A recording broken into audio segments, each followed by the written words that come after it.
Do you know the story of the fool who lost his life over a simple game? Yeah. I'm talking about that idiot who got way too obsessed and ended up dying because of it. I let out a quiet, sarcastic chuckle, muttering to myself, earning a few confused glances from the people around me. Not surprising. To them, I probably looked like a perfectly normal guy talking to himself. After a moment, they all went back to their drinks, not caring enough to get involved. Meanwhile, with alcohol clouding my mind, I couldn't stop laughing under my breath. Lee Hanul, 25 years old, died from a heart attack after posting an angry rant about a mobile game character being male. Honestly, you couldn't come up with a more ridiculous way to die. But my obsession didn't start like that. Back when I was 22, the day I got discharged from the military, I found out about a newly released mobile game. Perfect timing. I didn't hesitate, I downloaded it instantly. Heroine's Chronicle. Even the name screamed otaku bait. 80% of the characters were female, and the few male ones, just background filler. The game itself was simple: build a team of attractive female characters, collect flashy skins, and fight in a turn-based RPG. It wasn't a masterpiece, but everyone agreed on one thing. The art was incredible. The developers clearly knew their audience. They poured everything into character design and illustrations. So much so that when server issues happened, players cared more about the apology artwork than the actual compensation. You could practically build an entire team just from apology skins. It was ridiculous, and honestly, kind of funny. Still, people got annoyed. Winter came Santa-themed skins. Summer bikinis. But the real problem wasn't that. It was the balanced team. Or maybe, there wasn't one at all. Every new character was stronger than the last. Power creep kept climbing, just like the developers' profits. Some people liked the increasing assets, sure. But most were furious. Save my Erica, you bastards. I raised her with love, and now she's useless. I spent everything and they released a stronger version the next day. How can two 5-star characters be this different? For fans, their favorite characters meant everything. Of course they'd be angry when those characters got replaced. Me? I didn't care about favorites. I was a collector. A whale. If a stronger version of a character appeared, I'd just pull for it. If the meta changed, I'd adapt instantly. Money wasn't something I spent carefully, it flowed straight into the game. My salary, my food budget, even clothing money, all of it went into gacha pulls. Mobile gaming was my hobby.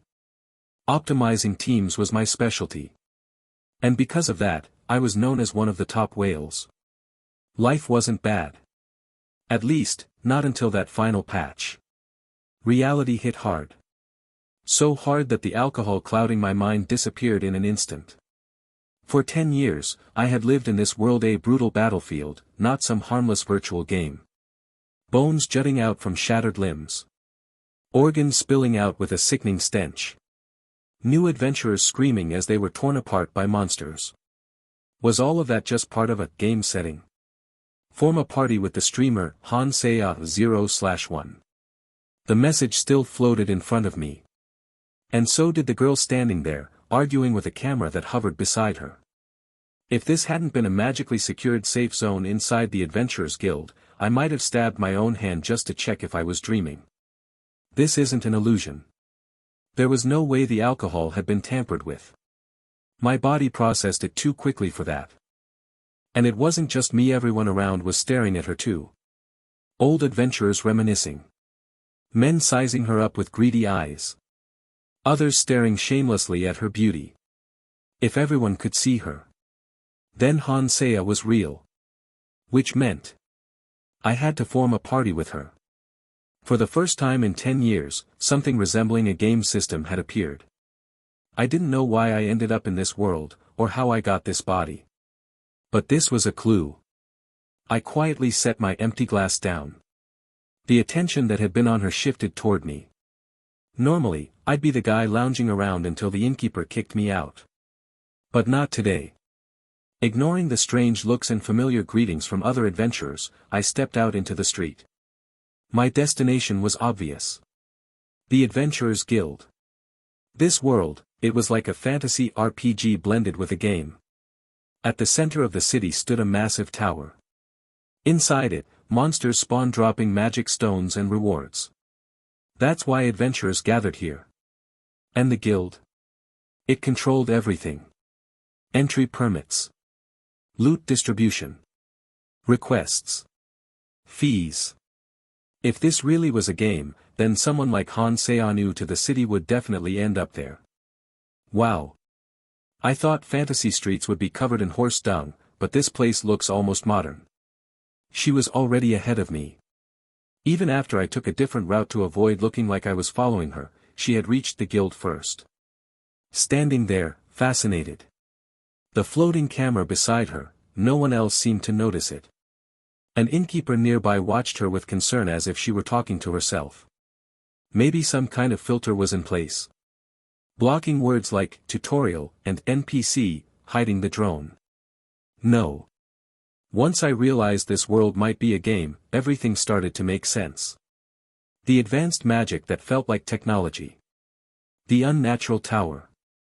The strange structure of the world itself. Hey, aren't you off today? I can't just laze around forever. Good. I was worried you'd fallen into gambling. If I needed money that badly, I'd take a request not gamble. I snapped back to reality and approached the guild counter. Ellis. The receptionist. A beautiful blonde, basically the face of the guild. Looking at her now, something felt off. Outside the city, farmers had rough, sunburnt skin. But here? Perfect skin. Flawless beauty. Almost like characters divided into roles. Extras. Supporting cast. Main characters. So, what brings you here this early? She asked, her sharp tongue unchanged. Still as harsh as ever. That's because it's been a while. As we exchanged casual banter, people started paying attention. After all, I'd survived 10 years as an adventurer. To newcomers, that made me someone worth watching. This world might look bright on the surface. But fighting monsters? It was closer to a nightmare. People died. Horribly. Magic made the population larger than medieval times. But most of those people ended up as monster food. A broken world. Farmers couldn't even survive wolves, let alone goblins or kobolds. So. Why are you here? Ellis looked at me with curiosity. The room quieted slightly as others listened in. Just bored, I said casually. Thought I might take on an apprentice. An apprentice? The guild had a mentoring system. Veterans helping newcomers. On the surface, it was just retired adventurers earning some extra coin. But if this really was a game, then this felt like a starter mechanic. A way to help new players survive early on. Without guidance, most would die instantly. Even I had needed a year to get used to combat. And that was with this absurdly powerful body. So my plan was simple. Become her starter character. Like those free units you get at the beginning, reliable, useful, always in the party. Of course, I couldn't show my full strength. If I dominated everything, she might leave out of boredom. She wasn't a competitive player. She was a streamer. She wanted entertainment. Honestly, that lazy personality of yours dash. Hello. The guild doors opened. Han Seiya walked in, bright and cheerful. Ellis froze for a second, clearly surprised by her appearance. Black hair. Clean look. Completely different from the rough adventurers around. Without hesitation, Ellis smiled. First time here. You came to become an adventurer?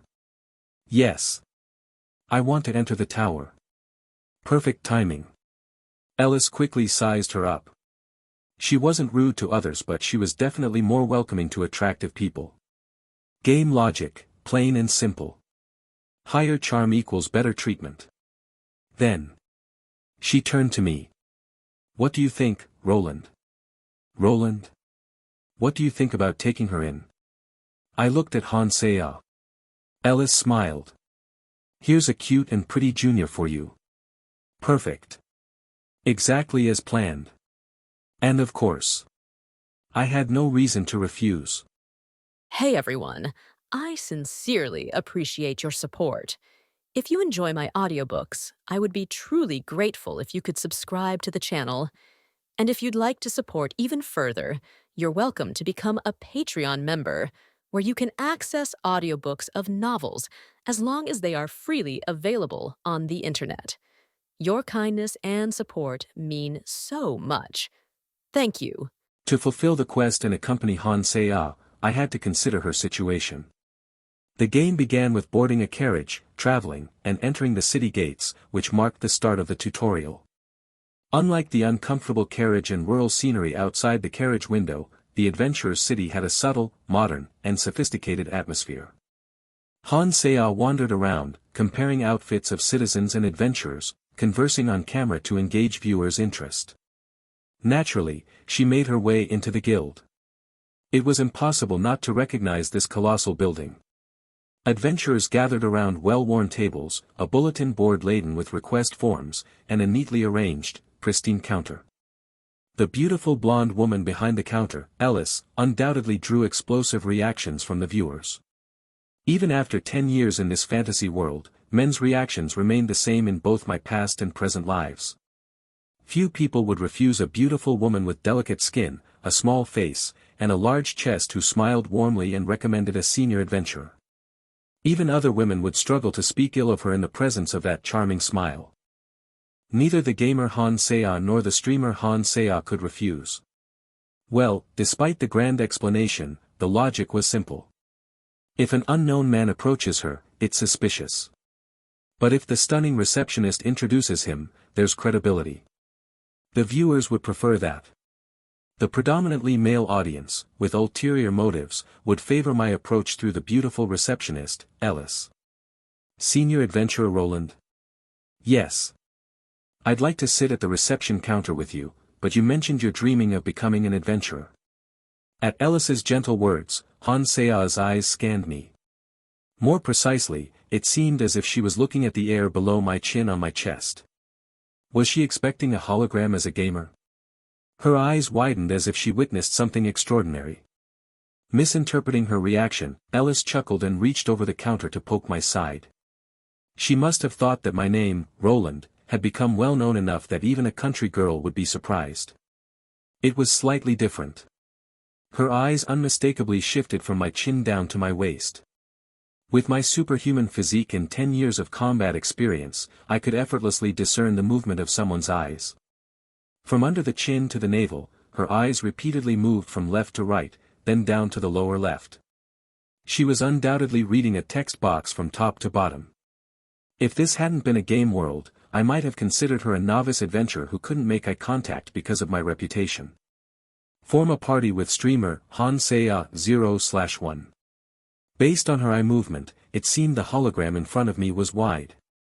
Was it a quest window? Was she reading a character information window?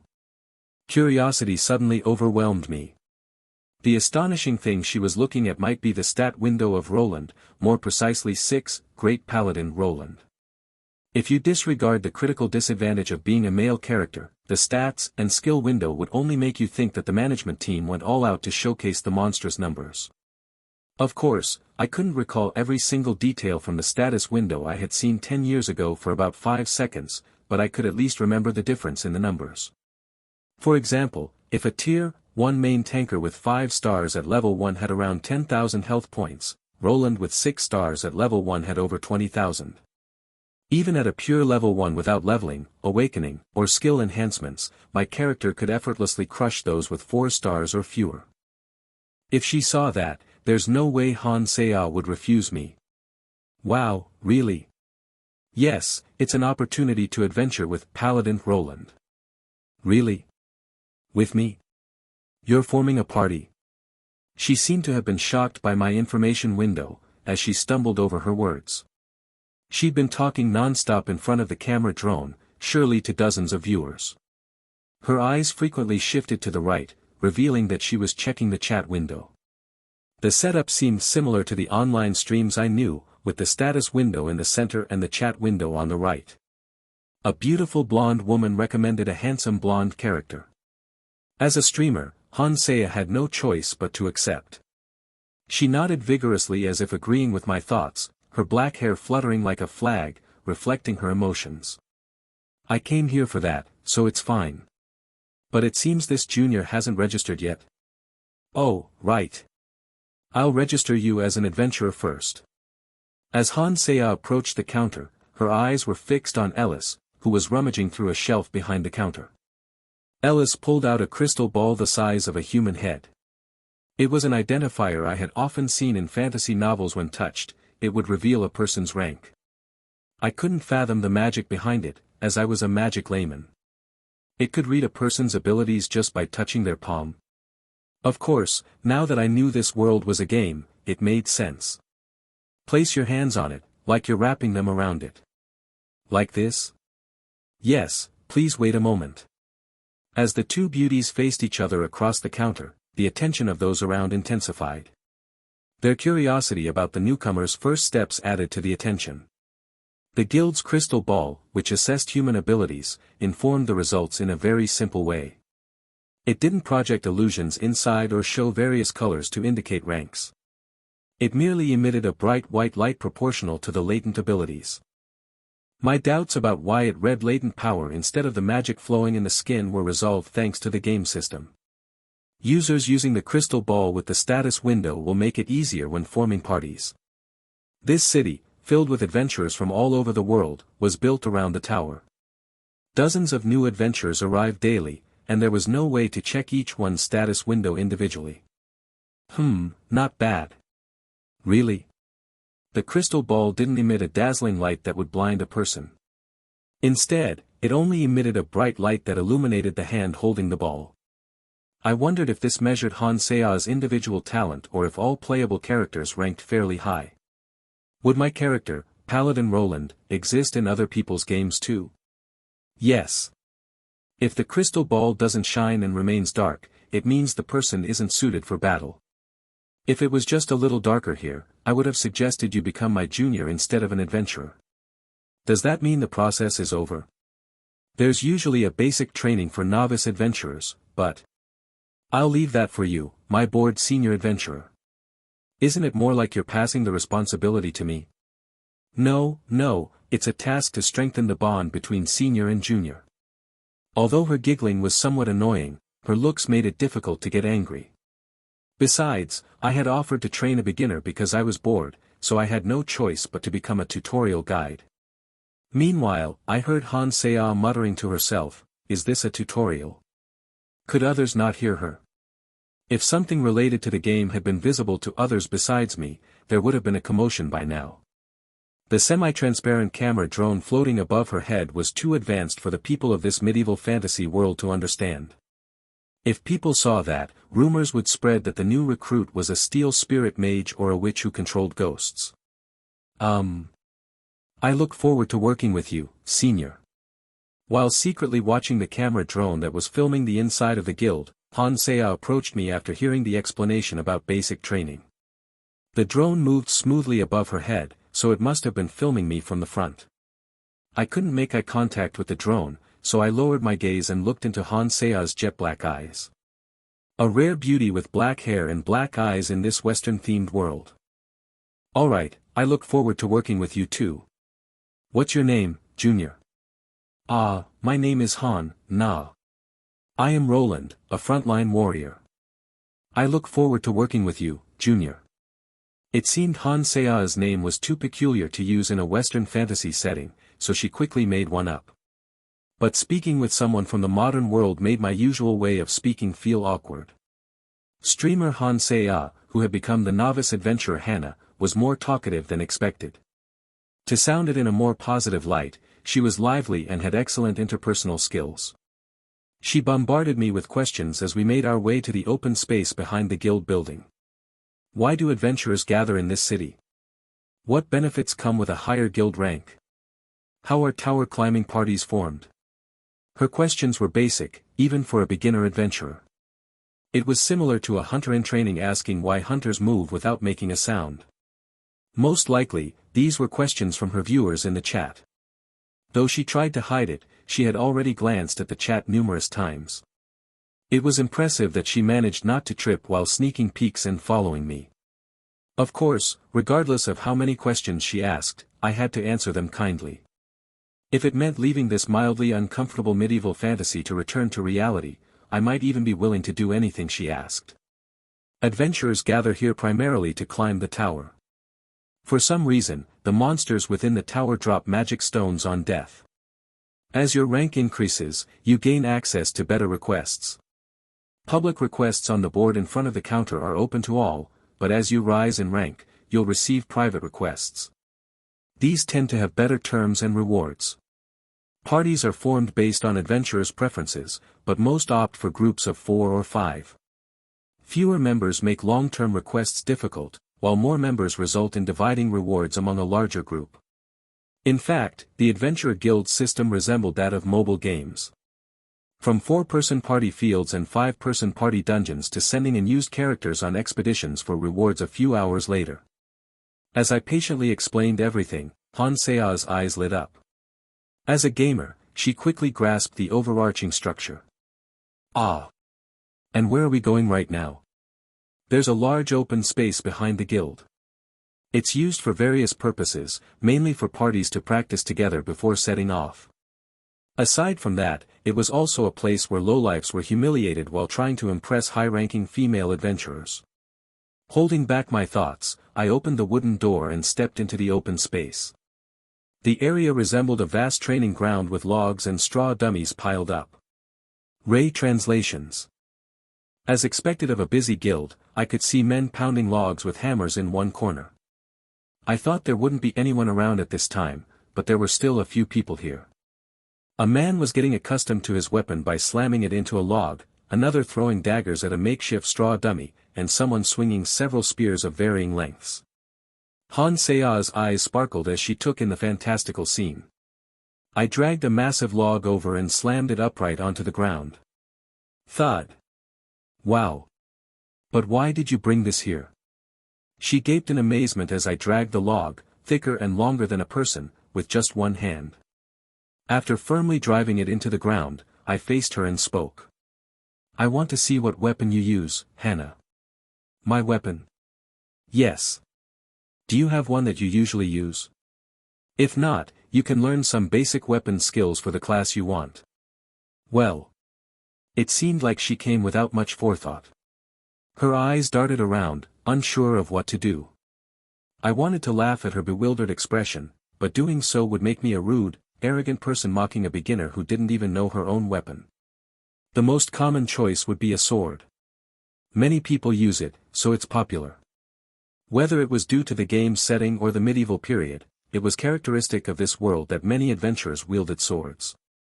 Spears were primarily used by the military, not for individuals hunting monsters. Giant spears, 6 or 10 meters long, were employed to hunt colossal beasts. What about mages? Mages? If swords were common, mages were the rarest. Mages don't belong to the Adventurers Guild, but to the Magic Tower. That's where they get certified for their magical talent. It was common knowledge that even a youth living in a remote village dreaming of becoming an adventurer would know. Rumors spread far and wide about places where spellcasters gathered. Even someone who'd read a few fantasy novels could guess as much. There was likely only one reason why Han Sea asked this question. The game just opened. It was a situation devoid of any prior information. If the game had already opened, even if Han Sea was a latecomer, her chat would be filled with viewers sharing their trivial knowledge. They'd say things like, mages go to the Magic Tower. You didn't know that? Those who bragged about minor details were all over the internet. Han Sea the streamer is a pioneer. That's why viewers bombard her with basic questions. Whether it was an alpha test or a special privilege for streamers, they had no prior information. It might be a wild guess, but I also thought that the tutorial quest that appeared before my eyes happened at the same time the game opened. Of course, there are very few people with the talent to be mages.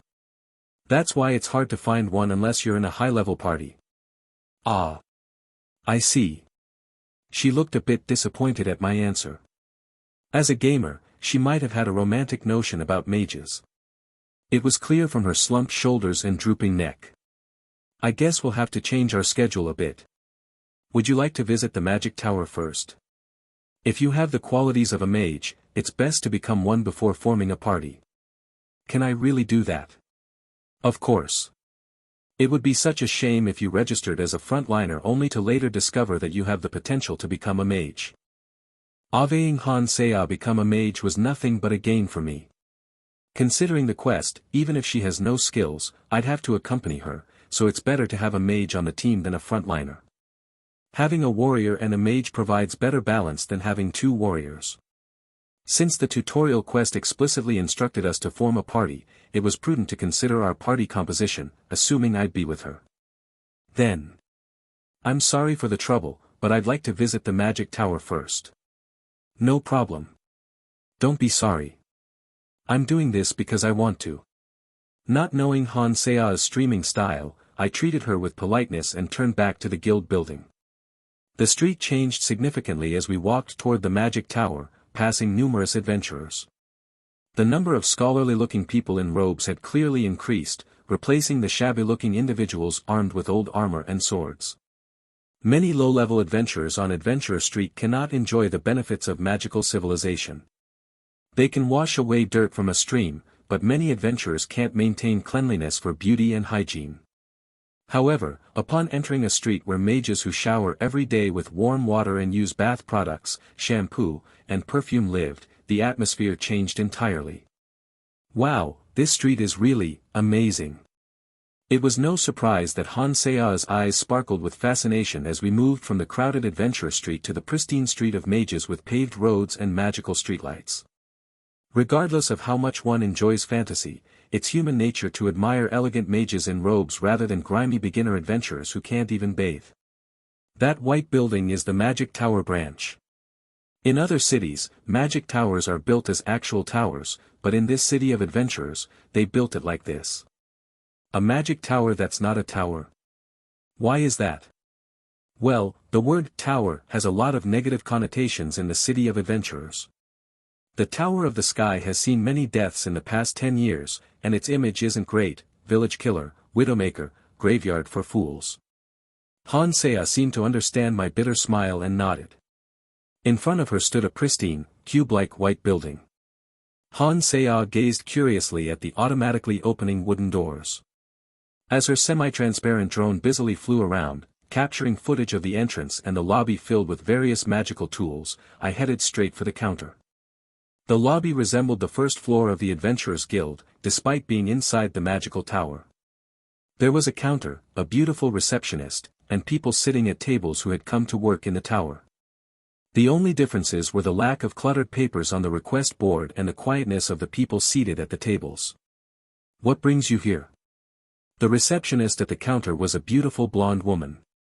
Whether adventurers and mages had a preference for blondes or the game company reused NPC models, I wasn't sure. We're here to learn about her potential as a mage.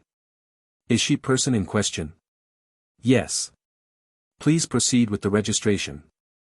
The receptionist recognized my face and immediately looked at Han Seya. Having been here many times due to requests, it was quite convenient. As I quickly handed over a gold coin, she began to write something down. Han Seya, having seen the gold coin and paperwork through the camera, hurried over. Is the test not free? No, we need to cover the cost of the potion for the aptitude test and pay the mage who will assist with the test. While the receptionist at the Adventurers Guild, Ellis, was a gentle beauty, this one had a sharp gaze and an imposing aura. She tersely answered the question and then tapped a trumpet-like device on the counter, muttering softly. One customer requires an aptitude test. At the Adventurers Guild, there were problems with country bumpkins misreading old parchments, but here at the magical tower, they used magical items that resembled microphones and speakers. What a considerable gap. Even Hannah noticed this difference and marveled at the magical tools behind the counter, despite the receptionist's cold demeanor. Please head up to the second floor using the stairs over there. The receptionist spoke to Han Seya and pointed to the stairs behind the counter with a gentle hand gesture. Han Se-ah, either feeling like she was being ushered away or driven by her desire to become a mage, nodded her head and hurried towards the stairs. Excuse me, Roland? Yes.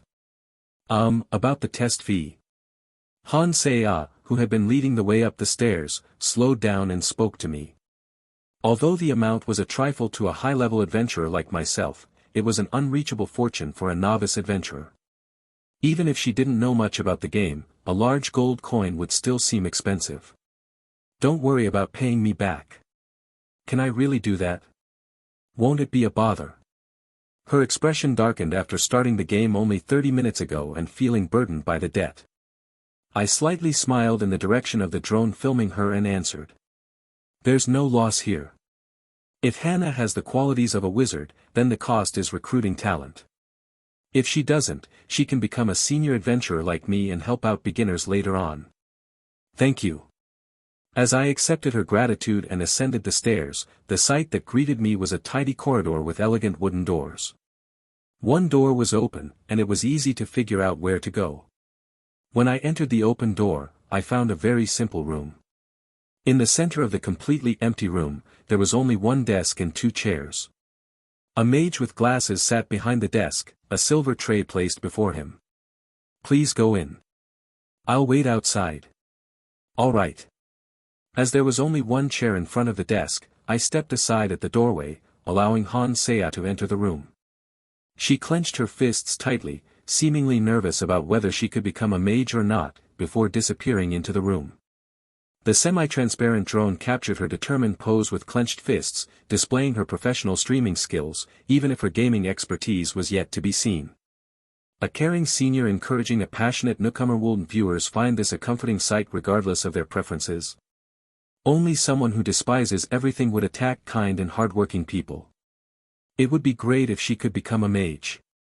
A frontline heavily armored knight, a rear mage. Considering the balance, an archer for exploration and a priest for healing should be added to the party. It's also possible to increase the number of mages to boost firepower. Alternatively, I can rely on my experience and provide support only when it's dangerous. Countless combinations are possible, assuming that I join in the party. Whoa, kya. As I was planning out various combinations in my head, I suddenly heard a loud scream from behind me. I knew nothing could possibly be happening inside the mage tower, but I couldn't help but be startled. How could I not be alarmed when the clue to escaping this other world after 10 years lets out such a scream? Of course, nothing dangerous had actually happened. In front of me, a mage with a cold, emotionless gaze was staring at Han Se-ah, who had raised her arms triumphantly before noticing me and becoming embarrassed. What's going on? Congratulations, Miss Hannah. It turns out you have exceptional potential as a mage. Ah, I see. Thank you. Yes, with this, the examination is complete. If you ever wish to walk the path of a mage instead of being an adventurer, please visit the mage tower anytime. I'm sorry. Han Se-ah finally understood the situation and apologized to the mage, who had maintained a businesslike demeanor despite her dolphin-like scream. It's all right. I've dealt with so many tantrums from people who couldn't accept that they didn't have the aptitude to become mages. Your scream of joy is quite cute, actually. She seemed to realize that she had become a nuisance like a disgruntled Karen in a grocery store, her cheeks flushed red. Judging by her eyes darting to the side and her lips fidgeting, she seemed to be getting an earful from her viewers. The notoriously grumpy tower mage only gave her a single glare, which seemed to be the end of it. Perhaps it was all thanks to Han Se-ah's appearance. Leaving behind the disappointed mage, a blushing Han Se-ah hurried down the stairs and even dashed out of the tower's branch office. Ray translations. There are 2 paths for those with the potential to be a mage. 2. After catching up to her and matching my pace with hers, I began to kindly explain to her still flushed face, making sure we were both caught by the camera drone. The first one is to enter the tower, as the tower mage mentioned. In that case, you'll undergo a more detailed examination to accurately determine your potential and join a mage suited to your aptitude as their apprentice. It's similar to the relationship between a knight's squire or a blacksmith's apprentice. Then the second one must be becoming an adventurer. Correct. The other way is to become an adventurer. You'll hone your skills in the Tower of the Sky, not a laboratory, and purchase magical knowledge you don't know with the money earned from adventuring. The tower's stance is that it's good if you join them, and if you don't, they'll still gain a valuable customer. People with exceptional mage potential inevitably become VIP customers due to their rapid growth, even if they don't join. On the other hand, those with less potential will either become mere office slaves in the mage tower or adventurers with little purchasing power. The reason the tower lets people with potential go so easily is for monetary gain. The tower's approach seems more about pursuing profit to the bone rather than the pursuit of knowledge. So, Hannah, what will you do? Me? Oh, of course, I'll be an adventurer. That's why I came to this city. She fanned her flushed cheeks and looked at me with a small smile. It was a pointless question if I knew she was a streamer. As she smiled at my obvious question, she spoke again. How about you let go of the formal speech? Since you're my senior. She held out her hand. All right, I got it. Was this an invitation for a handshake? As our hands clasped, a message window appeared before me.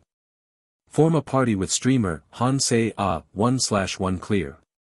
Reward, access to Hansei's forum. Forum access. What is this? After shaking hands with Hansei, I completed the quest and received an unusual reward.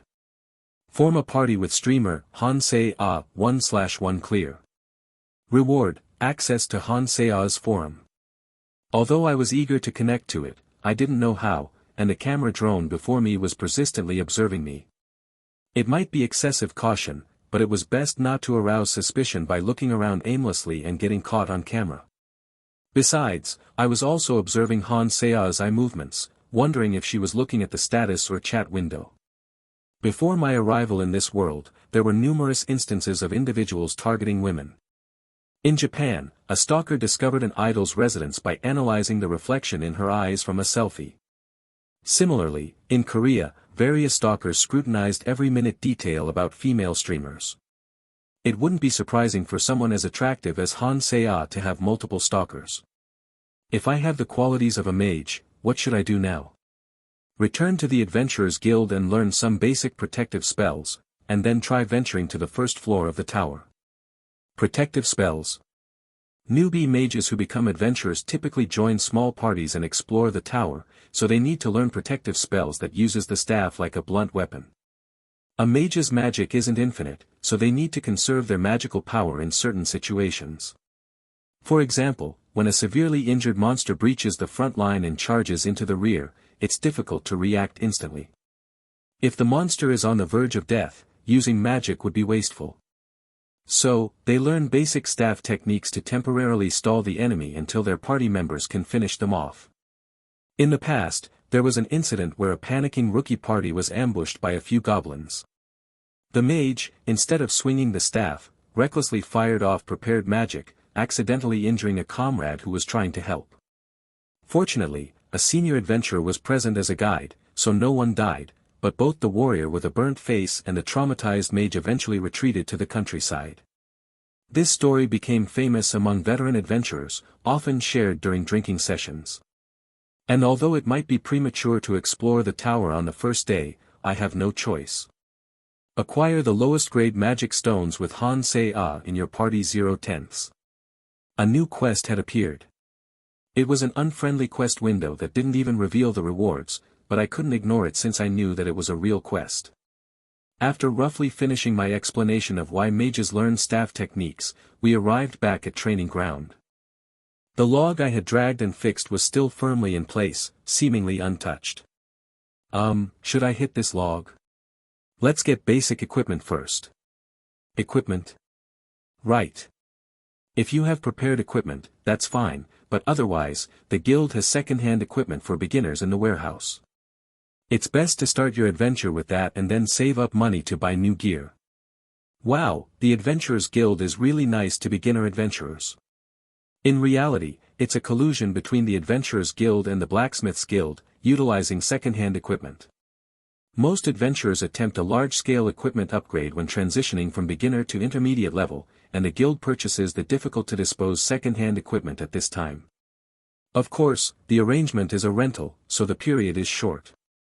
If you have enough funds, you can get new equipment, or you can buy second-hand equipment and hold out until you acquire better gear. Most beginner adventurers end up buying second-hand equipment. It's not like the rural newcomers who arrive in the city with dreams of striking it rich can afford a full set of brand new, shiny equipment. In a game-like setting, realism curiously dominates in such situations. That's how the fundamental market logic of buying cheap and selling expensive is fulfilled. After saying that, I left Han Se-a, who was absent-mindedly standing in front of the logs, and headed for the counter. Ray translations. I need to use the warehouse. I saw you leave earlier. Weren't you going to buy equipment for your lovely junior? I went to the magic tower. She has the potential to be a mage. Oh my, she's not just a pretty face, then. I should pay more attention to her from now on. Ellis, still at the counter, smiled beautifully. Ordinarily, one would have to fill out a few documents and follow a procedure to take out items, but as a well-known senior adventurer in the city with a connection to the guild receptionist, such formalities can easily be bypassed. The commission I earn every time I take a request is worth more than dozens of these second-hand equipment for beginners. I'll leave the paperwork to you. Only with words. I'll treat you when I take my junior out. I heard there's a new cafe in the shopping district, and it's quite popular with female adventurers. She laughed and handed me a key. I nodded in acknowledgement, grateful for the useful information to win Han Se-a's favor, and took the key. There's nothing interesting in the warehouse full of old items, so I quickly selected a small-sized leather armor set and a plain, long staff for her slender figure. It's nothing remarkable, but what can you do? Beginners who show off with their equipment only end up as monster fodder. You hear all sorts of stories about human figures in the adventuring world after rolling around as an adventurer for over 10 years. There's the case of a rural newcomer who insisted on a cape because he admired the hero knight in stories, only to be torn to pieces when his cape got caught in a bush, or the novice mage who, claiming to be a powerful sorcerer, climbed the tower in a robe and ended up with a shattered spine after being hit by a rockfall. In this world, the more you expose yourself, the higher your defense. I wrapped the equipment in a piece of cloth I found in the warehouse and returned to the vacant lot, where Han Se-a was looking at me with sparkling eyes. Her excitement for the second-hand equipment was slightly overwhelming. I've brought some in a suitable size for now. The blacksmiths worked on it, but it's second-hand equipment, so don't get your hopes up too much. Yes. Han Se-a seemed captivated by the armor itself as she unfolded the old cloth like it was a gift from Santa. What emerges is a leather armor that clearly doesn't prioritize style. Nevertheless, it was a well-maintained piece that had been polished with oil since it was the best option available. In reality, leather armor would be considered inferior to cloth and metal armor in terms of advantages. However, this is a fantasy world, one set in a game. There are plenty of monsters that provide leather without the need to kill livestock, so it doesn't lose to cloth armor in terms of production. Also, since mana exists, its defense can be enhanced.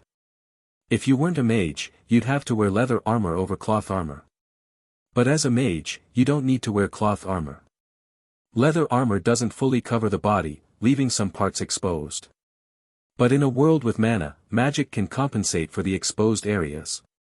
As a mage who will stay in the back, she could rely on shield magic and only needed to protect vital points from sudden attacks. Draping the leather armor over the novice equipment-like cloth garment made her look like a stunning female warrior, ready to be featured in a game advertisement. Is there any discomfort? None at all. You must have a good eye since it fits perfectly. The armor might have automatically adjusted to her body shape thanks to the game system. From broadcasting terminology not being heard by others to things like an invisible stat window and camera drones for filming, I had experienced the slums with my strong body as a foundation, but Han Se-a seemed to be enjoying a fantasy life with the assistance of the game system. Well, it's only natural in this world where just the equipment of intermediate adventurers gives the feeling of being in a game. Novices have to wear cloth armor and helmets, fearing goblin poison stingers and stone throwing, while fighting dehydration. However, starting from intermediate levels, they use cool and attractive equipment. Take my armor and shield, for example. They are dazzling with their high-quality engraved patterns, and the magic imbued within them. I'm not an expert in staff techniques, so let's learn the correct posture later when we hire an intermediate adventurer. First, let's get used to our weapons and armor, and then enter the tower. Okay, understood. Excuse me. A bald warrior with a hammer, who had been staring intensely at us for some time, started to talk. I heard that you're looking for a staff technique instructor, Sir Roland. One hand held a blunt weapon and a large shield, while the other was covered in clanking plate armor. His fierce appearance contrasted with his shy expression. I'd like to help. What do you think? Oh, I'm not asking for any compensation. Is he a fan of mine? Just as some beginner adventurers cling to capes out of admiration for the knights in stories, people tend to admire those who are more exceptional than themselves. Naturally, the targets of admiration for most adventurers are the senior ones. Senior adventurers conquer the tower by assaulting the unimaginable upper floors that ordinary people can't even dream of.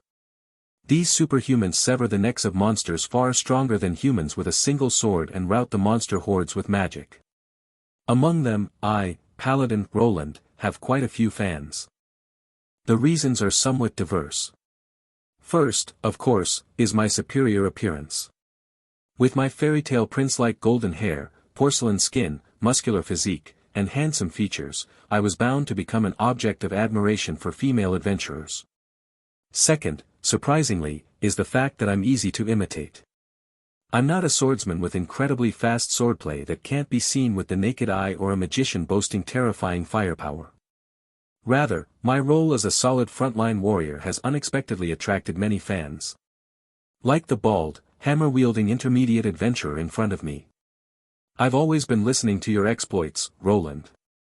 As an unyielding frontline warrior who never backs down with a shield and warhammer, I wear magical armor with a performance equivalent to that of game items. Trusting my exceptional physical abilities, I endure without any skills, which attached me with a somewhat embarrassing title. As someone who used to be a shut-in playing games, I didn't have the courage to learn any combat skills, so I relied solely on my physical talent. This appealed to many men who admired my straightforwardness. For a decade in this medieval age where human rights were forsaken, I've never once abandoned my party members and fled, resulting in the fans I have now. That's because, back when I didn't know this world was a game, I didn't want to risk my life on reckless challenges. I only hunted with temporary party members within safe boundaries and didn't venture into dangerous areas where I might need to flee. I didn't have any certainty that reaching the top of the tower would allow me to return to my original world, so I didn't want to gamble with my life. Then, please teach me. Yes. Since you're a mage, I'll teach you the basics of holding a staff and how to thrust and push. Were you listening? Hee, well, I admire you so much. His face lights up when I pat his shoulder and ask for help. Even if I didn't pay him for his lessons, he could still see it as a benefit. After all, he received a request from me, Paladin Roland, and became the staff fighting teacher for a beautiful adventurer. For a while, he could talk about meeting me during my break, or how I was mentoring a beginner adventurer, or that this beginner adventurer was a stunning beauty. These stories would provide enough material for at least 3 months of free drinks at the tavern. Then, I'll leave it to you. I need to get my equipment. Yes. Equipment? Oh, right. Both of them glance at my casual attire. Since I came here after drinking and removing my armor, I have to go back and get my equipment. They both respond energetically, like eager new recruits, and start discussing something by the log as I leave the guild. I should find the forum's access method while I'm getting my equipment at the inn. Ray translations. Using the superhuman strength of my body, I practically flew toward my lodging. Even if they were practiced grabbing and thrusting, I couldn't just leave them alone for an hour or two. Since there was no need to be fully armed just to go to the first floor, I grabbed some equipment and immediately hid in the empty bedroom. Acquire the lowest grade magic stones with Han Sei-Ah in your party. The only hologram I saw was the newly updated quest window. No matter how much I muttered about opening the stat window or the system, there was no response. This reminded me of my first year in this world. Back then, I panicked when the adventurer who helped me died, and I desperately shouted to open the status window or log out while in the lodging. Connect to the forum. While reminiscing and muttering various things, I found the answer. The reward was access to Han Sea's forum. I just had to say, connect to the forum. I want to be Han Sea when I grow up. How much do you have to spend to start with a 6 NPC? Han Sea legend.jpg. Isn't she the top in our country by now? Is there any meaning in riding a carriage and resetting? Instead of the simple quest window, I saw a list of dizzying titles. It seemed like a place where people post stories related to Han Sea in a forum.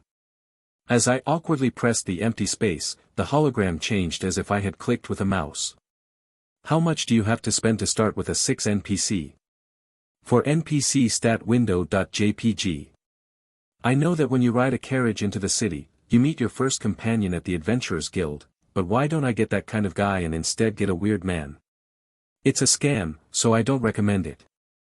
You should bow and be grateful for a 4. Really, 70% of the people in the forum start with a 3. Not jealous since it's not a blonde female knight.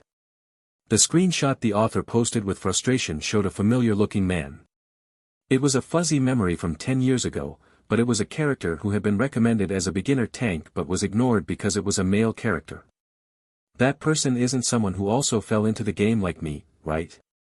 Anyway, after putting on some light armor and browsing the forum, I was able to gather more information than I expected.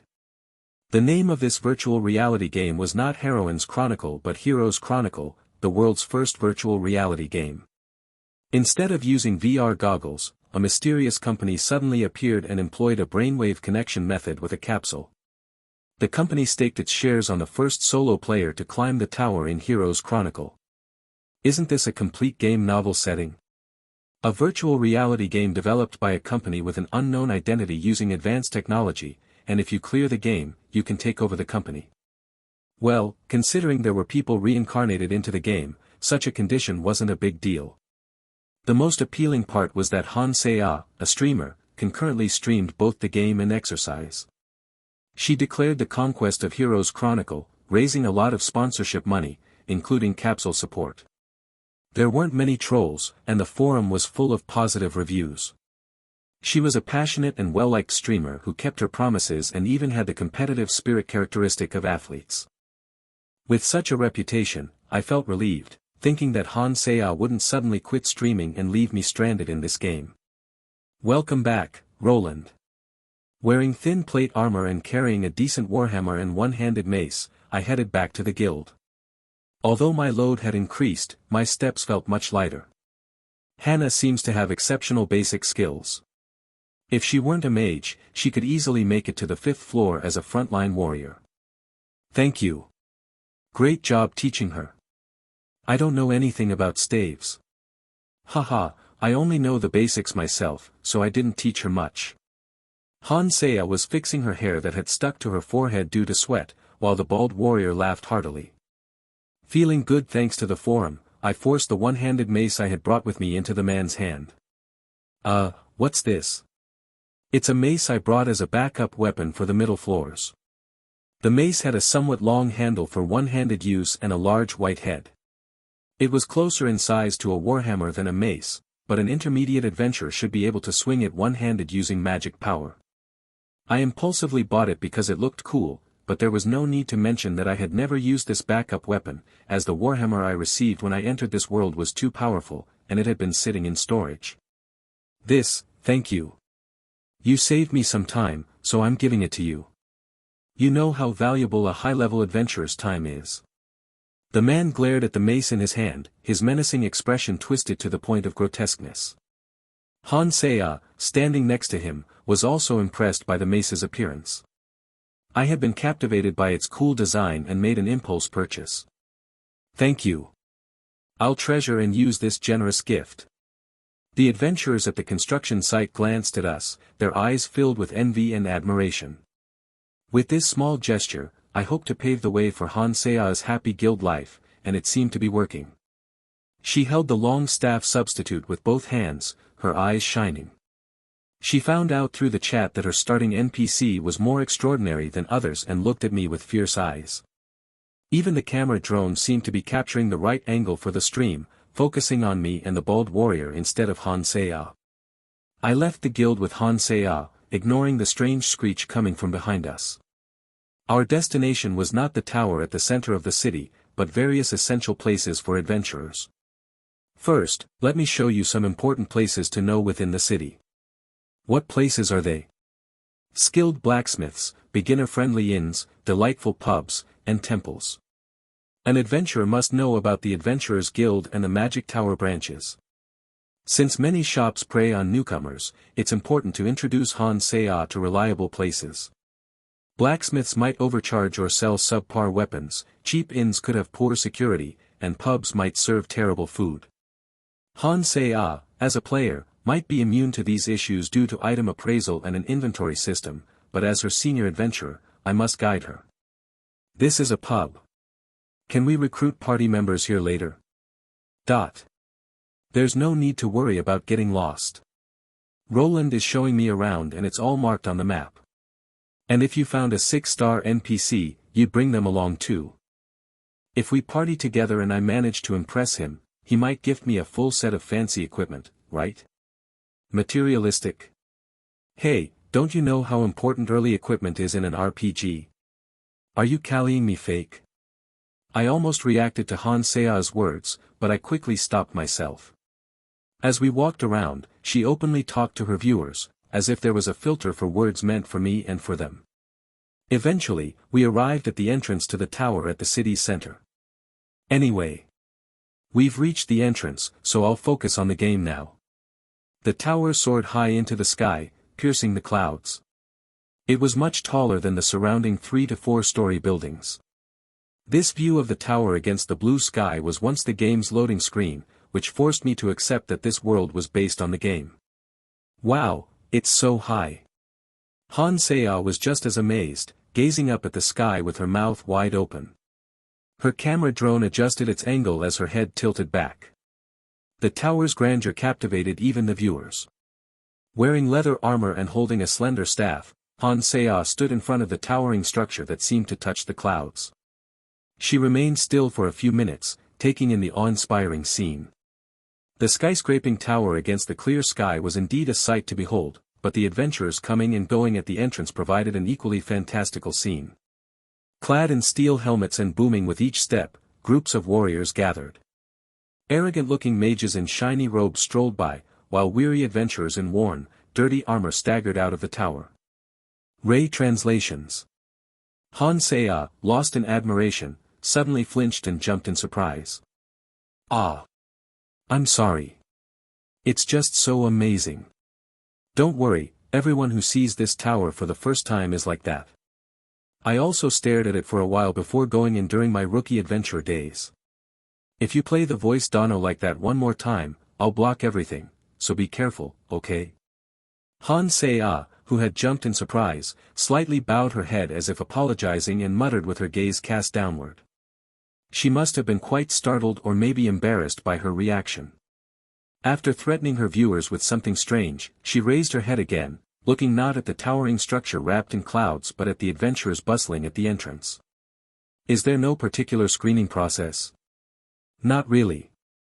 Actually, even non-adventurers can enter the tower. Really?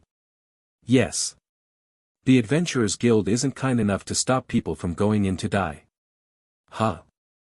Han Seah was taken aback by my words. As a gamer, she might think the tower isn't a big deal, but for the people living in this world from Han Seah's perspective, the tower is a terrifying space for NPCs. Even the lower floors, where beginner adventurers roam, are proof of that. There are wild animals and monsters outside the tower, but ordinary farmers hardly see them. Beasts are chased away or hunted by village hunters, and monsters are dealt with by soldiers and adventurers dispatched from the city. If they're really unlucky, entire villages may be wiped out by wandering monsters, but that mostly happens to remote settlements far from the protection of cities.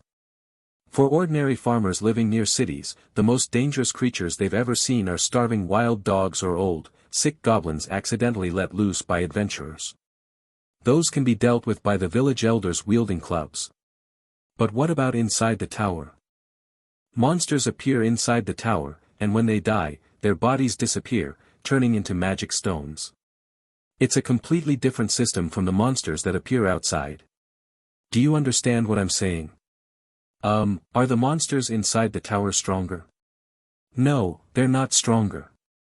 They're just more numerous. The problem is that monsters spawn randomly inside the tower. We've cleared out monsters and moved forward, but then monsters appear again from behind, causing a commotion that attracts even more monsters that weren't there before. And the path back is blocked by newly spawned monsters. That's why, no matter how low the floor, adventurers form parties to enter the tower. If they're really unlucky, they can be surrounded on their way in and then again on their way out, or they may think they've escaped only to have a monster suddenly appear in front of them. There are guys who confidently enter after defeating 1 or 2 goblins outside with a club. Most of them are just bragging about their strength in the village. They feel great after killing a wandering goblin on the first floor and holding a magic stone in their hand. But if they venture deeper into the tower, unexpected problems arise. What kind of problems? There are special safe zones within the tower. In all other areas, you never know when a monster will appear. You may sit down to rest and a goblin pops out of a bush, or you could be fighting and suddenly get attacked from behind by a monster that just appeared. In game terms, one could call it a random encounter. When entering, there were only a few monsters at most, making it easy to get in. However, this cursed tower could spawn an unreasonable number of monsters on our way out. I had struggled so much with this before getting used to it. Monsters would appear when trying to rest, when trying to sleep, when preparing a meal, and when attempting to return. If you weren't a skilled adventurer, there was no way to handle their sudden appearances. Of course, there are ways for adventurers to prevent this, but if a non-adventurer enters recklessly, they'd either be surrounded without even realizing it or slowly die as their stamina is drained. Wow! The tower is more dangerous than I thought, huh? That's why adventurers risk their lives. Although it doesn't happen on the lower floors. I smirked and started walking towards the tower, with Hansea quickly following me. Perhaps she thought my words were just a joke from a senior adventurer to instill caution in a junior. She cleared her throat and spoke up. Well, the first floor should be fine, right? It's fine for adventurers. If some foolish people enter without the help of the Adventurers Guild, they could even die on the first floor. Oh, why is that? It seems like it would be fine if they didn't get greedy. I didn't answer her question and quickened my pace. Although I had been laying low for a while, my fame hadn't faded, so people started staring. With my blonde hair and statue-like appearance standing out among the ordinary faces, it was no wonder their gazes were drawn to me. Moreover, following me was a beautiful woman whose ample figure couldn't be hidden even by leather armor. Naturally, the men's eyes were not only focused on her but also filled with envy. Our destination was the massive arch-shaped entrance carved into the tower's outer wall. It was so large that it looked more like a tunnel entrance than a door. I stepped into the dark space, and Hansea hurriedly followed with light footsteps. Let's go together. As the shadows enveloped us, the scenery changed in the blink of an eye. Why suddenly? Huh. Because this is the first floor of the tower. A vast plain stretched out before us, so wide that it seemed endless. It was an expansive field where even encountering other adventurers was difficult. Bright blue sky with fluffy white clouds floating above. An endless stretch of green plains and diverse vegetation, from grass reaching up to the ankles to reed-like plants that tower around one's waist, filled the world. Wow, the view is truly amazing. A scenery reminiscent of a Windows desktop wallpaper unfolded endlessly before my eyes. This was the first floor of the Tower of the Sky, the Plains. Some pretentious bards and pompous fellows would call it the Infinite Plains or the Plains of Abundance, but most adventurers simply called it the Plains. As you climb higher, various terrains appear, and they are often shortened, like plains, caves, swamps, and snowfields. I relayed the answer to Hansea's question, which I had heard outside the tower, as she looked around with wide-open eyes. That's why people who enter without the Adventurers Guild's help die. Huh. Why? Because there are no landmarks in the plains. Now that you mention it, how do we get out? Upon entering the dark tunnel, we found ourselves in the vast plains. The mysterious behavior of the tower, which ignored spatial constraints, was secondary. The real concern was the fact that the exit didn't look like a door. When we entered the tower, there was a door-like entrance, but once inside, there were no walls, trees, or rocks, just an endless expanse of plains. To return to the starting point, one would need some sort of tool or assistance. That's the scary part of the tower. To get back outside, we must return to the first floor, the plains, where we first entered. Specifically, right here. As I said that and pointed to the ground beneath my feet, Hansea's head lowered. What entered her field of vision was a mysterious circle formed by the trampled grass on the plains. It was a small circle, barely big enough for one person to stand on, with a diameter of about 1 meter. Do we need to step on this platform?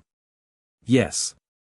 We have to wander the vast plains without any landmarks, find this platform hidden in the bushes again, and then we can leave the tower.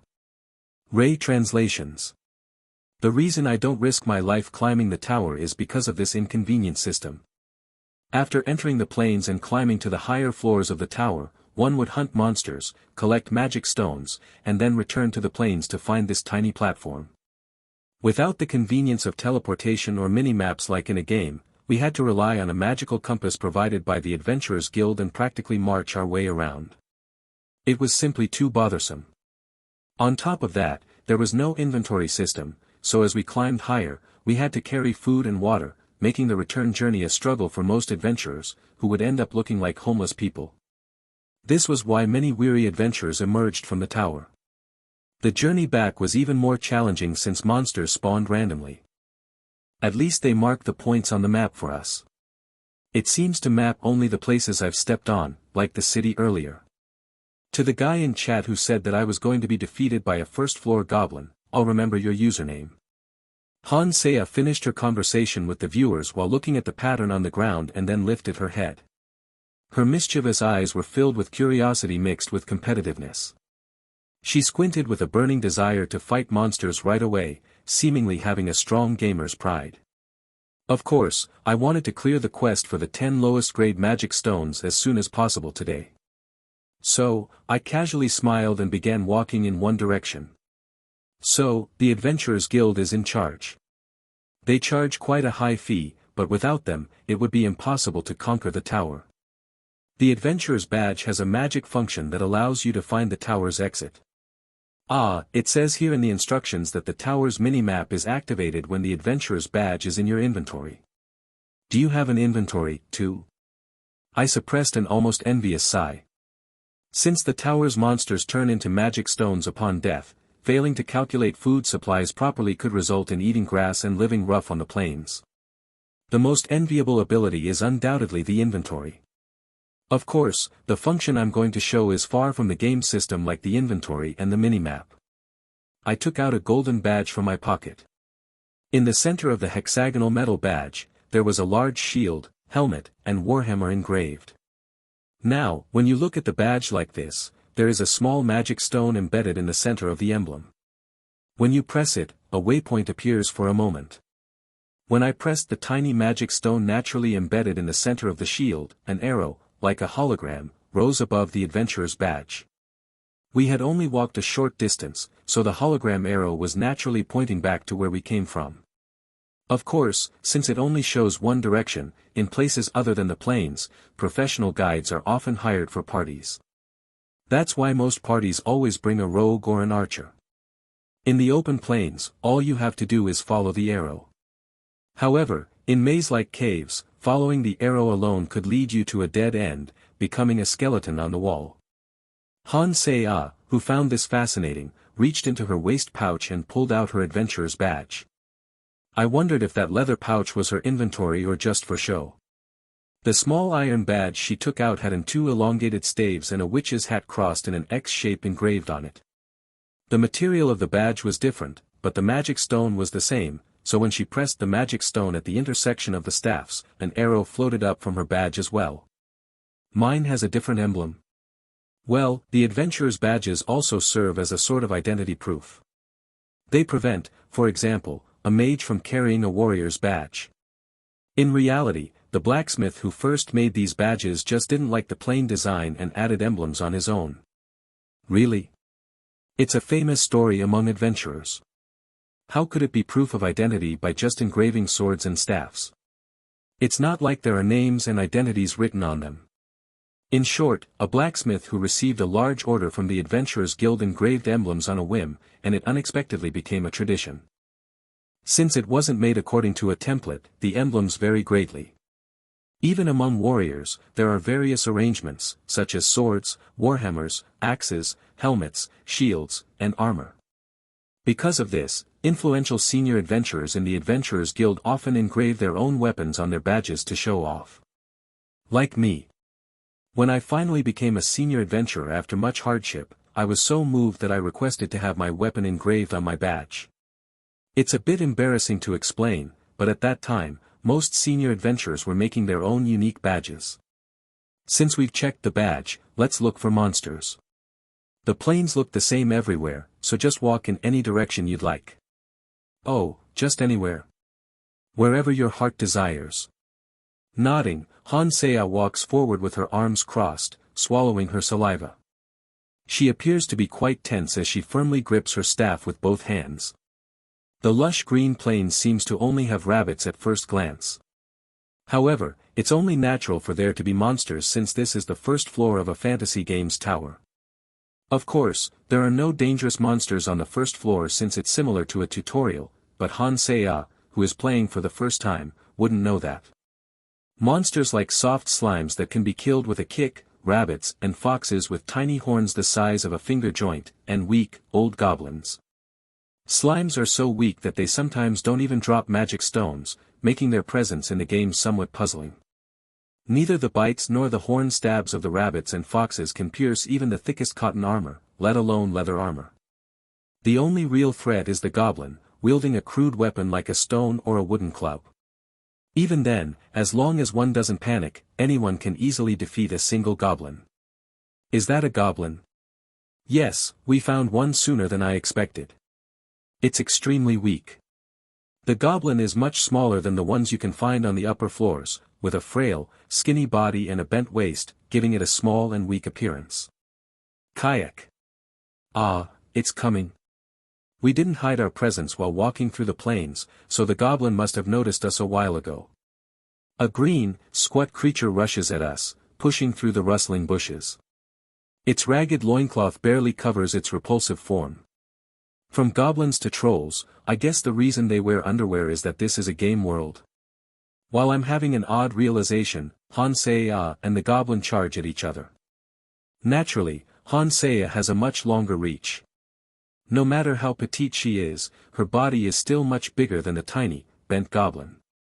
Moreover, there's a difference in their weapons: a rock versus a staff. Ha! Hansea has learned well in that short time, thrusting her staff like a spear. With a powerful lunge, she twists her waist and stabs with the staff. It's quite impressive. What? Your posture is good. The staff, cutting through the wind, pierces the defenseless goblin just below its throat. That alone ends the battle. The goblin lets out a final gasp and transforms into a stone the size of a finger joint with a strange, puff sound. Hansea and the party obtained 1/10 lowest grade magic stones on the first floor. The quest is progressing smoothly. After our first encounter with the goblins, Hansea gained confidence and strode forward with relaxed shoulders. She now knew that among the 4 types of monsters I had explained, slimes, horned rabbits, horned foxes, and goblins, most dangerous, goblins, could be defeated in a single hit. This time, let's go this way. Goblin, goblin, slime, horned fox, slime, horned rabbit. She appeared surprisingly warrior-like as she defeated each monster with a single blow. Goblin, goblin, slime, horned fox, slime, horned rabbit. Hansea surprisingly demonstrated the qualities of a warrior, vanquishing each monster with a single blow. Even a strong farmer would have to hit the first floor monsters 2 or 3 times, but she diligently hunted them down one by one with her staff. If you didn't possess the qualities of a mage, you could have just picked up the spear.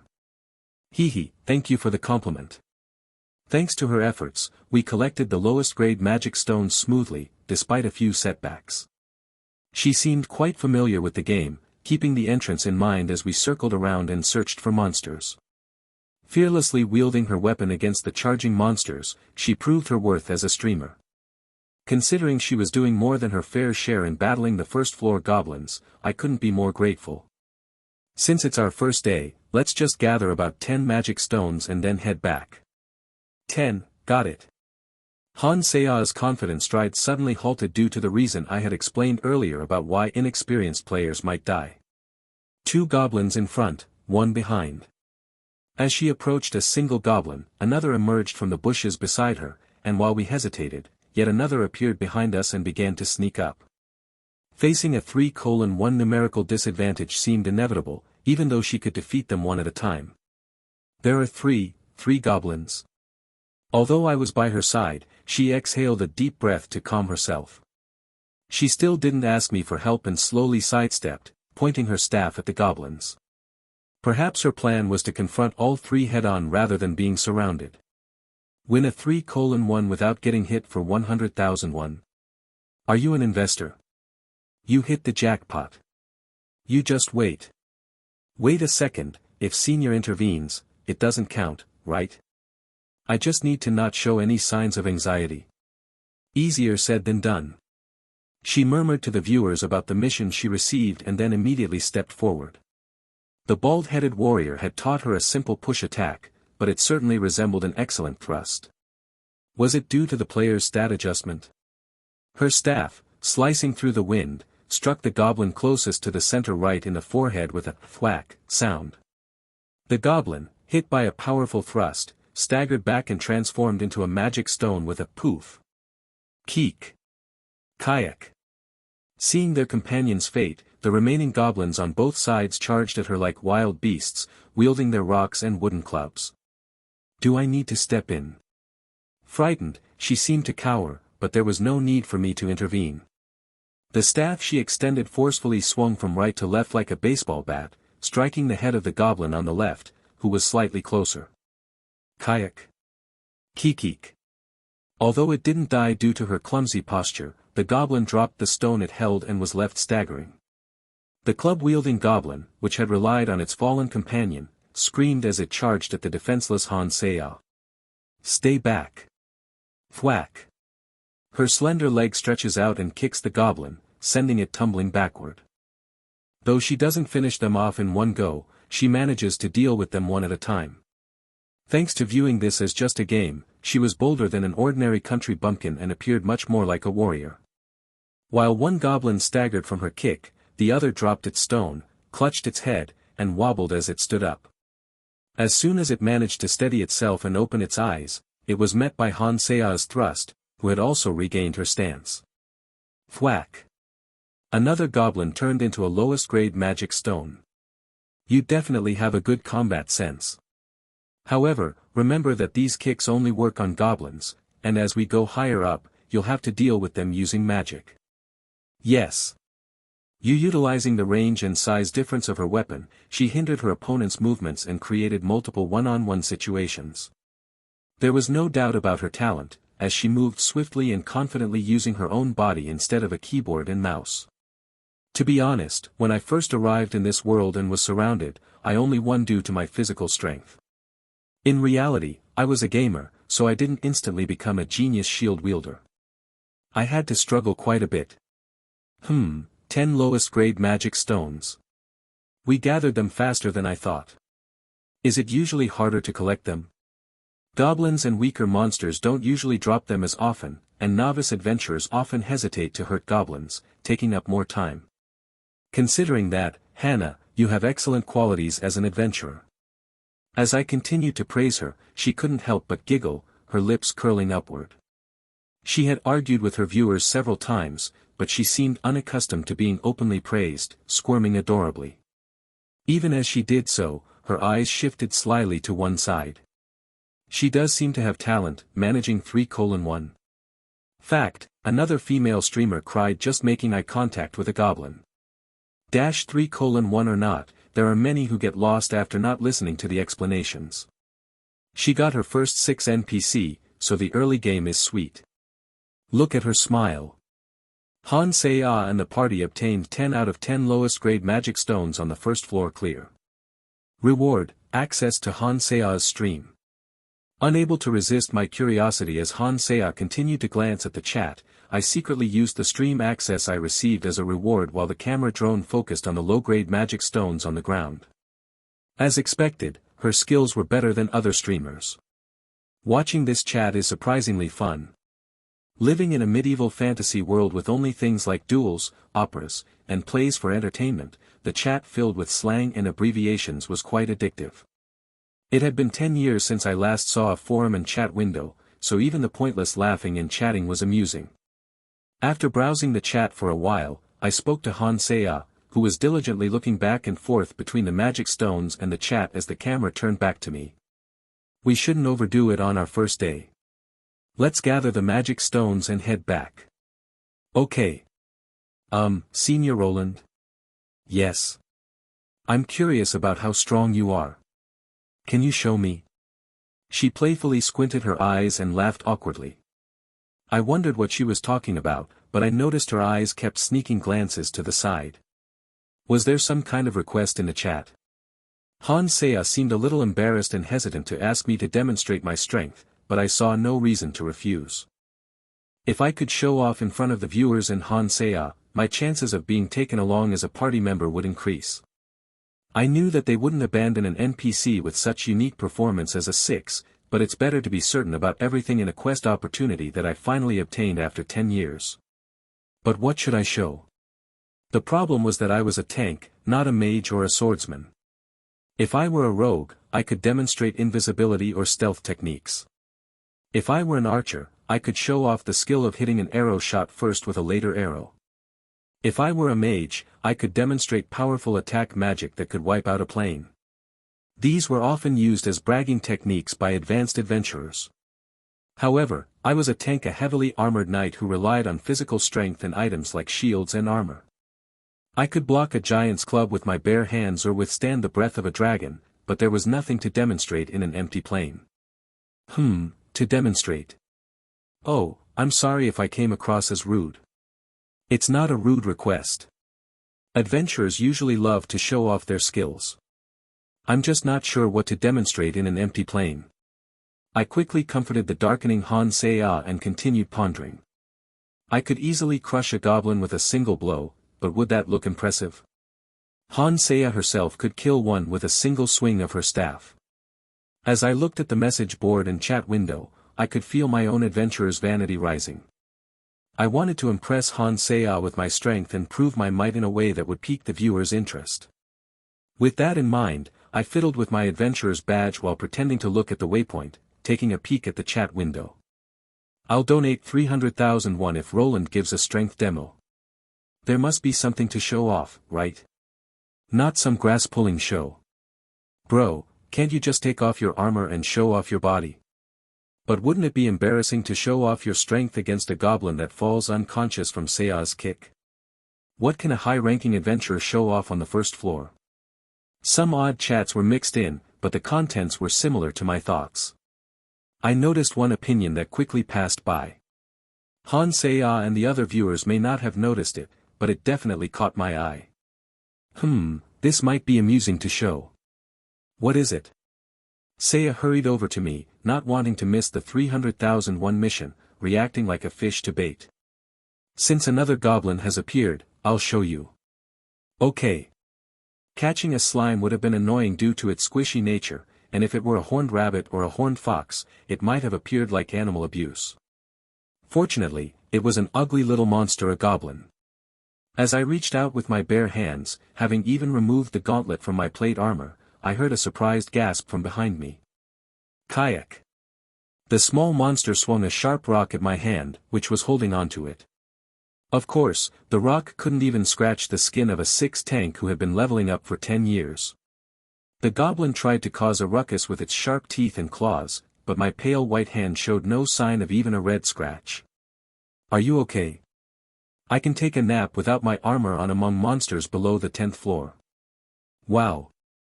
With a mixture of curiosity and admiration, I flexed my arm and threw the goblin high into the sky, as if tossing a fastball. Kayak. The camera captured the perfect angle. After escorting Han Seah to her accommodations, where she seemed dazed and confused, I retreated to my own lodgings. Though I couldn't access the chat after the stream ended, I could still browse Han Seah's forum, where her viewers were raving about the scene I had displayed. LOL Roland, the Goblin Slinger. Today's Chronicle Best Moment. GIF.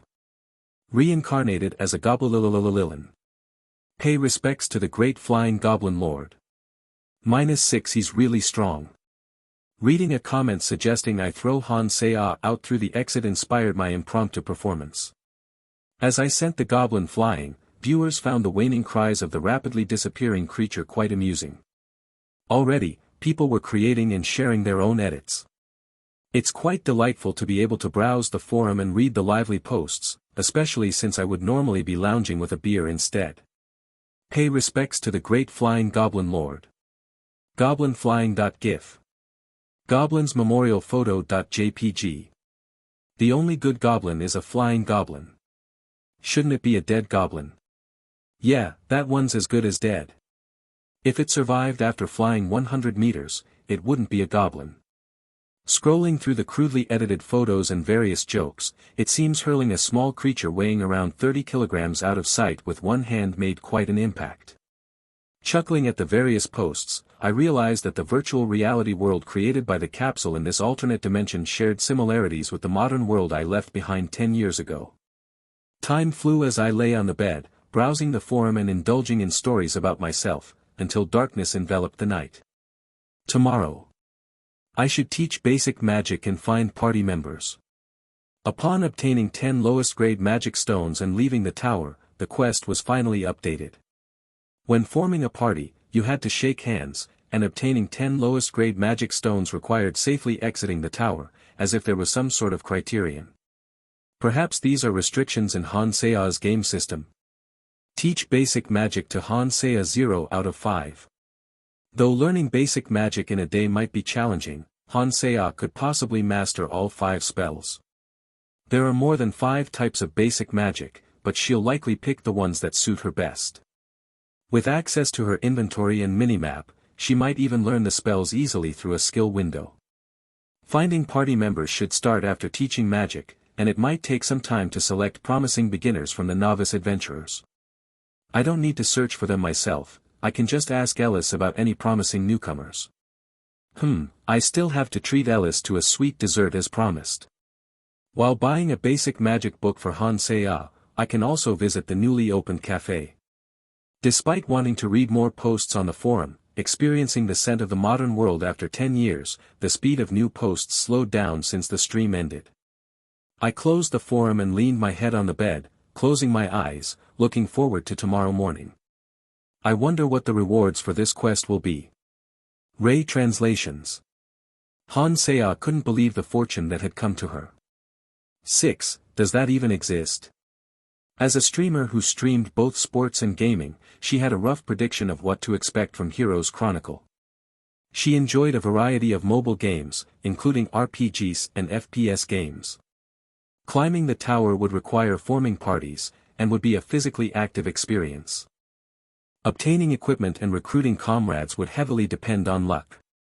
Many people were thrilled by the shocking announcement that BB Games, the developer of Heroes Chronicle, would hand over the entire game company to the top-ranked player. However, no one predicted the existence of a 6. Most of the gacha games Han Seah enjoyed had 3 and 4 as the highest ranked, and even games with 5 only reached that level through evolution and awakening. They were never an initial rank when drawn. A character with a starting grade of 6. Other than Han Seah drawing a male character, isn't it perfect? Will Han Seah end up owning BB Games? Some get a 3 while others get a 6, life is so frustrating.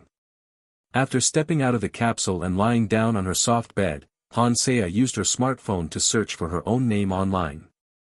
Although she was aware that ego searching could be harmful for a streamer, she couldn't resist on this occasion. She'd achieved the world's top pickup in the first ever virtual reality game. Did the game balance get completely shattered? 3. Sturdy Han stat window.jpg. 4. Close combat knight William stat window.jpg. 6. Paladin Roland stat window.jpg. The commenters picked tank NPCs for an easier comparison. Upon examining the stat windows, the health difference between the 3-star and 4-star characters is roughly 20%. But between the 4-star and 6-star characters, the health difference is a staggering 100%. Is it a joke that it's the only one in the world? Unique in the entire world, not just domestically. If a 6-star was drawn overseas, it'd be in the news already. My head spinning from the comparison. Normally, people would criticize her for luring viewers with her appearance during workout streams and relying on her looks rather than her skills during gaming streams. However, those personal attacks mostly disappeared once she started playing Heroes Chronicle. All attention shifted to the NPCs. Even though the game opened simultaneously worldwide without any closed beta, some information was gathered thanks to dedicated gamers and partners. When entering the city, the first NPCs players come into contact with are 3 or above. As they continue playing and form adventurer parties, they encounter beginners who are 1-3 adventurers. In comparison, the senior adventurer Roland, who kindly approached Han Se-ah and guided her, was an impressive 6. He was tall, had broad shoulders, and a handsome face that seemed like BB Games had poured their heart and soul into modeling. Han Se-ah thought, if he didn't have the title Paladin, one might think he was a prince from a fantasy world who had come to visit the adventurer city. NPC beauty standards these days. The reason we need to go to the fantasy world.jpg. Who is this person? An idol?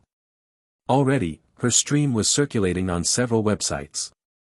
There were jokes about it being a dating sim rather than an RPG, requests for a virtual boyfriend with that kind of modeling, and even misunderstandings that he wasn't an NPC in a virtual reality game but an aspiring idol.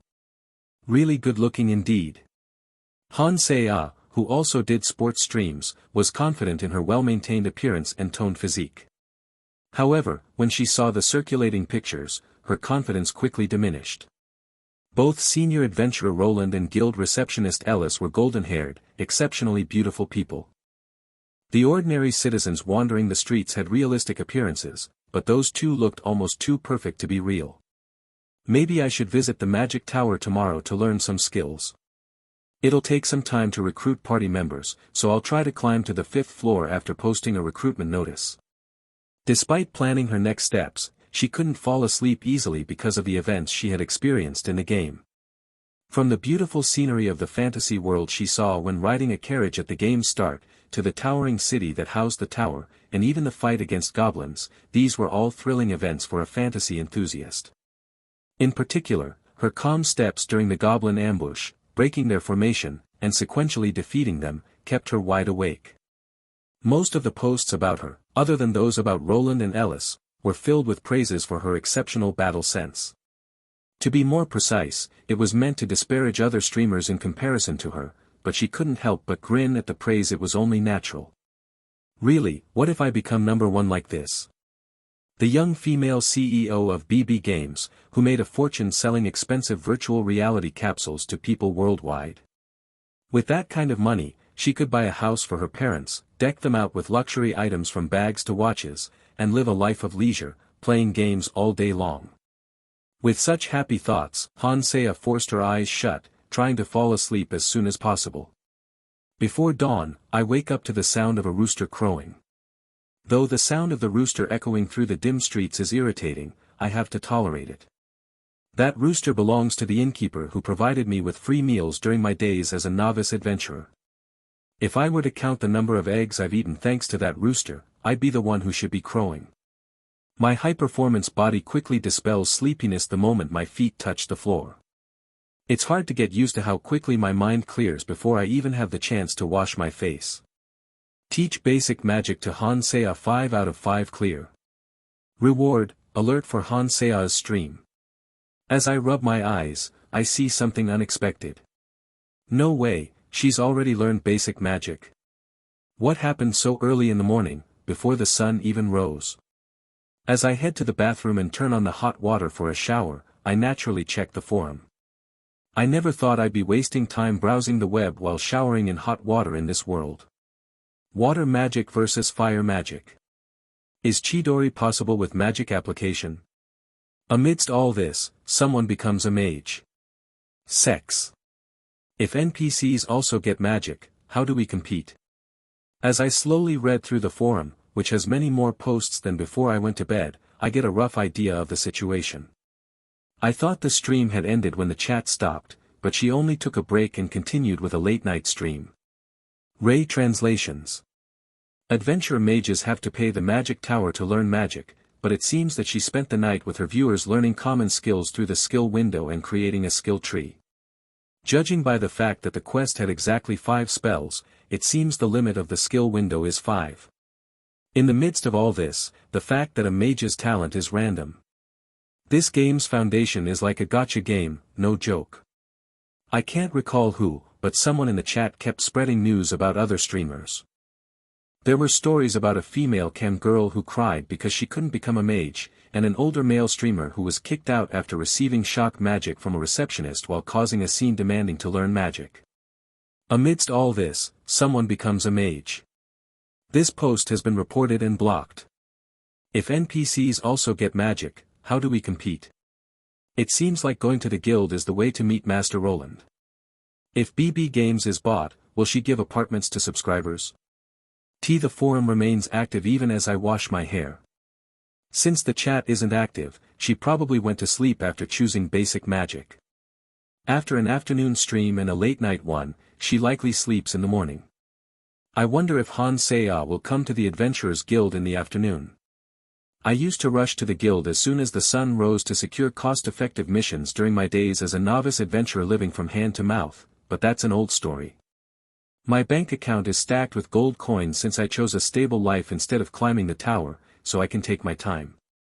I have enough gold coins to raise Han Seiya into a high-ranking adventurer. After enjoying the convenience of hot water showers and hairdryers provided by the magic civilization, I head outside and make my way to my regular inn.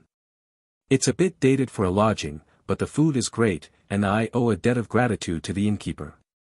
Usually, I'd be drunk and sprawled out at this time, but instead, I came out for breakfast, surprising the busy innkeeper. What brings you here for breakfast? I plan to train a junior, so I'll be showing my face in the morning for a while. The plump, small-statured landlady, with a generous spirit to match, greeted me cheerfully. Some glanced at me briefly, but most stared blankly at my face, mouths agape. She shared various stories, such as how I ate there as a novice adventurer or how I couldn't forget the taste of her food even after becoming a mid-ranking adventurer. Her generous servings attracted novice adventurers with thin wallets. Stories of high-ranking adventurers were also effective in attracting customers. Training a junior. Time flies, from a novice adventurer who didn't even know the guild's location to someone nurturing juniors. That's an old story. I had come to the inn as a novice adventurer, introduced by a senior adventurer. This was the only inn and restaurant where one could eat their fill for a few coins. The quality of the food was also much better than other inns, so it was no surprise that it was popular. I endured the gazes of people who looked like novice adventurers as I warmed my insides with a steaming stew in a corner seat. Han Seiya's stream has started. Han Seiya, getting homework checked by senior. A hologram appeared in the air, catching his attention. So this is the alert function. Just as notifications appeared on his smartphone for new videos from his favorite streamers in the real world, the hologram informed him of Han Seiya's stream starting. It was the reward for the previous quest. He wished he could argue about the quality of such a reward, but it was actually quite useful. After all, he had to follow Han Seiya around like a stalker. Judging by the live stream, time flowed at a 1-to-1 ratio with the real world. Despite learning magic until dawn, she's already logged back in. There's no way she's running a crazy schedule of 3 hours of sleep and 21 hours of streaming, right? Are you leaving already? The meat will be ready soon. Give that to the hungry ones over there. Who throws a gold coin for a bowl of stew? As part of image management and returning favors, I handed the innkeeper a gold coin before quickly leaving the inn. It might seem a bit materialistic, but leaving a good impression like this would bring in more personal requests. In a world without IDs or CCTV, where you have to rely solely on personal trust to get requests, living kindly enough to be spread through word of mouth brings rewards. And it's even more important if it's with someone in the same industry. I'm not the world's strongest hero, so it's not like I don't have to work with lower-ranking adventurers. When accepting requests, I occasionally form temporary parties with intermediate or experienced beginner adventurers. Ah, Roland. As I leisurely stroll down the street, I hear someone call my name from a distance. Hansea, standing in front of the Adventurers Guild, waves her staff in one hand and energetically waves her other hand. She captures the attention of the beginner adventurers who look exhausted and worn out from life. Intermediate adventurers don't usually line up at the guild door as soon as it opens since their income increases significantly, and they start receiving personal requests. I learned some magic. Let's go inside and talk. A neat and clean, although second-hand, equipped beauty who has learned magic. The gazes of some people, especially female beginner adventurers, turn fierce. In a world without rights or welfare, many women become adventurers to survive, and those without talent end up dead or as prostitutes, so they can't help but envy the well-established Hansea. We enter the guild, receiving the full attention of the onlookers. At the counter, a female staff member other than Ellis is sorting paperwork with sleepy eyes. I glance at her briefly and head to an empty table. Beginner adventurers with empty pockets crowd around the request board, so I pass on taking a request. It doesn't look good to steal a few coins from those who have nothing. You've learned magic since we last met. After we parted ways yesterday, I wanted to train more, so I learned some magic. As she sits down opposite me and takes a quick look around, she smiles brightly. She must be confident in the 5 magic skills she developed with her viewers until dawn. She seems eager to show off her newfound abilities. First, I learned a shield spell. Good, I was worried you might have learned something impractical. Impractical? I had already checked what magic Hansea learned through the forum, but I pretended not to know in order to tell stories about adventurers on her stream. As one of the first to play this game, stories shared by a 6 NPC would be popular among viewers. I can't count how many times I've experienced nonsensical things in a world without basic education like elementary school in my 10 years here. Dying due to a cape is a relatively mild case. I organized my thoughts on the various misguided adventures I had encountered. There was a guy who claimed to be skilled at archery, only learned elemental arrows, and then chose a crossbow as his weapon. He always ended up struggling with mana depletion and was eventually kicked out of the party. The one who aspired to be a magic swordsman but neglected to learn any offensive magic spells couldn't even join a party. Another learned only one spell with the intention of becoming the strongest, but his growth as an adventurer stagnated at a floor with monsters of the opposite element. Lastly, there was the guy who wanted to protect his allies and learned only shield and protection skills. He was overshadowed by priests and became useless. I rested my elbows on the table, leaned back, and spoke slowly while maintaining eye contact with Hansea. Sometimes, beginner adventurers have misunderstandings about mages. They think mages can continuously shoot magic like archers shoot arrows. Her eyes subtly lowered at my words. Perhaps it was because both the viewers and Hansea shared the same misunderstanding that she appeared somewhat embarrassed. There were indeed opinions on the forum suggesting she should have 5 offensive spells and unleash them like firing a revolver. But mages are completely different from archers. Her bright eyes listened to my words without interruption. As she quietly paid attention like a diligent student, the voices of beginner adventurers at nearby tables naturally lowered. Hansea might not know this since she started as a mage from the beginning, but the conditions of beginner adventurer parties were worse than one might think. Mages were a rarity. Instead, 4 or 5 warriors gathered, using their bodies to block attacks and complete requests. That's why they had to learn about mages by eavesdropping on conversations with senior adventurers like this. Of course, a skilled mage can maintain a shield spell for self-defense, but even the most exceptional mages struggle to manage more than 2 or 3 offensive spells when starting out. I suppose that's typical for a high-damage glass cannon character. From my experience playing the game a decade ago, most mages shared these traits. Their skill cooldowns were twice as long, and skill costs were 3 times higher, but in exchange, their damage and range were about 5 times greater. They epitomized high risk, high return. Regrettably, there's no way for mages in this world to continuously cast magic missiles and become an unstoppable force. It might be possible for a player who received a buff from the game system, but I can only speak to the common knowledge of this world. If Han Seiya eventually evolves into a multicasting magical powerhouse, I'll be astonished and commend her while taking the bus. So, if a beginner adventurer learns basic magic, the first thing they should learn is a shield spell. As I mentioned before, it's to prepare for when monsters reach the back line. Yes, and what about the remaining 4? 1 offensive spell and 3 support spells to assist party members would be fitting. After all, there are no tough guys who can take repeated magic hits and survive in the lower parts of the tower. 1 shield spell for self-defense, 3 support spells for regular party assistance, and 1 offensive spell for dealing with unexpectedly strong opponents. My words elicited expressions of awe from those seated nearby. Simultaneously, Han Seiya lifted her head slightly, her face radiating pride.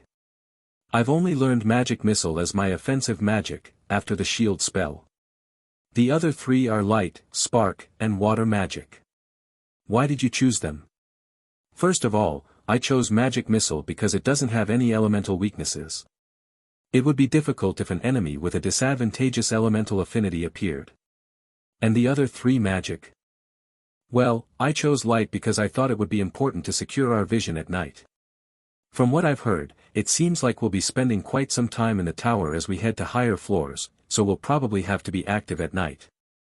I had some trouble deciding on spark, but it could be used as a substitute for a flint and could potentially distract the enemy, so I chose it. I thought water would be helpful when we need to rest. Good. That's excellent. Actually, the fact that she chose only 1 offensive spell is already a pass. The other spells will inevitably change depending on the party composition or the location. For example, light is preferred in caves, while spark is preferred in snowy areas. It may seem like she just copied what other streamers did, but it doesn't matter since I'm not really her magic teacher anyway. From now on, gain experience and earn money while being active on the lower floors, and learn a few more spells for convenience. You can change to a new offensive spell when you reach a point where magic missile becomes ineffective. So, you're saying that expanding the range of spells to respond to various situations is the priority? Exactly. A mage's role in a party is not only to deliver powerful blows but also to overcome situations that cannot be handled by mere skill or ingenuity, like using light magic in a sealed room where torches are unusable or using water magic in a polluted swamp where clean water is unavailable. In the first place, magic is meant to be learned and used, so there's no limitation on how many spells a mage can use. Because of this, there's no need to repeatedly use one magic to become its ultimate master. Instead, it's common to learn utility magic whenever they have the money to buy spell books and swap them out as needed. Thankfully, this aspect is different from the game. It's nice not being forced to use 1 passive, 2 skills, and 1 ultimate like a game character. So, mages aren't just about offensive power. That's why they're mages. Magic is more like advanced technology, not merely a substitute for guns or bombs.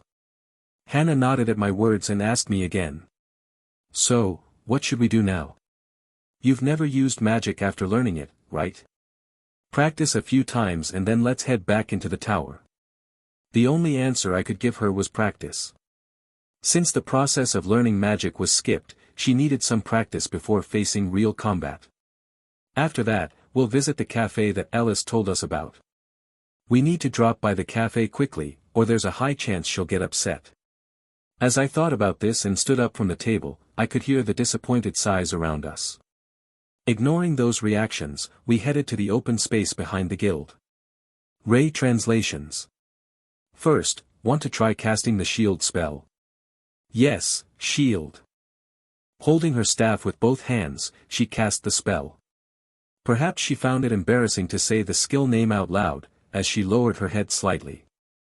Nonetheless, the skill worked, and a hazy semicircle enveloped her. I pressed my finger against it and felt a weak resistance. This should be enough to easily block a goblin's pebble throw. Good. With this, you'll be able to block most attacks on the lower floors. It seems like there's a crack. Did I use the magic correctly? Ah, that was my mistake in adjusting my strength. The magic worked properly. Han Seiya was surprised by the crack that started from where my finger penetrated, but it didn't matter since my finger was much stronger than a goblin's stone projectile. Her eyes darted about, the viewers must very surprised. It wasn't intentional, but it ended up appearing as a show of strength. So now. Roland? I was about to ask her to demonstrate an offensive spell, but she spoke first. Curious about what she had to say, I nodded for her to continue. With sparkling eyes, she looked at me and asked. Roland, as a senior adventurer, you must be quite strong. How many floors of the tower have you reached? Hansea was curious about my record. A 6 NPC who commands respect even from intermediate adventurers. She believed my achievements as an adventurer would be extraordinary. I understand her expectations, but it's a bit of a pity. First, let me say. I haven't climbed very high up the tower. What? But you're a senior adventurer. That's a slightly different story from my abilities. Now that I've met Hansea, I'm compelled to enter the tower. However, in the past, I chose a wealthy and comfortable life instead of climbing the tower. The reason was very simple. Unlike gamers, ordinary adventurers didn't have access to convenient features. There was no teleportation, minimap, inventory, or reality-bending functions like save and load. The party aiming for the top floor is currently on the 43rd floor. I gave up climbing at around the 37th floor and descended. 37th floor. Why? That's because to go above the 40th floor, you have to give up your life in the city. What? I had reached the 37th floor, which meant I had passed through 36 different areas. Relying on the Adventure Guild's maps and my own hand-drawn maps, I had to cross plains, traverse forests, pass through swamps, and break through caves. At this point, the top floor of the tower was farther away than traveling back and forth across the kingdom. Being a senior adventurer meant giving up the comforts of civilization like hot showers, delicious food from innkeepers, and soft beds. Instead, I must lay out a sleeping bag in a tent and venture through uncharted fields. Senior adventurers closely resemble homeless people, gnawing on grass roots as they eagerly anticipate the Adventurers Guild's large supply convoy. I couldn't live such a harsh life, so I returned to the surface and have been living leisurely since then. Think about the vast plains we crossed yesterday. That's the life of a top-tier adventurer, wandering around trying to find the door to the upper floors in a huge area like that. Moreover, imagine doing that in a poisonous swamp, relying solely on luck to find the door. That's, well, a difficult life indeed. Hansea, who was in the same boat as me without any teleportation abilities, grew pale as she imagined her treacherous future. Seeing her like that, I couldn't help but smile bitterly. Don't worry, I'll have to do it with you too, damn it. Hansea seemed unable to recover from the shock and horror of glimpsing her dark future in my story. At least she could log out, while I seemed destined to sleep in swamps and caves. I snapped my fingers in front of her blankly staring eyes. Those are stories of top adventurers exploring the upper floors of the tower. You're just a beginner mage who just learned magic, so don't worry about that yet. The next spell you should try is Magic Missile. Ah, yes. She regained her senses when she heard the loud noise in front of her. She was just starting out, reaching the first floor of level 1, and going through the tutorial, so why worry about the top content? It seemed my thoughts were well conveyed as she adjusted her grip on her staff and her eyes widened. Should I fetch a log to shoot at, or should I aim for that stack of straw? Shoot at my palm. What? Of course, it took less than a minute for her intelligent eyes to cloud over again. Had she forgotten that I'd shattered her shield with just my fingertips? Hansea finally came to her senses as I held my palm out, poised as if to shout, "Stop." Her eyes were darting around, probably receiving complaints from her viewers. Alright, here I go. Magic Missile. With the help of her viewers nagging, she swallowed hard, aimed her staff at me, and chanted the spell.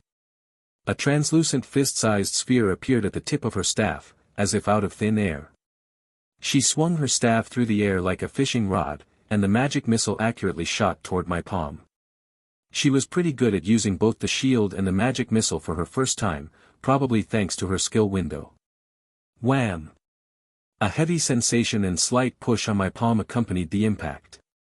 It was a stronger shock than a beginner warrior's strike, but nowhere near as powerful as a goblin's stone sling. Of course, it didn't even redden my skin, let alone bruise it. Did you aim for my palm? Yes. You told me to shoot at your palm. Your casting is fast, and your accuracy is good. You're incredibly proficient with both the shield and the magic missile. At least you won't accidentally hit an ally. That, are there stories about? Right. Inexperienced mages sometimes accidentally attack allies. It's not just mages, though, unskilled archers and rogues who aren't familiar with their weapons can also hit their teammates. There's no system assist to prevent team kills or friendly fire in this world. Whether it's a party member or a monster shooting an arrow, getting hit hurts and can kill. Naturally, there are beginner adventure parties that almost get wiped out because a mage accidentally hits an ally while trying to help the front line. That's why basic non-offensive spells like Spark, which Han Seao learned, are unexpectedly useful. Most monsters aren't wearing armor, so if you burn sensitive areas like their armpits or groin with a flame, you can't deal as much damage as an offensive spell, but you can disrupt their stance. Imagine someone trying to throw a punch while having their armpit hair set on fire with a lighter. In the midst of urgency, even if I accidentally struck an ally, they were wearing armor, so there was no need to be alarmed by the sparks. Unless I really had a ghost-like talent for hitting the ally's neck between their armor and helmet. Try using the rest of the spells just aiming at the ground. The light magic, a sphere of light that appeared on the staff like a magic missile and floated gently above it, the spark magic that created a small flame on the ground aimed by the staff and left only a scorch mark before disappearing, and the water magic that produced a droplet of water just enough to cover the scorch mark. I couldn't tell if Han Seya had exceptional talent as a mage or if it was the power of the skill window, but all three spells passed. The power would naturally grow as she increased her stats and leveled up, so the important thing was control. If her aim was accurate when casting magic for the first time in a virtual reality game she'd never played before, then it was a pass. Her shoulders straightened as she seemed to notice I wasn't just flattering her with words. Considering that she wasn't scared of goblins and could accurately cast magic, we could probably make it to the 5th floor. Of course, even if it was the 5th floor, it would take quite some time to wander the vast plains 4 times. The magic is a pass. Now let's request to gather some party members and make a quick visit to the tower. Gather party members? Her eyes sparkled as if she'd been hoping for party members. Clutching her staff, she followed me like a chick as I headed toward the counter where I casually greeted a receptionist who, although not as close to me as Ellis, was still a familiar face. Ray Translations. I'd like to recruit novice adventurer party members. Yes, Roland. Ellis kept saying you were raising a junior. It was true. She might be talkative, but she doesn't lie. Since she's a mage, how about a frontline fighter, a thief, and a priest? One of the remaining members was a priest. Priest climbed the tower due to their beliefs. To the point everyone treats them with respect. As I nodded my head in agreement, Han Seya nodded along. While the camera was facing the other way, I quickly opened the chat window. Please priest here, please priest here, please priest here. Normal thieves can't even find party members, lol. Waiting for a bikini armor female warrior to appear, holding my breath.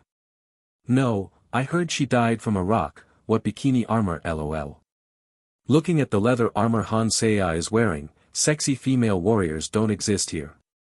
Why did a competition to expose their fantasy desires suddenly start? I closed the chat window without even thinking of properly reading the dizzying contents. As expected, is the forum more useful than the chat window? With superhuman vision, I saw other streamers' stories mixed in between, but they weren't very informative. Judging by the reference to thief, they seemed to have chosen the rogue class, but the rogues here weren't dual-wielding damage dealers, they were the pathfinders of the party in charge of exploration and trap removal. If they didn't have proficiency in lockpicking, trap removal, and tracking various skills from day 1 of gameplay, they'd be shunned. Without those skills, they wouldn't be any different from local farmer A. Since I'm here, I prefer a frontline fighter with a balance of offense and defense. If possible, we should have an archer for scouting rather than a thief. I handed another gold coin to the nodding receptionist. Although it was a large sum for a service fee, it was necessary for smooth social interactions. Especially in a medieval world where professional ethics and human rights were virtually non-existent. Han Se-ah, who had been closely following me, was once again surprised. If she had logged in yesterday and discussed the magic skill tree with her viewers, she would have learned the price of the lowest grade magic stones. The currencies in this typical fantasy game were copper coins, silver coins, and gold coins. Is it really that expensive to form a party? She asked, concerned about already spending 2 gold coins, which were hard to obtain even by gathering hundreds of lowest grade magic stones. No, forming a party is usually free. Then why did you give her the gold coin? So the receptionist finds us competent people.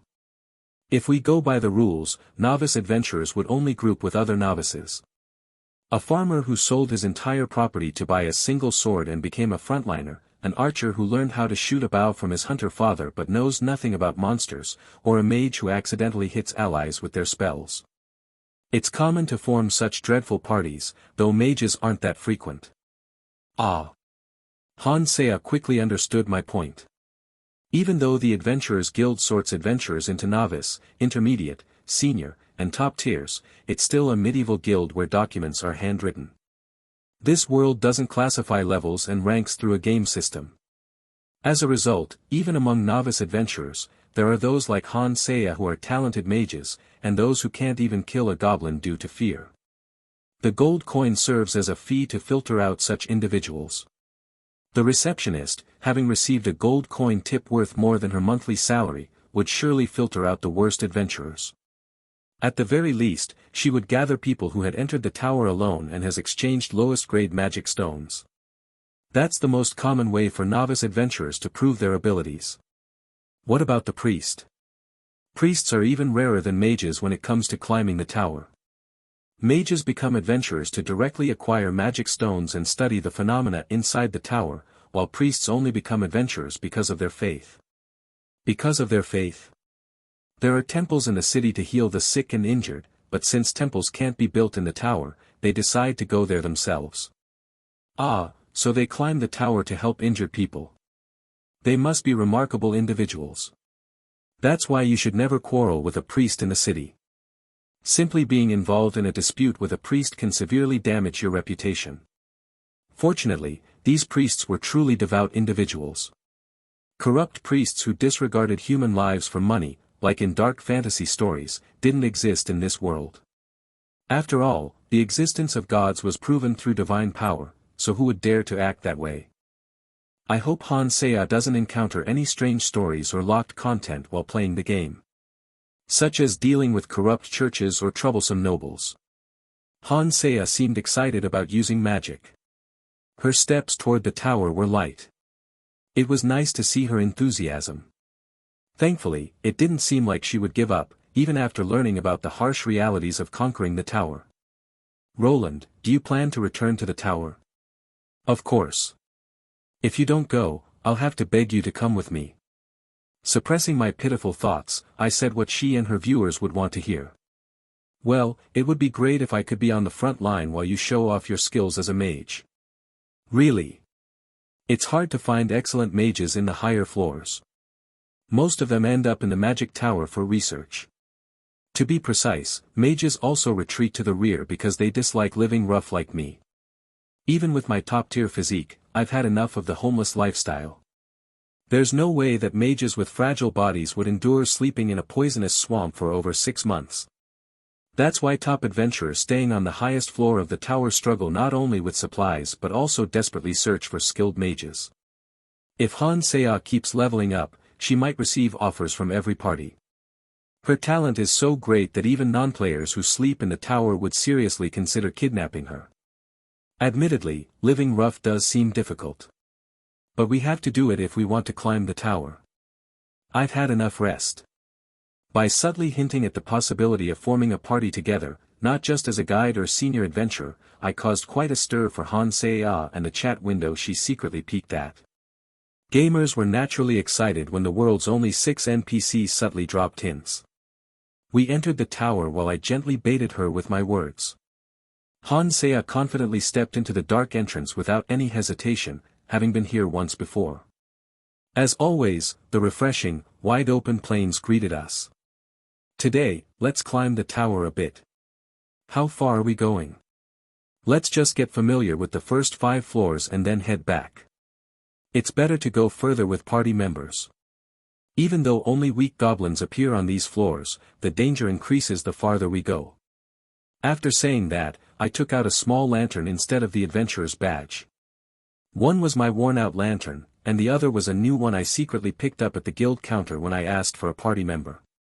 Of course, the new lantern was for Hansea. While she stretched her arms wide and enjoyed the scent of grass, I quickly looked away from her ample chest, which her leather armor couldn't fully cover, and handed her the lantern. It was a small brass lantern, smaller than the palm of a hand. What's this for? It shows the location of the passage to the next floor. It's usually carried by the party's guide, but there's no harm in having one.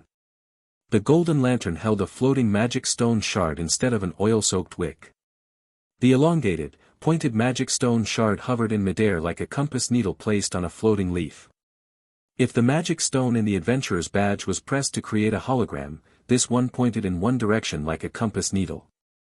The adventurer's badge showed the way out, while the magical golden lantern indicated the way up the tower.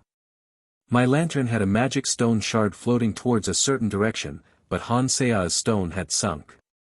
She tapped the lantern like fixing a broken machine and looked at me. Mine isn't moving. The lantern only recognizes the stairs you've reached once.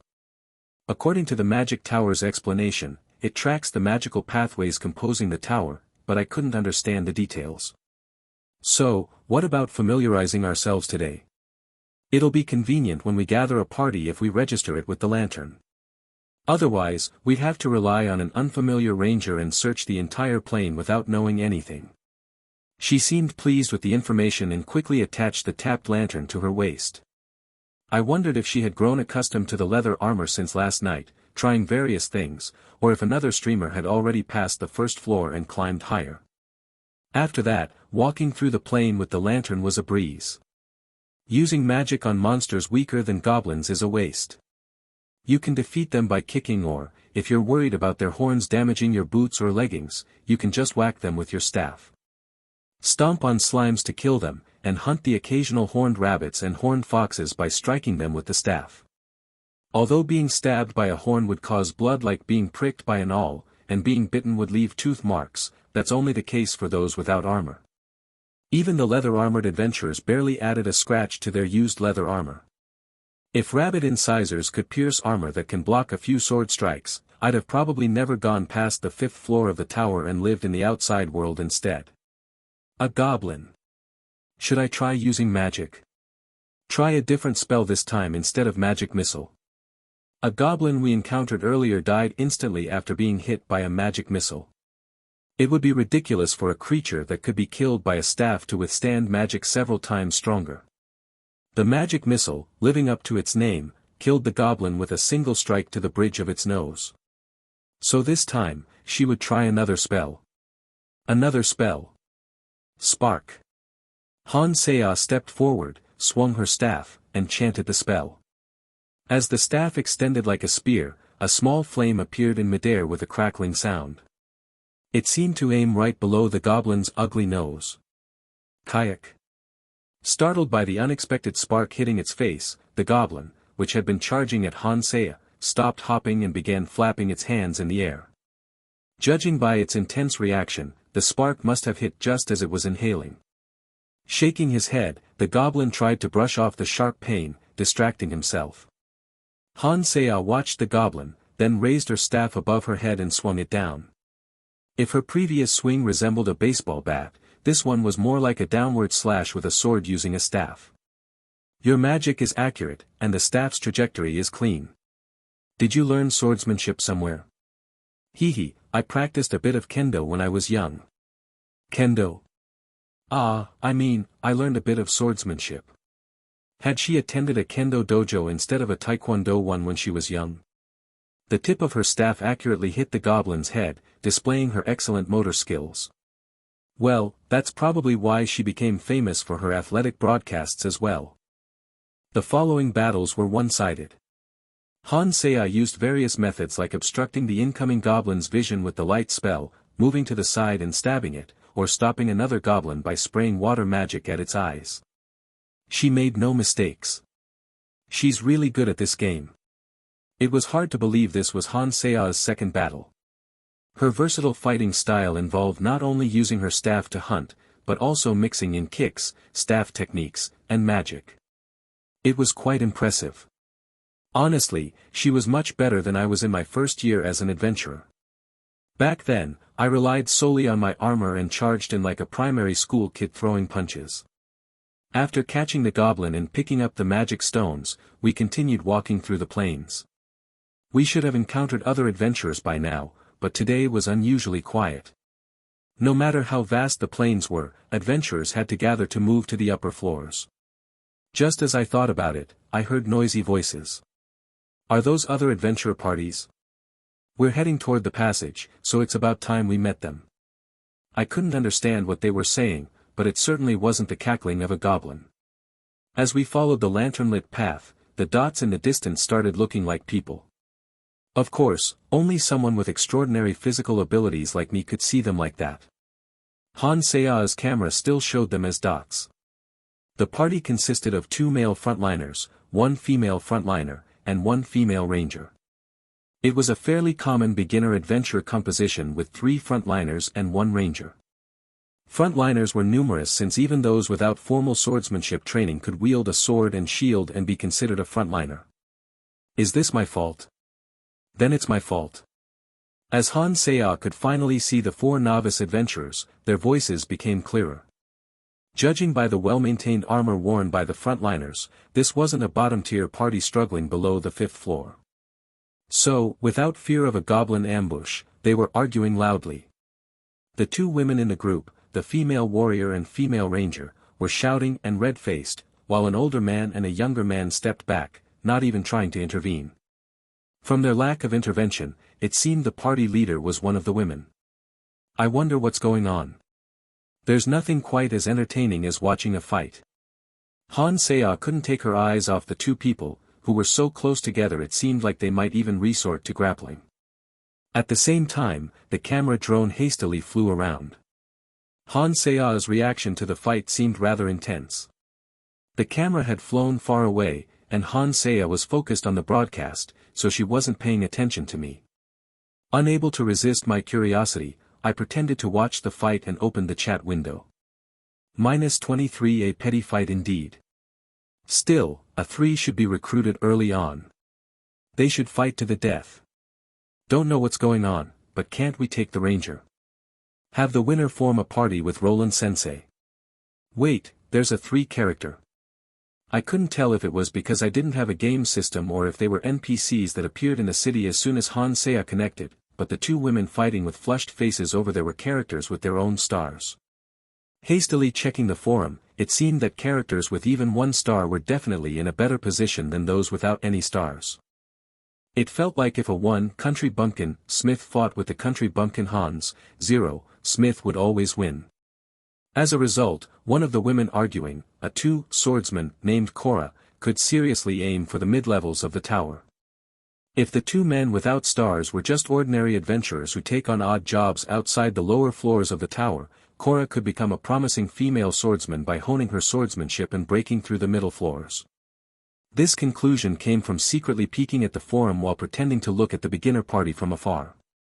Other streamers had fought their first party battles alongside 2 party members, but they were all carried by the NPCs.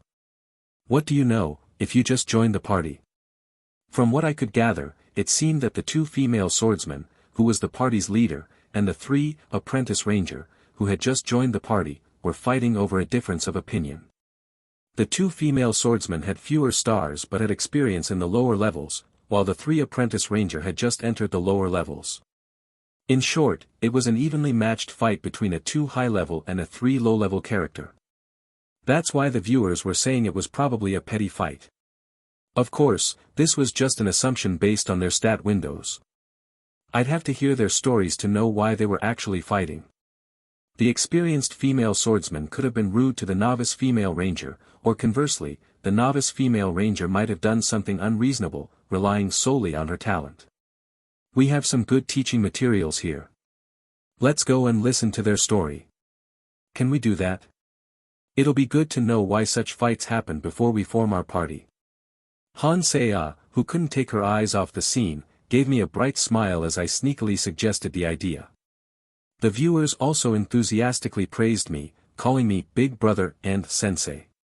No matter how well Hansea fought, her opponents were merely goblins. The viewers must have been getting tired of her fighting goblin after goblin. As we slowly approached, the two vanguards who had been uncomfortably watching the verbal fight raised their swords in our direction. It was a natural defensive posture since, in a world without CCTV, many adventurers doubled as thieves. In such cases, it was easier and faster to reveal one's identity rather than talking. Hey, don't be so defensive. I'm not poor enough to steal a few coins from you. Senior adventurer. The two men immediately lowered their swords when I, who had been casually strolling through the plains without proper armor, pulled out a senior adventurer's badge from my pocket. It was only natural for them to think that someone who could earn a lot of gold by going to the mid-levels and living a homeless life wouldn't resort to thievery just for some second-hand armor. In fact, a senior adventurer could easily subdue all four of them, armed or not. May I ask what's going on?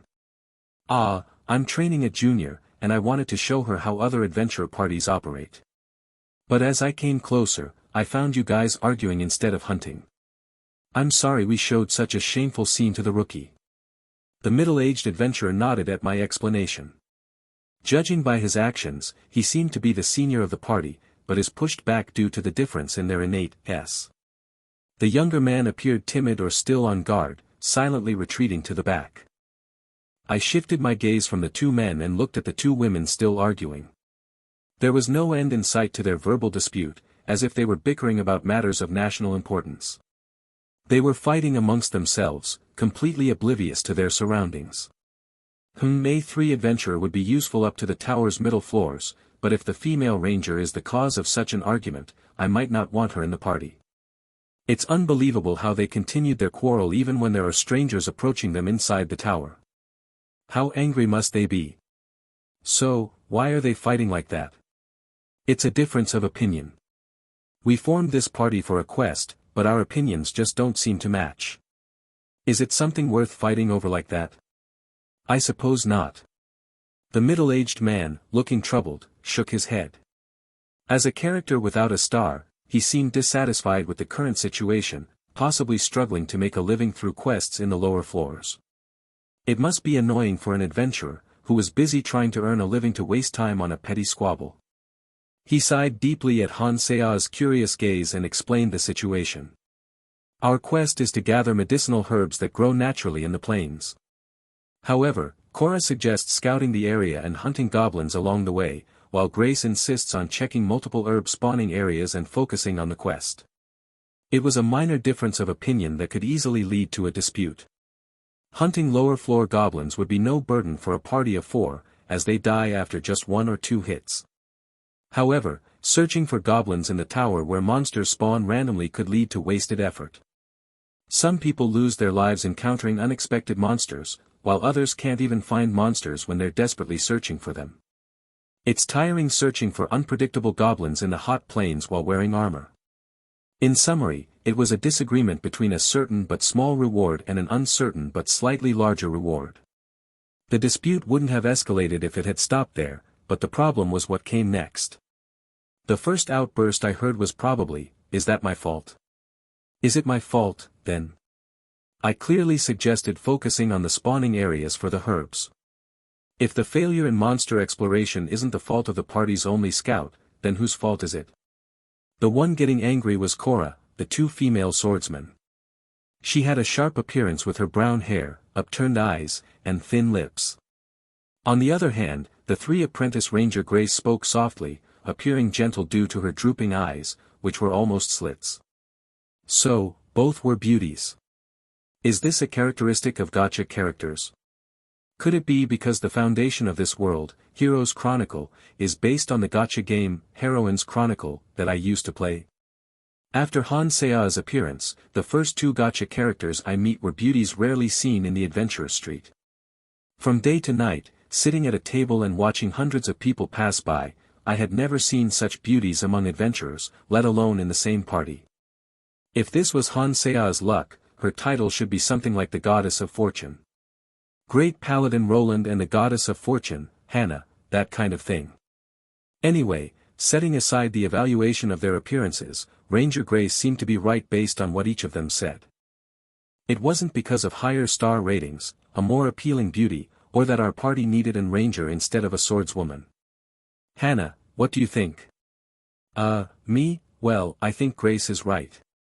What? Swordswoman Cora finally looked our way. Ignoring the gazes of the two women, I asked Hansea another question. How did you come to that conclusion? Swordswoman Cora glared as if demanding her to answer my question properly, while Grace curiously examined us. The two male adventurers, who hadn't even introduced themselves, quietly closed their mouths, seemingly relieved that this boring argument might finally end. Despite the stares of the 5 people, she confidently opened her mouth to speak. After all, she had nearly 10,000 viewers, 5 people wouldn't matter.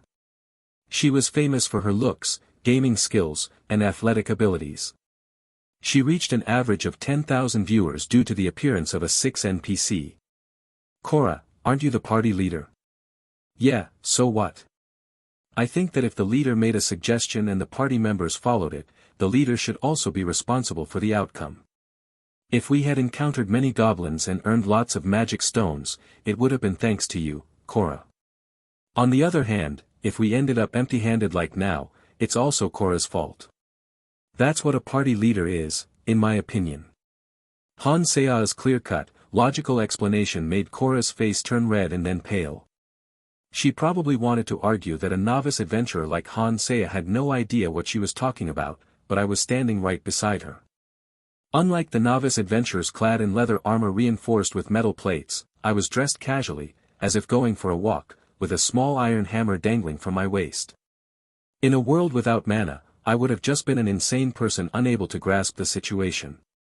However, in a world where mana exists and superhumans are real, such a shabby appearance ironically served as proof of one's abilities. Fine. We've met the minimum requirements for the request, so let's just call it quits. Everyone nodded at the sight of the swordswoman, who screamed in a last-ditch effort to save her pride. Perhaps due to her personality, she was not well liked by many, despite appearing to have been a party leader for some time. The novice adventurer party disbanded. Considering they barely completed the herb-gathering mission, they likely earned very little. Since the first floor wasn't dangerous to low-level veterans, they could move separately without much risk. It seemed like an unspoken agreement to keep their distance from one another as they headed in the same direction. Indeed, it was amusing to see the 4 of them leave after the party leader and their scout fought. With the disheartened men behind her, the female ranger Grace approached me discreetly. "Excuse me, I heard you're training novice adventurers." "Yes. If you haven't found party members yet, how about me? I'm a scout trained by my father as a ranger. I'm confident that my skills are better than most hunters." Considering she was a 3, her confidence was quite likely justified. 1 characters had higher innate physical abilities, like strong farmers, skilled lumberjacks, or experienced hunters. However, superior physiques aren't enough to be useful in battle. Characters with a 2 ranking, such as the female swordsman Cora, possessed innate talent in specific skills like swordsmanship, allowing them to rapidly gain power. Thus, 2 characters, considered as lower-tier substitutes, were not included in parties either. Starting from 3, like Grace, characters possessed unique skills. Grace's ranger skills or a rogue's trap disarmament would fall under this category. With more stars, skills like a noble family's arcane swordsmanship could also be included. You should talk to her instead. It's not my party, it's hers. Oh, I see. You're quite strict. With that, Grace gave a subtle chin nod and took a step forward, standing in front of Hansea. The camera drone focused on Grace, and its tail wagged, as if it was excited to meet a 3 character. While some players only encountered 3 to 4 characters as starting NPCs and had difficulty recruiting even 2 party members, Hansea struck gold by recruiting a rare 6 NPC. She received personalized one-on-one training from this powerful character, and even had a 3-character approach her in the field. No wonder she was thrilled with her progress. However, viewers in the chat window, though partly in jest, couldn't help but feel envious and a tinge of resentment towards her good fortune. So, what do you think? If you want, I can join you for a bit to show you my skills. I'd love that. But Hansea responded with a wide smile before glancing my way. She seemed to think she needed my permission since I was currently leading the party and providing training. Do as you wish. I'm not the party leader right now. You are, and I'm just helping. And as a leader you are responsible for the outcome, that's what being a party leader is. Aha. Let's go then. As I recited Hansea's words like a well-known proverb, she coughed loudly and spun around abruptly, caught off guard. Mischievous viewers in the chat quickly seized the opportunity to tease her. Although her words were typical of a fantasy role-playing game, the clip, when viewed without full context, could be quite amusing. The beautiful woman in leather armor nodded, saying, "Well, that's what a leader is." Of course, the viewers wouldn't let that go. Even though this is a parallel world where virtual reality games have emerged, the humor and memes seem quite similar. Suddenly, I became very curious about the outside world, or rather the reality where Hansea's virtual reality game was released. It would be great if, after clearing all the quests, I could wake up in a capsule just like in a typical modern game fantasy novel's opening. We're heading up to the next floor, so I'll let you know if I see any monster tracks on the way. Monster tracks. While I silently watched the chat, the two finished their introductions and began discussing how to proceed. Hansea knew very little about the tower, so the slightly more experienced Grace took the lead in explaining. You know that monsters just suddenly appear in the tower, right? Monsters in the outside world make nests or dig tunnels to breed, but in the tower, they just appear. Yes, I know that. As a result, tower monsters don't have a home. They just wander around aimlessly after appearing. Pathfinder party members find monsters by looking for their tracks. It's more efficient to track them by looking for footprints rather than just wandering around the tower hoping for a monster to appear. Hansea nodded at Grace's kind explanation. On the first day, she had experienced wandering around the exit zone while looking at the minimap, hoping to find a monster. She couldn't help but understand the importance of pathfinders. It's one thing for the plains to be wide open, but both pathfinders and mages are equally important in the limited visibility of the tower's upper floors. In dense forests filled with trees or cave floors where you can't see without a light spell, you'd lose money on equipment repairs if you just wandered around without a trace. A rookie ranger who had only been active on the lower floors was now eagerly guiding a newbie mage on her second entry to the tower. The sight of the two beauties was quite pleasing to the eye. My fans, who are mostly intermediate adventurers, sometimes offer to help or buy me a drink, but most of them are muscular, hairy men. Since being an adventurer is a life-risking profession, there are naturally more men. It's heartwarming to see two beautiful women chatting and laughing rather than being surrounded by grubby men who would rather spend their money on alcohol than bathing. Then, I'll take the lead. Okay. Grace, who had just spoken, glanced at me and slowly began to walk. Naturally, she headed in a different direction than the previous party members. While she wasn't quite at the level of the female swordsman Cora, she seemed to have some experience as she took a lantern from her waist and checked the direction, looking much more skilled than Hansea. I remember reading somewhere in my past life, on an internet article, that people can't walk in a straight line. If you get lost in a desert, you'll wander in circles and be found near where you started. I'm not sure if that's accurate, but it did have some credibility. The lantern, if not constantly checked, could lead you to believe you were going straight when you had actually changed direction. Moving your body in reality is different from pressing arrow keys to make a game character move straight forward.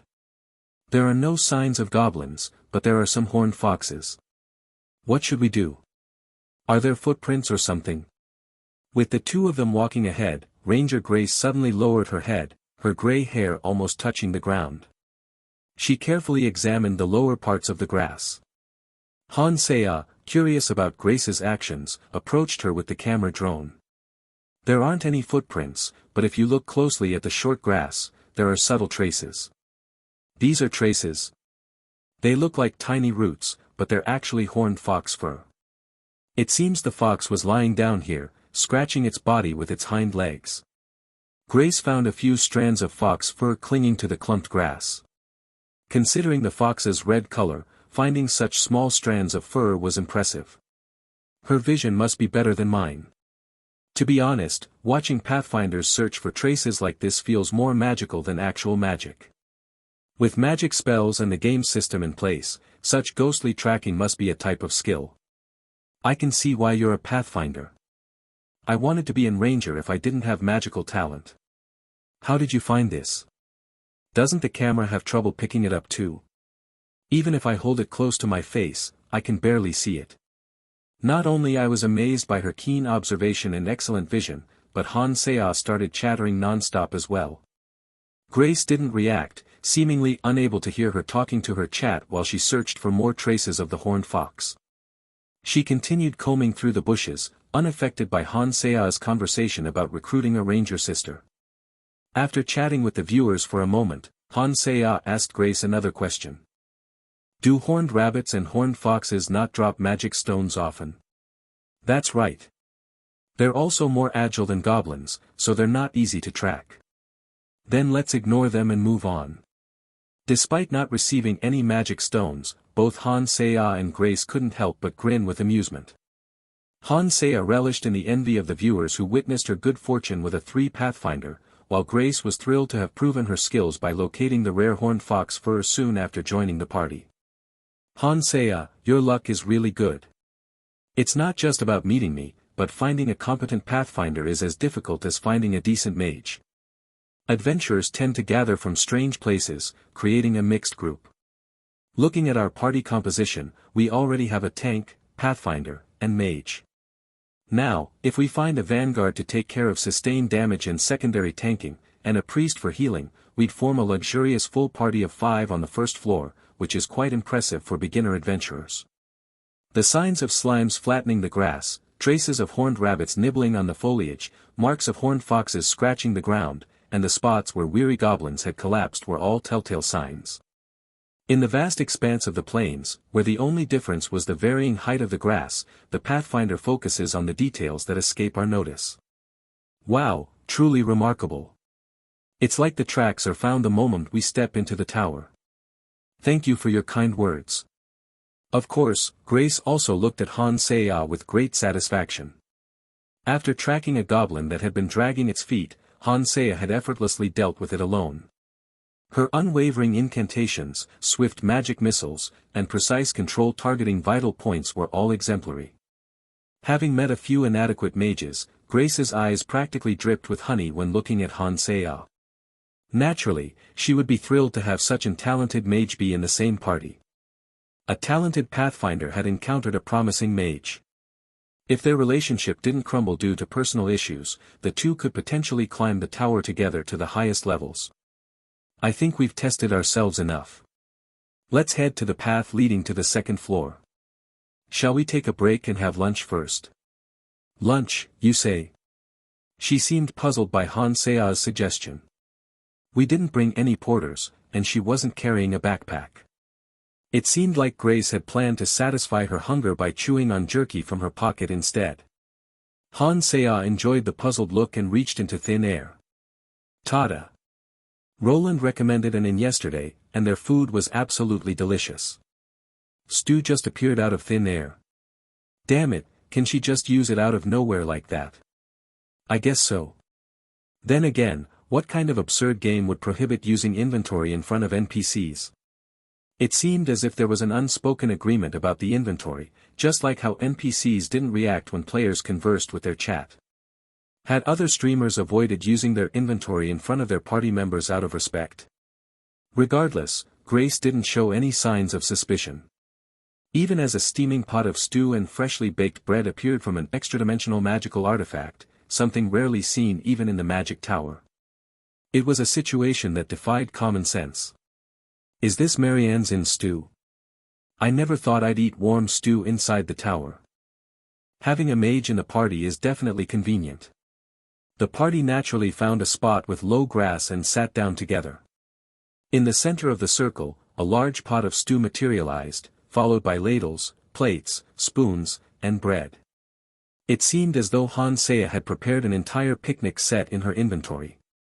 Nonetheless, the ability to enjoy a warm meal was a considerable advantage. If one didn't bring numerous porters into the tower, an adventurer's provisions would be limited to jerky, dried fruit, and hardtack. While water could be procured through magic or magical artifacts, there wasn't a spell capable of conjuring delicious bread from thin air.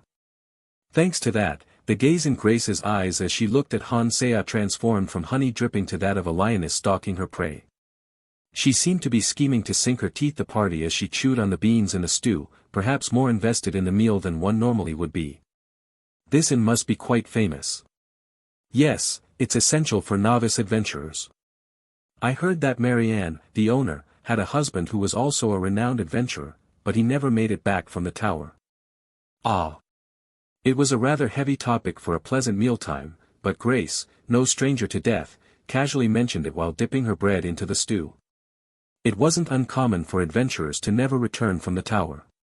Of course, death was surprisingly common in the outside world as well. With shepherds being bitten by wolves, herb gatherers accidentally disturbing goblin dens, or settlers and merchants being swept away by monster waves, such incidents occurred almost monthly. In this world, it was more natural to assume someone had died if they lost contact. Many inns take advantage of novice adventurers, you see. Since wealthy, intermediate adventurers wouldn't come anyway, they prey on the inexperienced or the poor who know little of the world. It's a place no one would visit if they knew better. While I provided Hansea with a beginner adventurer's guide from a senior adventurer to a novice, Grace shared everyday stories from one beginner adventurer to another. As the content and viewpoints differed, Hansea focused on the conversation, forgetting to even chew her bread. Although time had passed long enough for them to scrape their plates clean with bread, the food on their plates hardly diminished. It was said that when 3 women gathered, plates would break, but here, 2 beauties had cooled their stew instead. Ah, I think we talked too much. Hansea, who had been listening to the conversation while absent-mindedly holding her plate, suddenly stuffed bread into her mouth in surprise. She glanced vaguely upward, perhaps the chat had a comment to make. Was it a donation notification? It seemed like someone had donated to scold her. No matter how absurd Hansea's actions were, NPCs wouldn't notice due to the game system's assistance. However, her actions were often too conspicuous, it was easy to identify when she was staring into space or talking to herself. She appeared a little embarrassed as she gave an awkward smile, she was obviously getting an earful from both paying and non-paying viewers. Right, let's head to the 2nd floor. Do you have a lantern? Yes. It's a new one, though. She took out a lantern from thin air. It seemed like she had put it in her inventory while it had been hanging from her waist. The new lantern, with its magic stone fragments still settled, was in Hansea's hands. Grace nodded at the sight of the lantern and continued her explanation. It was convenient to have someone else explain the role of a pathfinder. Was this why college professors employed graduate students and teaching assistants? It's best for each party member to carry a lantern and an adventurer's badge so as not to lose them. If the party is scattered due to unforeseen circumstances, the only thing you can rely on is the lantern. As a mage, you're less likely to lose it, though. Starting with the harsh reality of beginner adventurers, followed by tales of the outrageous people Grace encountered. A talented player, a reliable 3-ranger, and a 6-tank with outrageous stats, our party felt at ease on the 1st floor of the tower, navigating the plains without any major difficulties. From the 1st floor to the 2nd, and from the 2nd floor to the 3rd. Let's stop at the 3rd floor today. Ha! The sun is about to set outside, and I have some places to visit in the shopping district. Besides, let's celebrate our new partnership with dinner. The stone archway, standing alone in the middle of the plains, serves as the entrance to the tower. Passing under the empty archway would distort one's vision and transport them to the next floor. I suggested leaving as Hansea tapped the arch curiously while checking her lantern, and Grace gazed at her adoringly. After all, I needed to visit the CAF and present Ellis with a luxurious dessert set before she got upset. Although they weren't romantically involved, it was advantageous to keep the senior receptionist, who had kindly approached him and assisted with various guild matters, in good spirits. A few desserts were a small price to pay for networking and a bypass from tedious paperwork. Food provided by a senior adventurer. It's something to look forward to after a long time living the adventurer life. Long time, you say? Who's been doing it for a long time? Oh my. I don't have anything to say if you put it like that. There's a veteran of 10 years in our party. Exchanging playful banter, we began our journey back to the first floor from the third. Having proved her magical and exploration abilities, Grace didn't bother tracking goblins, and we simply checked our adventurer badges to locate the exit. Arriving back on the first floor. We'll need to split up for a bit here. Should we meet at the tower entrance? Let's meet at the Adventurers Guild instead. It'll be less crowded, and I need to tell them we've found an ranger for our party. Grace, taking my words as confirmation, waved goodbye and leisurely walked towards the plains. Watching her leave, Hansea quickly turned and began striding across the plains with a pouty expression, like a child protesting. Of course, I knew her frustration wasn't directed at me. The chat could be quite cruel. Grace, as it turned out, was a stunning beauty with an hourglass figure. It was worth noting that Grace was a glamorous beauty. While Hansea's figure was feminine and curvy even in leather armor, Grace's physique left no doubt about her womanly assets, despite wearing leather armor as well. It's no wonder the viewers quickly nicknamed her Eye Candy Ranger. With these two shapely women sticking close together and constantly conversing, the viewers couldn't help but discuss them. As soon as the topic of forming a party came up, they flooded the chat with talk of bikini armors and voluptuous nights. The chat had become so lewd that the broadcast itself seemed on the verge of being rated 19+. Hannah, do you drink? Of course. I'm not a child, you know. How sensitive. Stained tables and boisterous adventurers filled the room. Busy waitresses carrying trays of food moved about, occasionally swatting the hands of lecherous patrons who tried to sneak a feel. Despite the chaos, the establishment maintained cleanliness thanks to the high-quality magical tools. Welcome to the Lucky Scoundrel. The atmosphere at the Lucky Rascals Inn was more akin to a college bar or cabaret than a traditional restaurant. While I had never been to a cabaret and had only seen them in movies, the staff of beautiful women bustling about left a strong impression. Though not as striking as the receptionist at the guild, the waitresses here were neat, clean, and wearing makeup. The first floor housed a clean dining area, while the second floor had budget-friendly lodging stocked with basic magical tools. The food was somewhat overpriced but boasted decent flavors. How many guests? 3 for dinner, 2 for lodging. I shouted at a waitress wearing a uniform similar to the guild's attire and slapped a gold coin on her exposed collarbone. A gold coin in this adventurer-filled area was like a business card.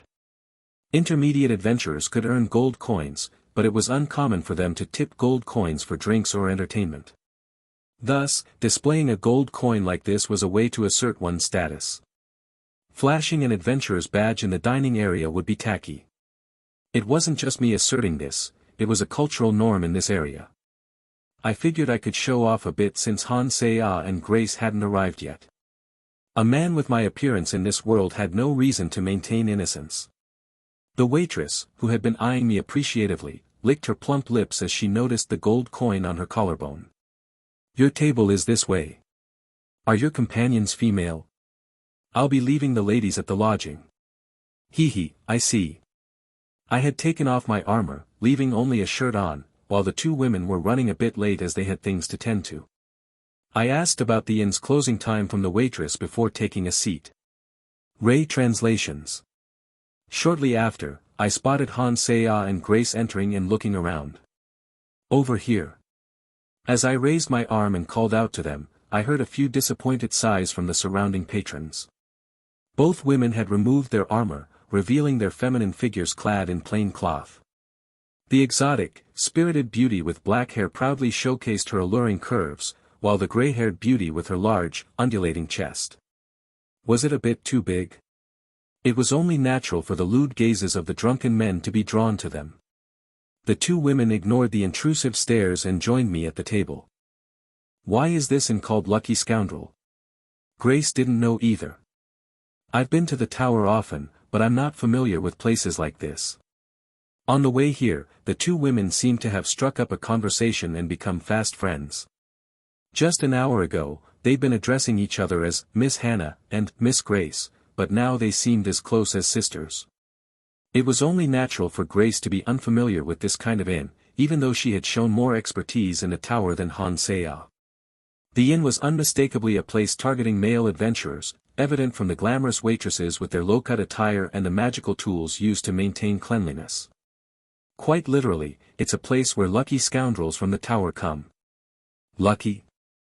Those who become intermediate adventurers without dying and rookies who score rare materials for a big payday come here.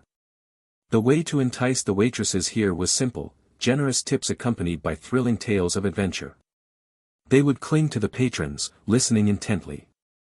Of course, this wasn't a seedy establishment that only sold women's bodies. It was also a place where lucky patrons could enjoy luxurious food good enough to relieve their stress. This wasn't some run-of-the-mill tavern serving ordinary stew and watered-down beer. Rather, it was a high-end restaurant where patrons could savor dishes prepared by renowned chefs from the kingdom's capital, accompanied by certified top-quality liquor. The cheapest item on the menu was priced in silver coins, not copper, making it a place where only the luckiest of beginners and intermediate adventurers could afford to set foot. And there were the adventurers getting slapped on the back of their hands they had money but lacked exciting tales, so they were rejected. Is it expensive? The price of a steak you'd eat would be about the same as 350 goblins. Heavens! After deducting lodging expenses, food, and equipment repair fees from the money earned through low-level magic stone and herb-gathering quests, such a luxurious meal would be beyond one's wildest dreams. Thus, the patrons of this establishment fell into two categories: lucky novices who came into a large sum of money and sought to relieve the stress of life-or-death battles, or those who had consistently ventured into the tower without dying and rose from beginners to intermediates. While skill played a part, most adventurers believed that fortune was the key to surviving and thriving in the tower. With monsters appearing so randomly, it seemed fitting to attribute success to luck. If it weren't for my high-stat body, I'd have ended up as a corpse hidden in some cave. Of course, it's only expensive for rookie adventurers. Intermediate adventurers can afford to come here once or twice a month. Is the income gap that big? Rookie adventurers are abundant, so low-level magic stones are as well. But from intermediate rank onwards, there are fewer adventurers. Setting aside the difference between low and intermediate magic stones, the fees for alchemy materials or herbs from the middle levels are of a different order of magnitude. Grace's party took on a beginner's quest to gather herbs from the plains without disturbing their roots and submit them to the guild. One could earn about 20 copper coins by filling a human head-sized pouch with herbs from several gathering spots. However, the reward for the forest material gathering quest given to intermediate adventurers was at least 2 silver coins, even if it was considered meager. Considering that 100 copper coins equaled 1 silver coin in the game's 100:1 exchange rate, the rewards for similar quests had a difference of more than 10 times. So, you're today's lucky scoundrels. Rookie adventurers who get to enjoy a meal bought by a senior adventurer are hard to come by. Oh. And I've also secured accommodations, so you can stay here. You've arranged accommodations as well? Grace seemed a little flustered by my words. There was certainly a difference between treating someone to a hearty meal and covering their lodging expenses. However, there were various reasons for such generosity. The main concern was the gossip that had arisen from my gold coin donations, all the way to the hammer I had given to one of my fans. Rumors like, that unyielding paladin Roland made his novice adventurer party stay in a lowly inn worse than a stable, could be quite bothersome. While other adventurers might let it slide, the patrons responsible for my luxurious and comfortable lifestyle were mostly nobles. Although some of them tended to look down on adventurers, many others saw them as romantic figures in pursuit of grand stories. High-ranking adventurers shouldn't let their party members, especially beautiful ones like you, stay in strange places. People would talk. So, don't be so shy as to refuse the support a senior adventurer offers to a rookie adventurer. Beautiful, you say. Do you also win over women's hearts, not just monsters? Adventurers were romantics who risked their lives fighting monsters and exploring uncharted territories. Maintaining an image of being generous, cheerful, large-hearted, and righteous would bring in better requests. Some adventurers might complain about groveling or flattering nobles, but it didn't matter. The rewards that came from spending gold coins and gifting spare weapons far outweighed the costs. Grace, who had a rough understanding of the adventurer business, accepted my explanation with a light-hearted joke. As for Hansei, she didn't seem to mind or refuse. She appeared happy to meet a well-off patron with impressive stats. Anyway, to Hannah and Grace, let's work well together. I raised my glass of ice-cold beer, a welcome change from the usual lukewarm cheap brew. I put aside my doubts about whether medieval beer was originally consumed cold, as both of them enthusiastically raised their glasses as well. The impressive energy of the relatively tall Hansei and even taller Grace caught the attention of nearby adventurers. Already caught up in the atmosphere, the two didn't seem to care. With a loud clink, our wooden cups collided, and the resulting foam spilled onto the table. Their spirited energy captured the attention of surrounding adventurers, but the two ladies seemed entirely unfazed, already intoxicated by the atmosphere. With a resounding clink, our wooden cups collided, sending frothy white foam spilling onto the table. This chapter is 19+, therefore, the full chapter is posted on my Ko-fi. If you are 19+, read the uncensored version here, go to Ko-fi. In the dimly lit alleyway, a pair of mischievous eyes scrutinized me. Through seemingly half-closed, narrow slits, I could see the faint brown of her irises. Her gaze was far too sharp to be that of someone intoxicated. "What's the matter?" I asked. "Do I really need to say it out loud?" she replied. After enjoying a delicious meal, Hansei and I parted ways. She promptly grabbed her key and headed to her room, possibly to log out. But Grace was different. When the waitress we had been chatting with earlier approached me, Grace feigned drunkenness and clung to my arm, practically pushing me out the building. Well, I was just a bit curious about a senior adventurer's accommodations. Her ample bosom pressed firmly against my arm, barely contained by her plain leather armor. It was astonishing that such a simple, unadorned garment could showcase a woman's allure so effectively. In the darkening street, people like us were the only ones remaining male adventurers reeking of alcohol and stumbling about, and the prostitutes clinging to them. Even after Hansei and other players entered the world, the original prostitutes hadn't disappeared. I gathered my courage for this. "How much longer do you plan to wander the streets?" This wasn't my first time in such a situation. My handsome face had attracted a variety of women, from stressed female adventurers facing life-or-death situations to widows and noblewomen who summoned me under the pretext of a request. But what caught me off guard were her eyes. They weren't the sticky, lustful gaze that desired my appearance and body, instead, they were filled with joy and longing. After a decade in this fantasy world as a warrior, I had become adept at reading people's intentions, so her eyes were all the more disconcerting. She was a three-character I had never met before. Why was she looking at me so affectionately? Have we met before? Oh my, what an old-fashioned pick-up line. No, it's just. Grace artfully dodged my question. With her thin, upturned eyes, she looked sly, almost fox-like.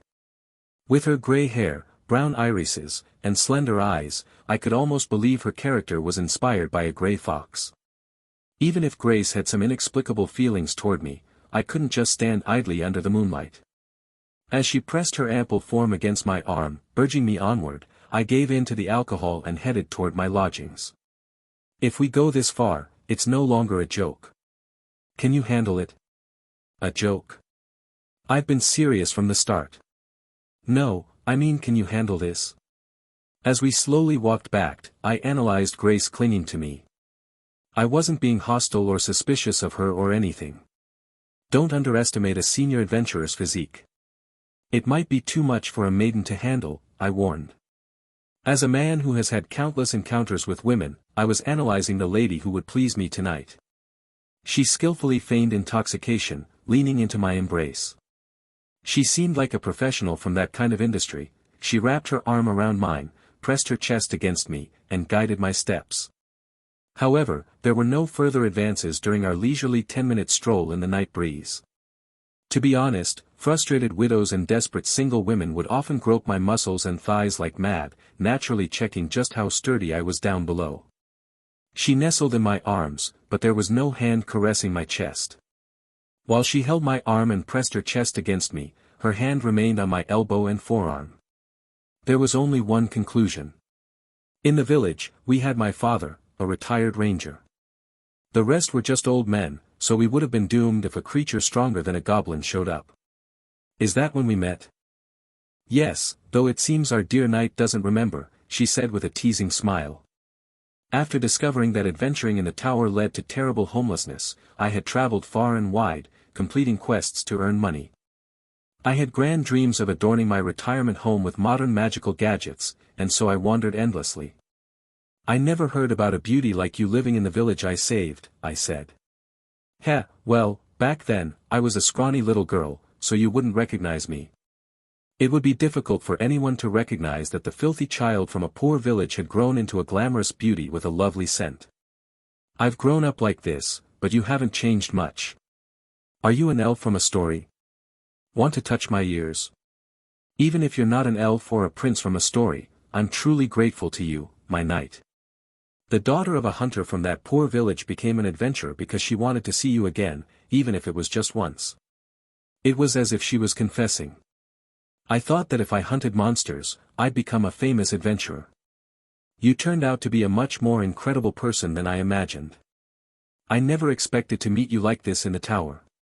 Morning always came quickly for adventurers.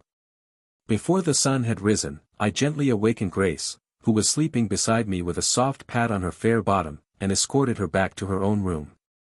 The game's time didn't seem to flow at a 1-to-1 ratio, so Hansea was due to log in around sunrise. While novice adventurers were busy scurrying about in search of lucrative and easy quests, I enjoyed a leisurely meal and mulled over some newly learned facts. I wasn't the quickest thinker, so organizing my thoughts like this provided some clarity. Firstly, with Hansea's appearance, gotcha characters had begun to surface in this world. Grace, who claimed to be a girl I had rescued from a village under siege, likely represented a collectible element. In most otaku games, collecting characters, leveling them up, or raising their affection would unlock substories. If the Six Great Paladin Roland's substory was a decade-long epic, then the Three Apprentice Ranger Grace's substory would be something like, she became an adventurer after admiring the paladin who saved her as a child. Of course, leaving out the part where she spent her first night with the very paladin she idolized. But the real issue was Hansea. Hansea's stream has begun. Hansea, a new companion, Three Pretty Ranger Sister. Her stream started like clockwork just as the sun began to rise. While it was difficult to predict how things would go in the tower, in the inns, it always seemed to be morning when she logged in. In a typical RPG, choosing to rest at an inn would cause the screen to darken and then suddenly become morning, so it made sense. In real time, she would start streaming in the afternoon, playing the game for half a day before ending both the stream and the game late at night. In game time, she would wake up in the inn in the morning, play for half a day, and then log out at the inn in the evening. But was this a viable way to climb the tower? The middle floors of the tower required days-long journeys to traverse, while exploring the uppermost floors could take months of grueling, nomadic living. Streaming that horrific experience with a 1:1 time flow would be more like labor than gaming. It wouldn't be enjoyable as a game, and even less so as content for a stream. Unless there were numerous patches that catered to gamers' convenience similar to the inventory and mini-maps, it seemed unlikely that progress up the tower would be swift, if at all. Ray translations. Why the long face this morning? Ellis asked. I drank too much last night, I replied. And forgot to buy the dessert you promised, she added. I recruited a new party member yesterday. We'll go to the CAF today and bring both of them, I assured her. As Hansea's stream notification appeared and I absent-mindedly stared at the chat window with my chin resting on the table, Ellis approached me. Despite enjoying a laid-back, part-time work schedule, she was pouting over the delay in receiving her dessert. She insisted that I buy her dessert today, then, I began recounting what happened yesterday. There weren't any suitable candidates for the vanguard. There were a few decent ones, but they were somewhat unsuitable to join Paladin Roland and the Promising Witch. There's no one yet volunteering for the priest position to climb the tower, so we might have to wait. However, there was one quite capable person from the ranger class. A ranger, of all things. They used to be a hunter and roamed around with adventurers outside the tower. They were skilled enough to complete material collection quests by themselves up to the 7th floor. Alright, I get it. I'm sorry for leaving the party member search to you. I raised both hands in surrender, playfully stretching out the words as I spoke with Ellis. Although my words were light-hearted, I had been a nuisance nonetheless. Perhaps the 7th floor ranger was someone Ellis had been keeping an eye on. She must have already brought up the topic of joining my party. It would be annoying if I'd gone and found myself a ranger while she was in the middle of persuading someone else. By the way, where did you find such a beautiful young lady? Bring some junior receptionists to the Adventurers Guild later. I didn't bring her, she came looking for me. As we exchanged casual conversation, the doors of the Adventurers Guild opened, and Han Se-ah and Grace entered. After nodding slightly to greet Ellis, they sat at an empty table. I beckoned them over, and the two joined me, sitting side by side. Grace, acting as though nothing had happened the night before, seemed as if the events were but a fleeting dream. However, one thing had undoubtedly changed. That armor must have cost a fortune. I used all the funds I'd saved when I left the village to get this equipment. Grace's once plain leather armor had been transformed into a fitted, waist-cinching armor that emphasized her femininity. The tight waist and protruding chest area captured people's gaze like gravity. No wonder the chat window was plastered with nonsense like eye candy. Unfortunately, we couldn't find a vanguard or a priest. So I'll temporarily serve as the vanguard, and after we get in sync on the 5th floor, we'll head straight to the 10th floor. The 10th floor. Yes, understood. At my words, Grace nodded immediately, while Han Se-ah asked in surprise. Any novice unfamiliar with the tower's circumstances would be shocked by our rapid progress from the 1st to the 3rd floor, and then from the 3rd to the 10th floor. Grace, who was now glued to Han Se-ah's side, began to explain kindly. Though I'm not sure about the 11th floor onwards, there's not much difference between the 1st and 10th floors. It's true that monsters become stronger as the floors get higher, but horned rabbits and horned foxes only grow slightly larger in size. The same goes for the skinny goblins that appear. So we're only going up to the 10th floor. Right. That's where we can make some money. The two of them sat close at the table, engaging in a lively conversation. As expected, Grace, a fellow novice adventurer, had some experience with the lower floors and seemed to know her stuff. The tower has a special monster every 10 floors. They're much stronger than the monsters of the same level, and instead of dropping magic stones, they leave behind different loot when defeated, I explained. In simpler terms, these were boss monsters. If the players defeated the boss monster Horned Wolf on the 10th floor, they would find a forest waiting for them on the 11th floor. Similarly, upon defeating the forest boss Orc Hunter on the 20th floor, they would encounter a cave starting from the 21st floor. If I take the lead as the vanguard, our party should aim to hunt the Horned Wolf. Of course, we won't go there right away. After gaining experience from various lower floor quests, we'll hunt it then. Does the wolf have horns like the horned rabbit and horned fox? Hannah inquired. Exactly. Although it's incomparably stronger than the likes of a horned fox. It wasn't until I entered the fantastical world of Heroes Chronicle that I realized just how large wolves could be. I knew wolves were big, but as a boss monster, the horned wolf was even larger. The real-life wolf photos and GIFs I had seen on the internet depicted wolves only just larger than humans. When they stood on their hind legs, they towered over us, and their heads were about 2 or 3 times larger. The boss monster horned wolf was even bigger than the ones in those images. Unlike the horned fox, the horned wolf's horns can pierce leather armor. Its mouth is large enough to bite off an inexperienced adventurer's arm along with their small shield if they don't handle the shield properly. That's why, up to the 9th floor, adventurers can rely on their individual abilities, but on the 10th floor, they must always stick together as a party. Although the horned wolves could pierce leather armor, they couldn't penetrate steel armor. The conventional growth path for adventurers involved saving up money from lower floor quests to purchase steel armor and shields before challenging the 10th floor. I, however, had equipment exclusive to my gacha character, which was incomparable to steel armor. Therefore, all the money earned from quests and adventures would be invested in Hansea's and Grace's gear. Let's leave the explanation at that and check out some quests. I rose from the table and headed towards the quest board in the corner. Industrious adventurers had already picked off the easy, well-paying tasks, leaving the board looking rather sparse. I stood beside it, arms folded, waiting for the two women to choose their quests. Hansea had never taken a quest before, and although she had entered the tower twice, this was her first time attempting one. Grace, once again, stuck close to Hansea, kindly explaining the details. The camera drone focused on the two of them. I can guess how the chat is reacting to that shot. Most quests in the plains involve gathering herbs. It's no surprise since the area is filled with nothing but grass. The herbs are used for ointments, cosmetics, and magical potions, but since the plains are vast and frequented by novice adventurers, the rewards are quite modest.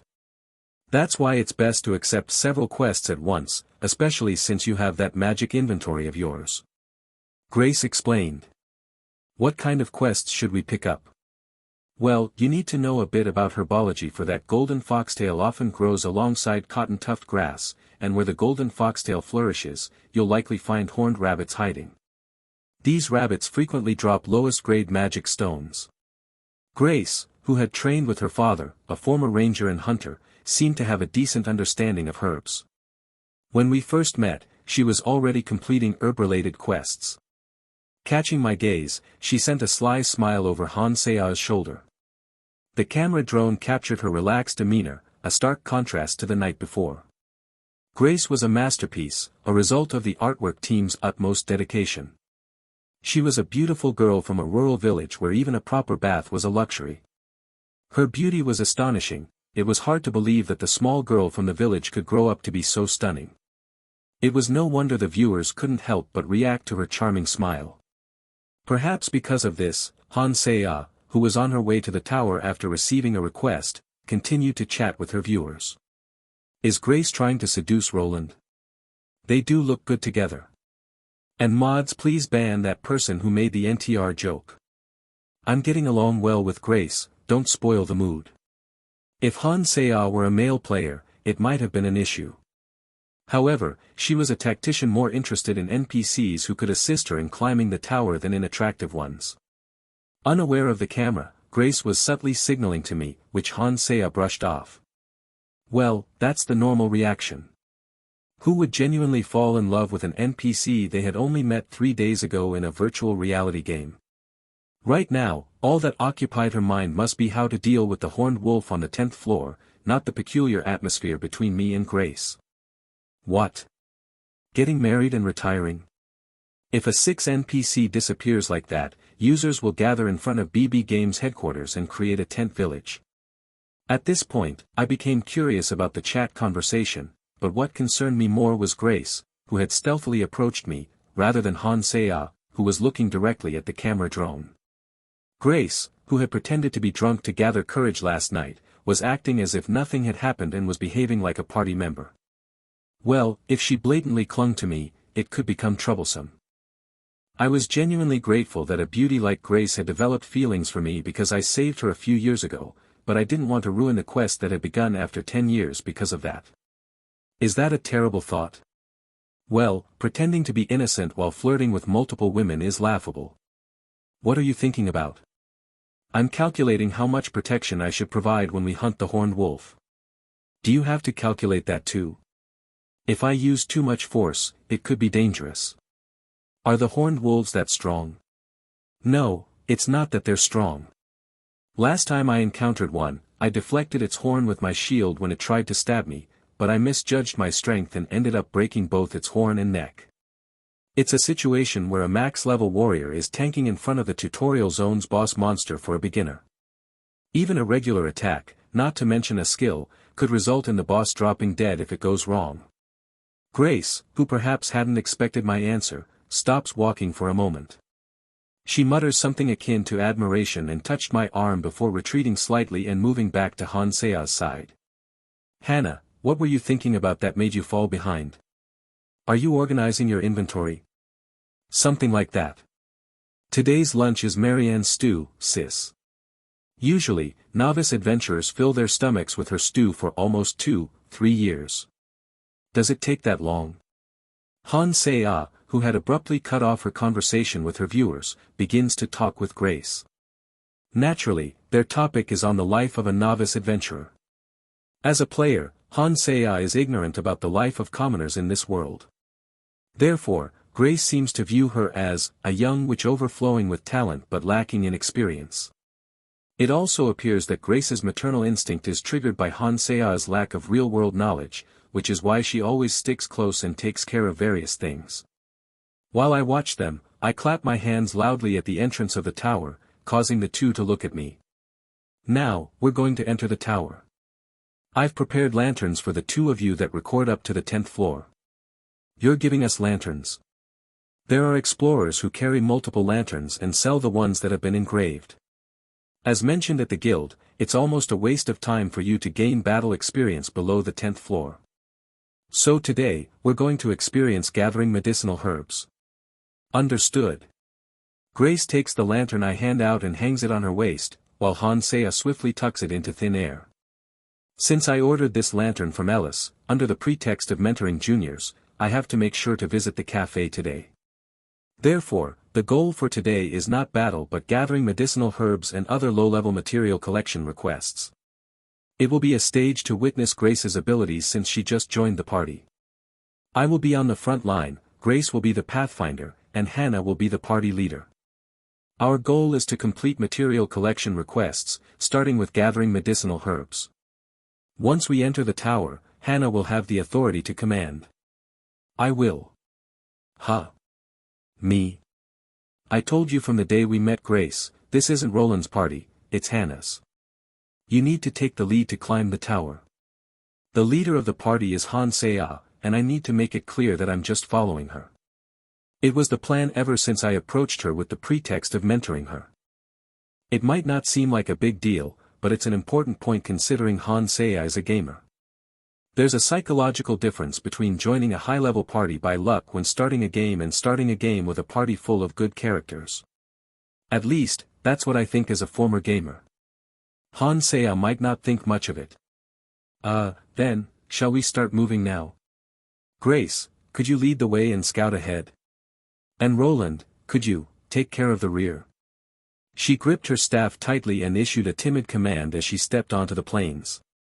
Of course, neither Grace nor I had any reason to critique her attitude, so we simply nodded and started walking. With a kind smile, Grace responded to Han Se-ah's words. After examining the grass and lantern a few times, she set a direction and began walking. Han Se-ah and I slowly followed. Naturally, the monsters of the plains were no match for us. They couldn't even interrupt our leisurely walk. Horned rabbits and foxes might charge at Grace with enthusiasm, but they would fall with a balk. Sound even before their small, sharp horns could pierce her. Sis, you can throw stones accurately as well. Those creatures return a loss if caught with arrows.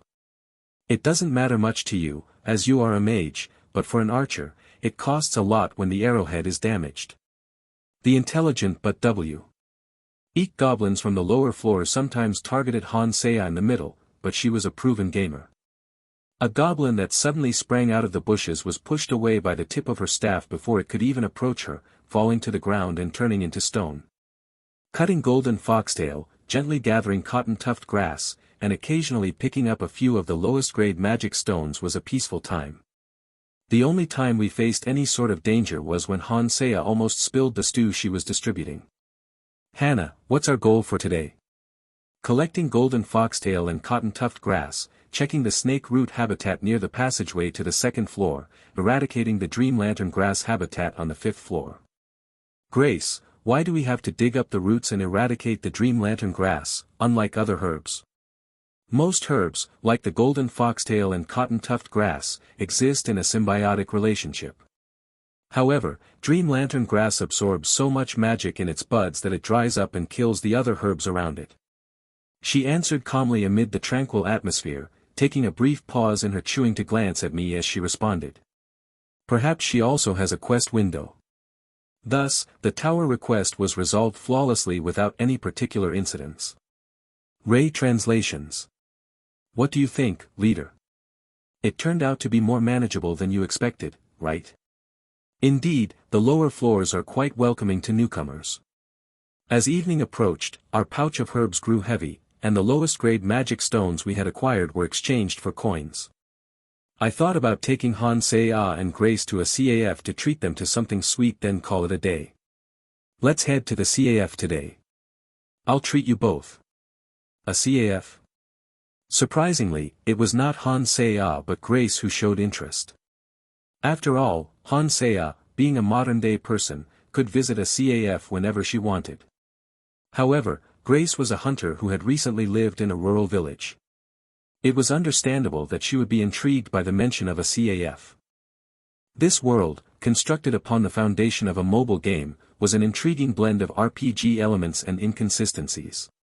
Mary Ann's served a mixed stew while the neighboring establishment offered flavorless fried chicken. Despite being a fantasy medieval era, modern cafes were in operation, and a masterful baker meticulously sold perfectly baked macarons, resulting in a world setting that seemed somewhat absurd.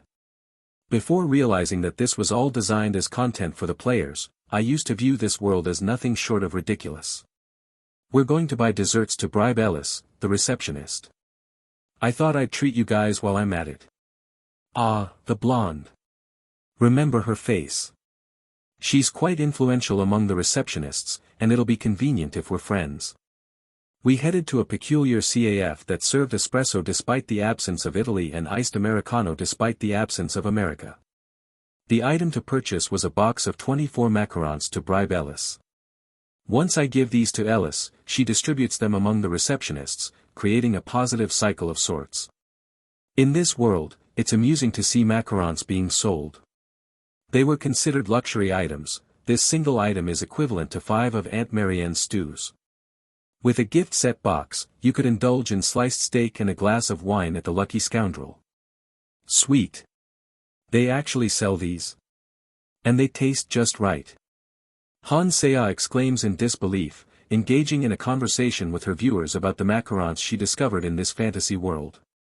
Meanwhile, Grace, thoroughly enjoying the delightful flavor, bids me farewell with a cheerful wave as she strolls away. Coming from a rural village, Grace looked incredibly happy. Maybe later on I could take Grace on a culinary tour. Han Se-ah and Grace quickly adapted to their new environment. Grace had already experienced life in the lower floors, completing various quests to survive, while Han Se-ah was a naturally gifted gamer. They used my advice, Grace's experiences, the game's system, and information gathered from other streamers to their advantage. However, there was a minor issue. Hannah, how do you know that? You really are a remarkable mage. Ah. Oh, well, yes. I studied a bit. Seriously, you study even in your room? Perhaps because Han Se-ah knew how to make items like horned wolf lure scent, despite being clueless about the prices of hygiene products or desserts for female adventurers, Grace started to cling to her a bit more. Due to the impression of a young genius who knows nothing about the world that Grace had of her, she let it slide. However, this made me realize that Han Se-ah had no talent for acting. Her eyes would dart around, looking into empty space, as she stammered, ah, yes, buying time to come up with a lie. It made one understand the true meaning of the phrase, it's written on their face. Fortunately, thanks to the assistance of the game system, Grace seemed to have no doubts and continued without any issues. I felt relieved, knowing that there wouldn't be any conflicts that could break the party and impede our progress up the tower. We're getting accustomed to the plains, so today we'll hunt horned wolves. Look for any related quests. While the guild buys the byproducts of horned wolves, impatient wizards and alchemists might pay a premium to purchase them immediately. What kind of byproducts do horned wolves have? Horns, eyeballs, fangs, skin, and claws. Oh, they really are byproducts. Even though they're animal byproducts, they contain as much magic as magic stones, so alchemists buy them in large quantities. Due to that, there's a significant difference in income between adventurers on the 9th floor and those on the 10th floor.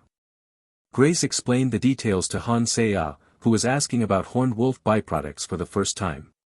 It seemed that it was about time for players to start encountering bosses.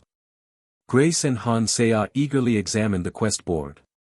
Herb gathering requests are highly sought after, but for something like the horned wolf, there is less competition, allowing them to leisurely browse and choose.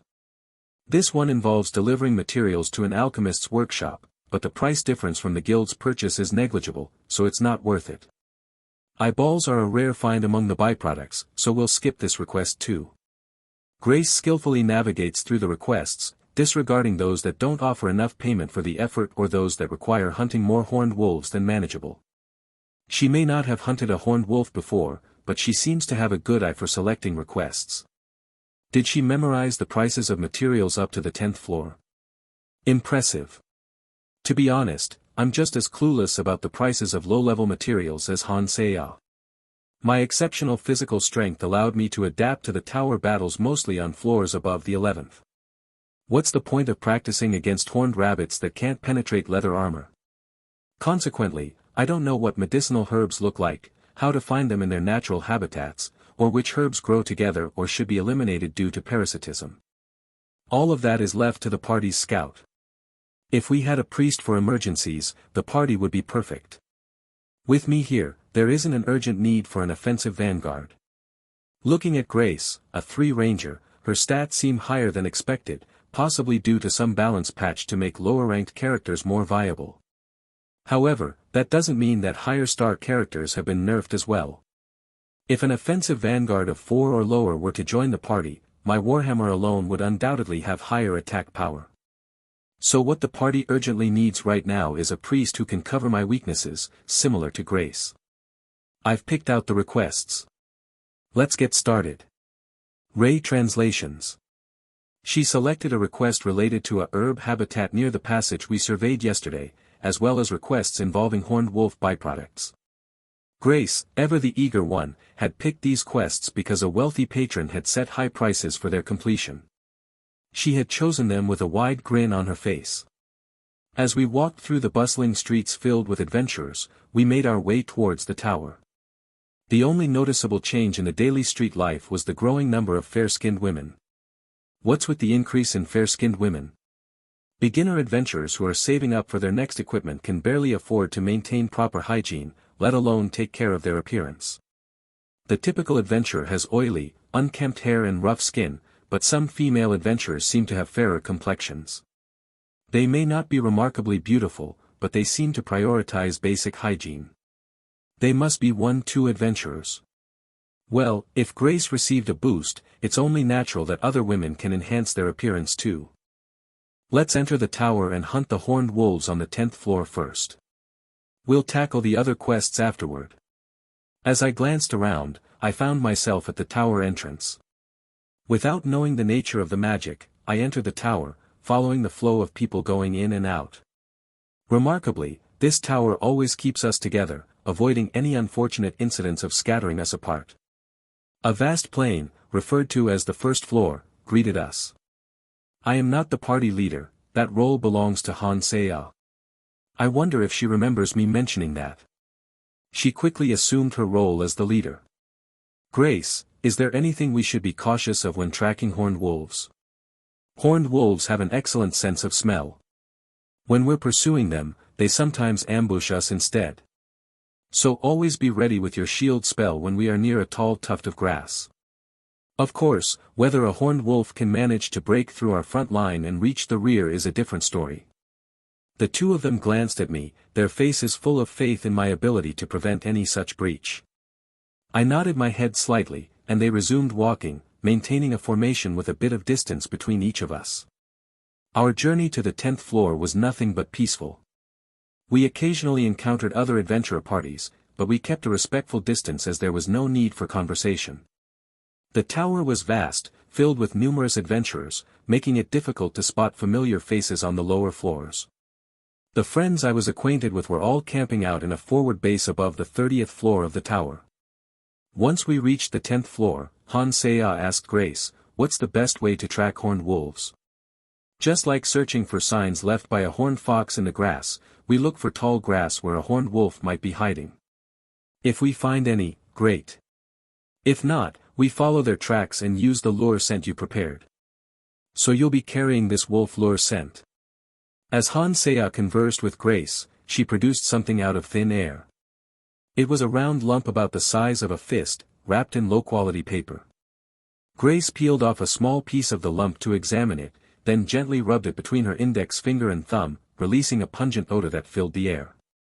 It seemed they had mixed herbs and reagents to create a scent resembling blood. Even though they suddenly found themselves in the tower, the monsters inside were no different from those outside. Just like real wolves, horned wolves possessed a keen sense of smell and often targeted injured adventurers. While this could spell disaster for novice adventurers, those of intermediate level and above saw it as an opportunity to earn easy money. Is it sufficient to apply this to our armor? Yes. It's a mixture of animal fat and herbs, so it won't harm the armor. It can be easily wiped off. Like this? This stuff is quite effective, isn't it? I'll apply it right away. Upon hearing Han Sea's response, Grace immediately rubbed a chunk of the mixture onto the belly part of her armor.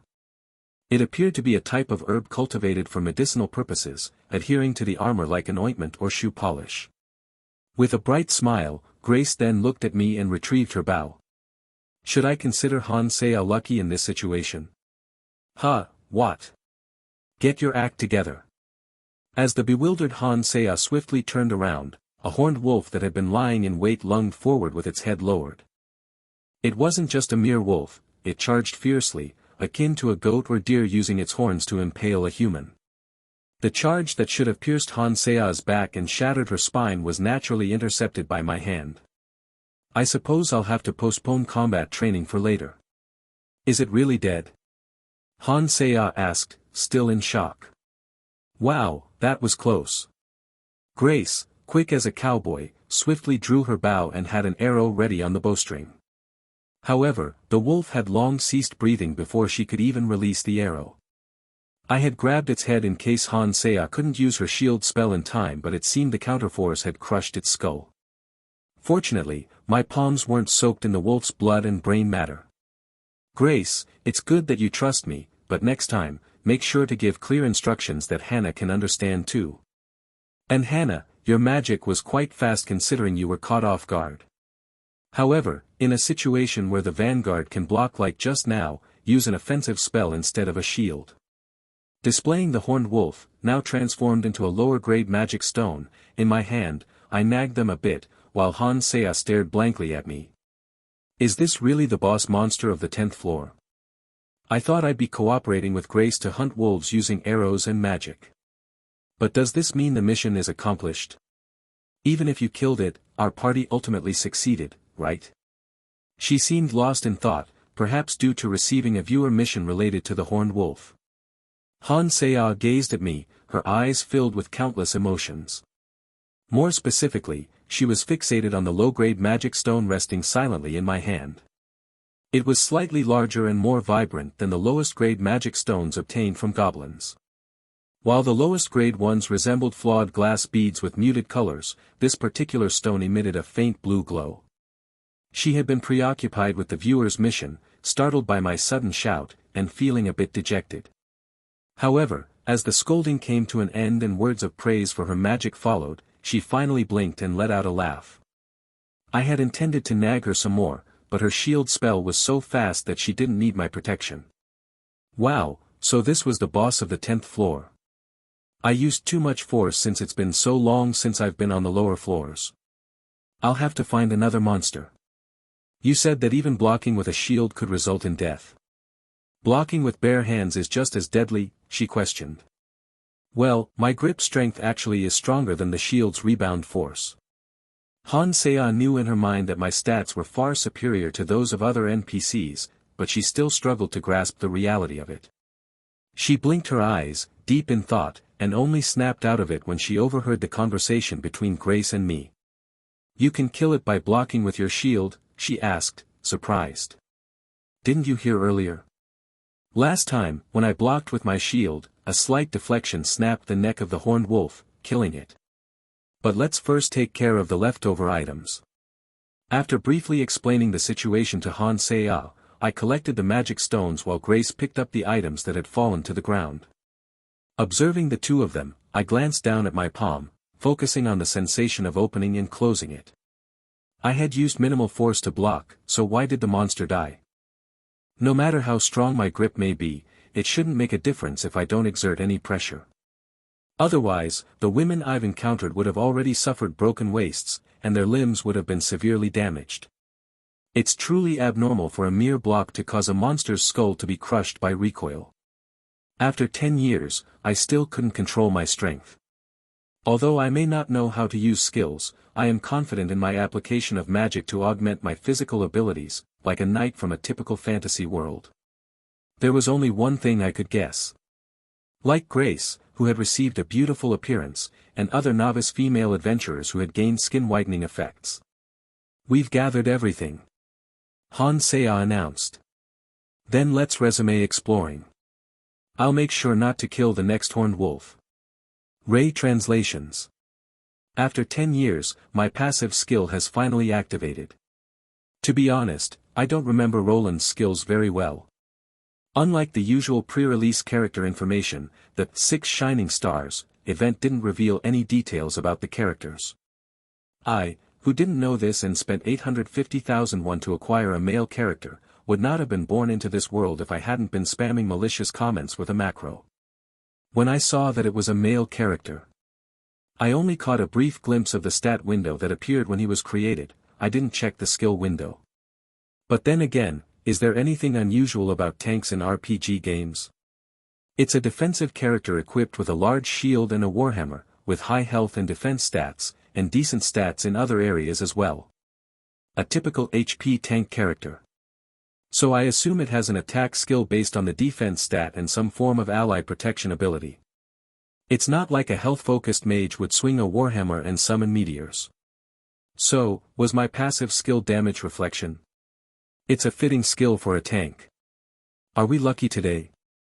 We found the horned wolf right away and even obtained its eye. Grace, carefully collecting the byproducts, held up a fist-sized gem from Han Seiya's inventory. The eye of the horned wolf wasn't an actual eyeball dripping with bodily fluids, it was a round, red gem that resembled a magic stone. Han Seiya, after receiving the horned wolf's eye, didn't store it in her inventory. Instead, she lifted it up to the sunlight, examining it like a banknote. The claws and fangs appeared to be made of jade, and the skin wasn't rawhide but could be used as a blanket or cloak. It was quite remarkable. Is this the eye? Yes, it's my first time seeing a horned wolf, so it's the first time I've seen the real thing. With all the other byproducts gathered, Grace and Han Seiya examined the horned wolf's eye and then turned their attention to me. Their curious eyes sparkled, and it seemed the viewers were equally intrigued. Well, it was their first time witnessing a player hunt a boss. Since it's a material infused with magic, it's like a magic stone. Most of the byproducts found in the tower look like this. Otherwise, adventurers coming out of the tower would be covered in all sorts of messy fluids. I see. Are the byproducts of other boss monsters similar? Yes. The Orc Hunter on the 20th floor and the 30th floor's Serpent Lord also yield gem-like byproducts. After briefly explaining, I pretended to be on guard while opening the chat window. As expected, it was in chaos with messages scrolling by so fast they were difficult to read. There were even a significant number of messages in English and other foreign languages. Is that really the same horned wolf? That guy died to a wolf that could be killed with just bare-handed defense. If BB Games goes under her, will she give capsules to subscribers? Yes, we don't have to carry around a bunch of slimy wolf eyes. With this much of a head start, Han Seiya might actually take over BB Games. What bothered me was the talk of a streamer dying to a wolf. It seemed that someone had already reached the 10th floor and challenged the horned wolf. They apparently met a tragic end, judging by the mocking messages in the chat. Of course, it was only natural for a novice adventurer to die if they encounter a horned wolf. Just like the one that recently attacked us, it hides in the bushes and strikes from ambush. If it detects a scent tracking its movements, it circles and attacks from behind. If it charged with its horns, it would easily pierce through leather armor. If the vanguard fails to notice the ambush and fails to block it in time, one party member would be dead right from the start. It also wasn't like a boss from RPGs that would also charge head-on at the tank. We've gathered everything except the leather. If we catch a couple more, we'll have more than enough for the quest, right? I'll take another look around. Hannah, how much longer will this lure last? It should last about 3 hours. As the scent fades, the effectiveness will gradually decrease. Having checked the number of spoils and stored them in their inventory, the two girls stood up and began to walk. Grace's voice was not just bright, but almost soaring with excitement. After all, byproducts are randomly obtained, so they must be delighted when they find a lot of them. Hansea, you seem to have exceptionally good luck. The instructor NPC is 6, and the first companion is 3. Both Grace and I are the highest grades that Hansea can encounter, and our roles don't overlap. On top of that, the rare byproducts needed for the quest have all dropped precisely as required. How fortunate can she be? I think we really made a wise choice in choosing you as our party leader. Let's stick together always, okay? Ack. Sister. The scent lure is on your armor. Grace seemed to have similar thoughts as she attempts to embrace Hansea, only to be met with her desperate squirming. Being a woman from a poor farming village, Grace must feel like she's experiencing a once-in-a-lifetime stroke of luck. After all, just before meeting Hansea, she had been in a party with the 2 female swordsmen, Cora. Hansea discreetly distanced herself, worried that the scent lure might rub off on her leather armor. It wasn't that she disliked the hug, but she seemed to cherish her armor like any other beginner adventurer. Sensing this, Grace playfully teased Hansea. Of course, after being ambushed by a horned wolf once, both of their eyes diligently scanned their surroundings. I wish Hansea would check my skills and post them on the forum. While the camera captured the girls' playful interaction, I secretly read the forum and chat from behind them. Many viewers were admiring my strength and there were posts mocking other streamers who had died to the horned wolf, but no one had analyzed my skills. Last time, she had openly posted her stat window, but are her skills private? Since I could only see the chat and not Hansea's actual stream, I felt a bit frustrated. Just then. Increased the members of the Hannah Party, March 5th. The quest, which had momentarily paused after Hansea learned 5 spells, received an update. The fact that the quest requires a party of 5 must be influenced by Heroine's Chronicle. If there are indeed 2 more people, as planned, we'll need a sub-vanguard and a priest. But why is the update happening just now? Did we need to hunt a horned wolf to be recognized as the Hannah Party? Do you think this scent lure would attract goblins as well? It seems so. Considering how they charge directly at you. We spent a considerable amount of time wandering the plains in search of the next horned wolf. Startled by the unusually large number of goblins, Grace asked Hansea about the lure's effectiveness with goblins while pocketing several round stones for throwing. It seemed to work on goblins as well, likely due to its rotten meat and blood smell. Of course, our party was not one to struggle against mere goblins. They were turned into magic stones one by one, filling Hansea's inventory. Horned wolf lure that Hansea had created based on online strategies turned out to be more effective than she had anticipated. The hunt continued until the evening, and they were able to find an additional 5 horned wolves. Hansea's luck also resulted in a substantial number of drops. Drops included rare items like the eyes of the 4 horned wolves, which are typically hard to come by. They also obtained 5 horns, usually dropped 1 at a time, along with a large quantity of hides, fangs, and claws. The rewards far exceeded the short duration of the hunt. Out of the 6 wolves, 4 dropped eyes.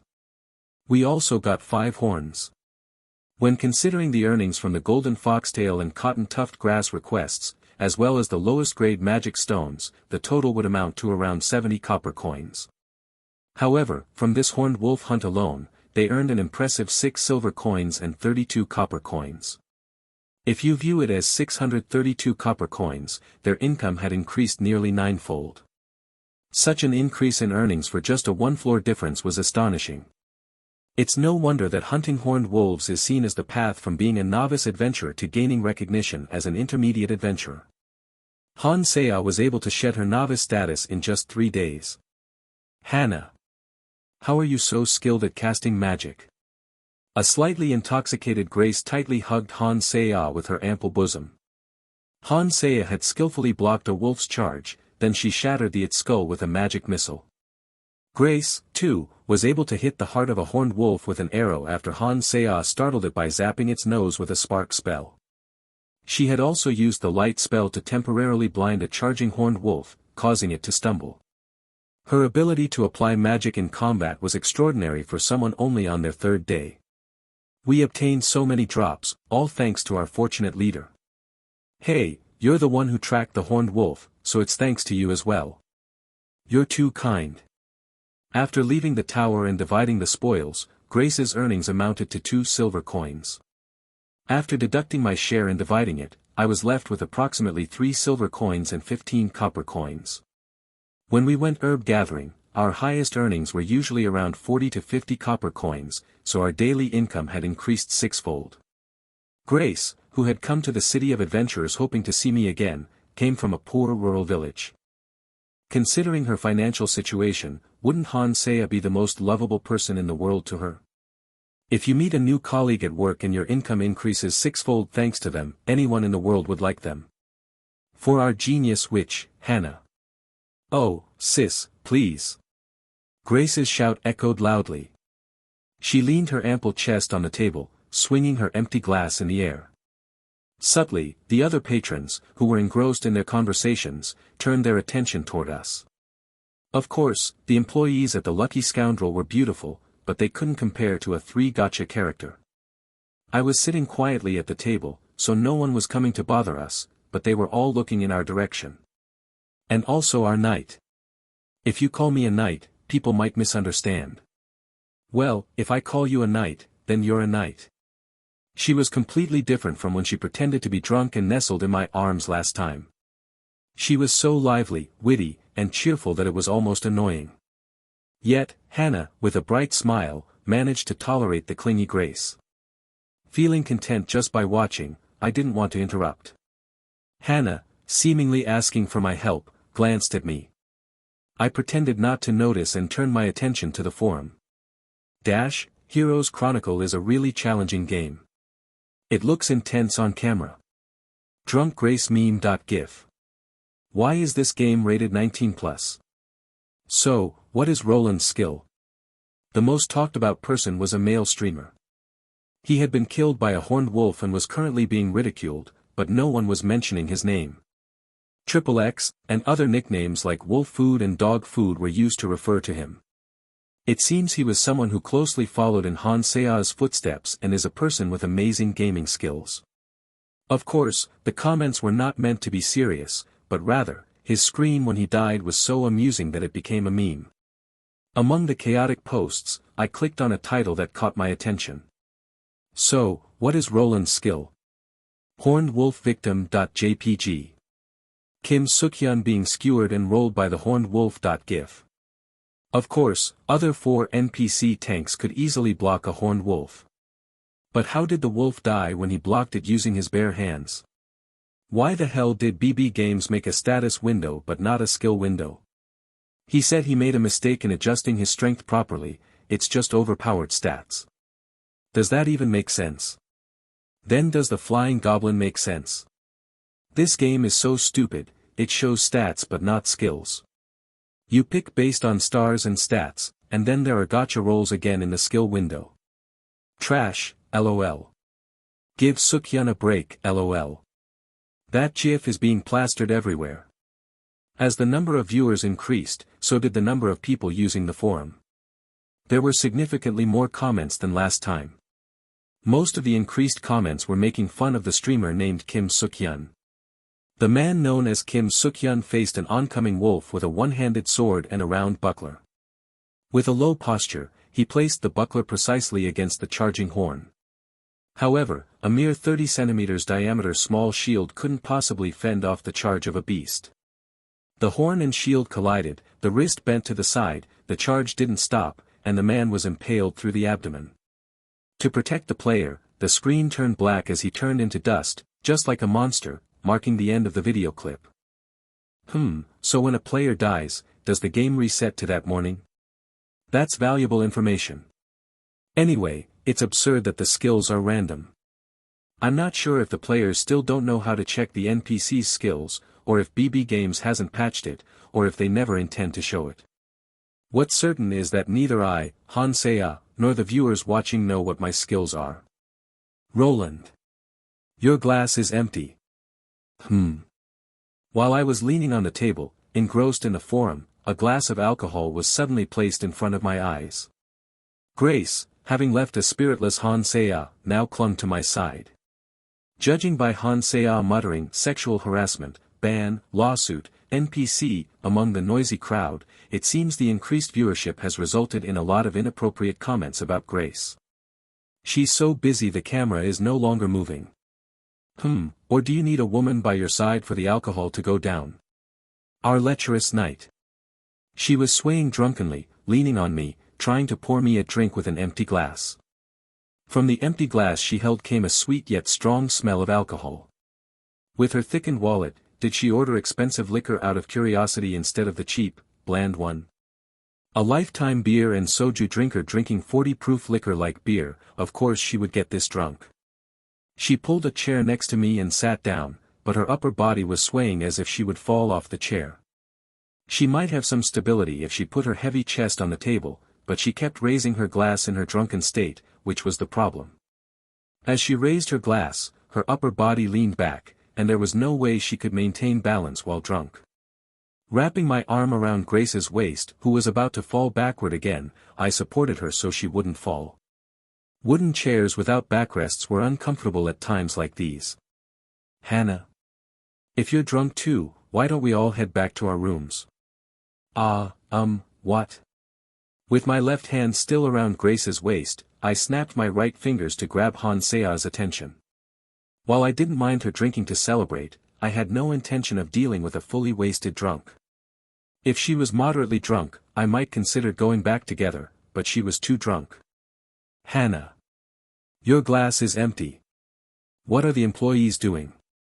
Stumbling out of my embrace, Grace turned back to Hansea. Apparently, Grace's drunk tendencies lean towards hugging anyone and everyone. Hansea's face, clearly taken aback by such an unabashed display of friendliness, was comically flustered. But perhaps the alcohol had finally hit, as Grace quieted, her head resting on Hansea's arm. Hansea quietly placed her drink down. Just because we've succeeded in hunting the horned wolves doesn't mean we'll immediately go to the 11th floor. We need to stay on the 10th floor for a while, hunt horned wolves, and gather materials. Given Grace's condition, we might even need a day of rest. Is the 11th floor much more dangerous? It's not just about the danger, but also about establishing our party's reputation. By consistently providing the byproducts of horned wolves, we can build a name for ourselves. Once we start receiving personal requests, it will show that we are recognized as intermediate adventurers. Like how I generously tip with gold coins and present valuable weapons to fans who have shown me kindness, Hansea's party also needs to establish their own reputation. Right now, they're known more as a novice party fostered by Paladin Roland, rather than as the party of Mage Hannah.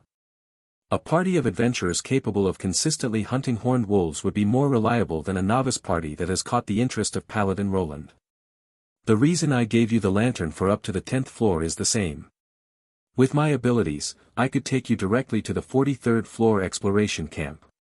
But doing so would make your journey as adventurers meaningless. This is my opinion as a gamer from my previous life and as a warrior who has been fighting for the past 10 years. There's no point in skipping ahead and dropping Hansea at the top of the tower like a boosted character. My role should stop at helping them skip the lower floors, and from the 11th floor onwards, they should grow just like everyone else. Later on, when undiscovered bosses appear in the tower, it will be player Hansea's role to respond. So, while establishing our guild's reputation by hunting horned wolves, you should also save the rewards to prepare for buying intermediate adventurers gear. This applies to Grace's gear and yours, which is secondhand from the guild. Will we attract better companions if we make a name for our party by hunting horned wolves? Of course. The difference in caliber between those who apply to a party whose main activity is herb gathering and one whose main activity is hunting horned wolves is enormous. Hansea, who had a strong competitive spirit, seemed to have found a goal in my words, her eyes sparkling with determination. It's fortunate that she didn't insist on some ridiculous plan like starting from the 43rd floor. There was no drastic change in our daily routine. I focused on controlling my strength to avoid accidentally killing the horned wolves and understanding the reflective damage. Meanwhile, Grace and Han Sea practiced dealing damage from behind me. As discussed at the Lucky Scoundrel, we farmed horned wolves until both Grace and Han Sea could equip intermediate adventure gear. Judging by the chat and forum, some of the players following in Han Sea's footsteps had only just found a vanguard to block the wolves for them. Clearly, Han Sea was half a step ahead. I wasn't well versed in the game system, but I wondered if levels and skill proficiency would rapidly increase for her as well. Today as well? Yes, today too. Should we try going to the temple? What difference will going there make? The priests will come out on their own. How about looking for your old party members from the upper floors instead? The issue was that recruitment progress had paused during this period. Since our party could hunt horned wolves without any problems, there was no point in trying out beginner adventurers. We would gladly take a priest if one came from the temple, but none were appearing. If it were up to me, I would have immediately taken Han Sea and sprinted to the top of the tower. It would be great if I could gather everyone from the 43rd floor instead of relying on Grace to climb. However, I had learned over the past decade that haste always ruined everything. If that were the case, I would have taken Hannah to the 43rd floor. She needs more experience. Is Hannah's potential that high? I believe she'll be the one to open the door to the 50th floor. My goodness. To think that lazy Roland would mention the 50th floor, she must be quite an extraordinary mage. So, my task was to complete these quests regularly. I needed to add 2 more members, but that wouldn't happen just because I was in a hurry.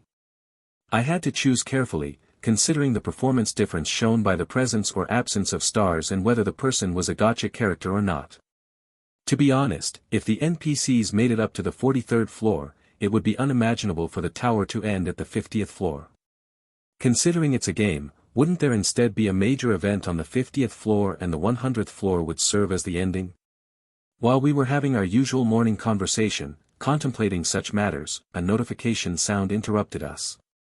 Han Sea's stream has started. Han Sea _tutorial over. The real game starts now. What's starting now?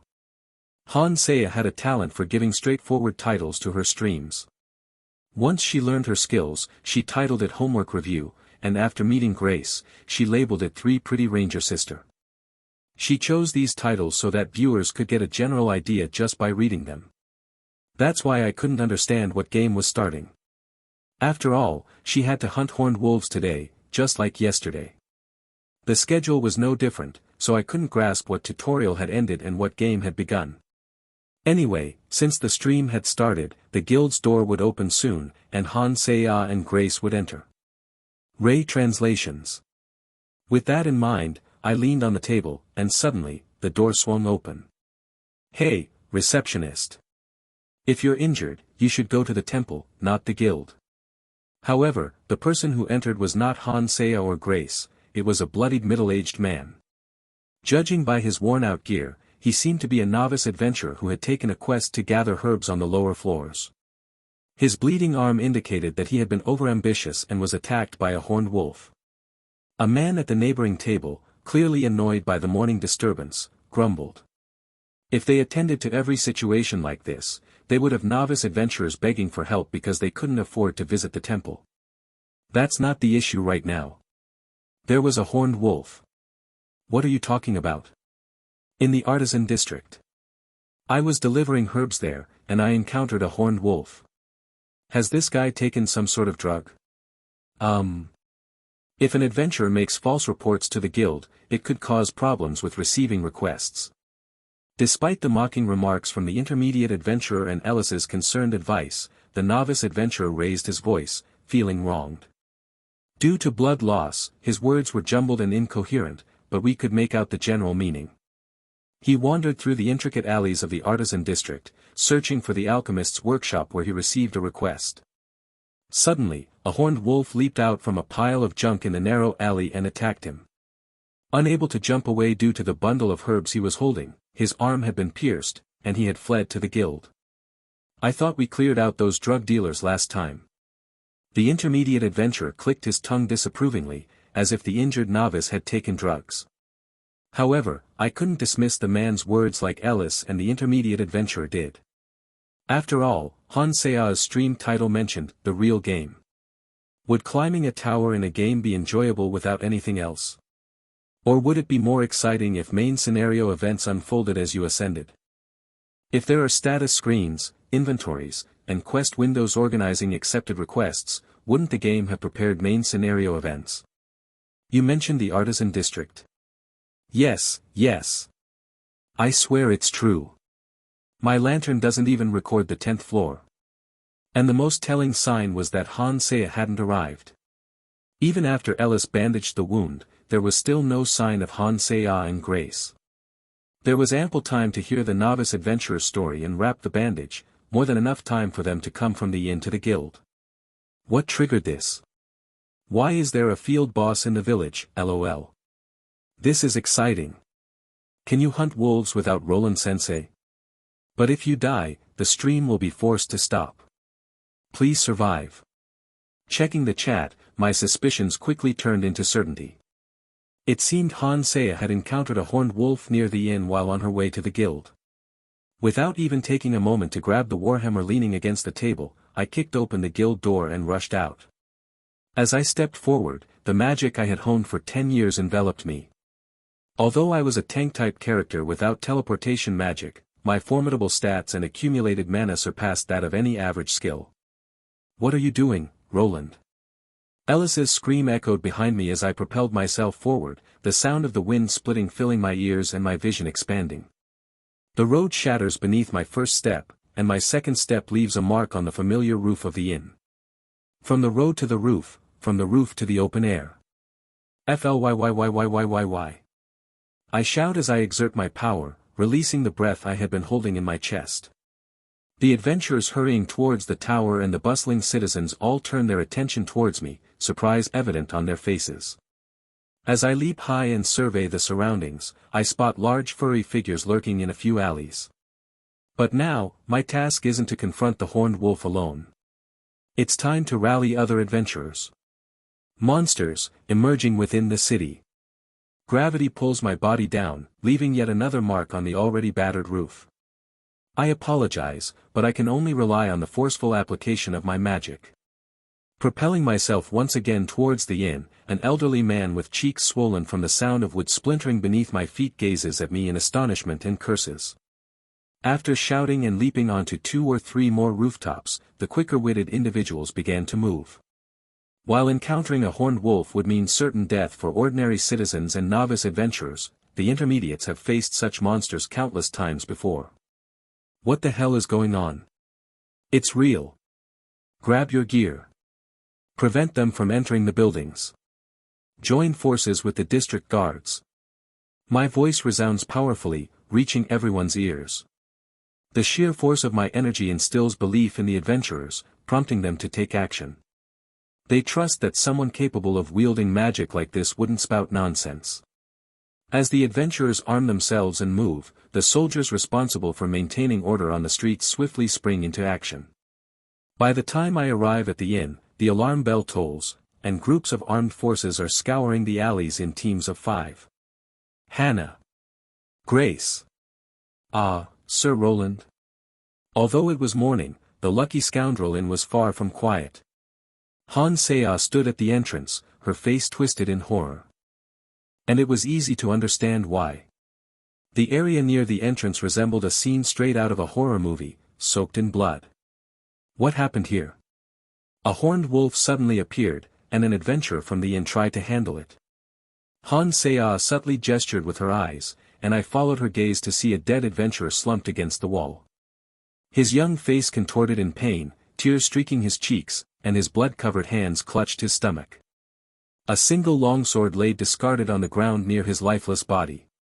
An inexperienced adventurer, unaware of the danger posed by a horned wolf, must have recklessly rushed in while still recovering from a hangover.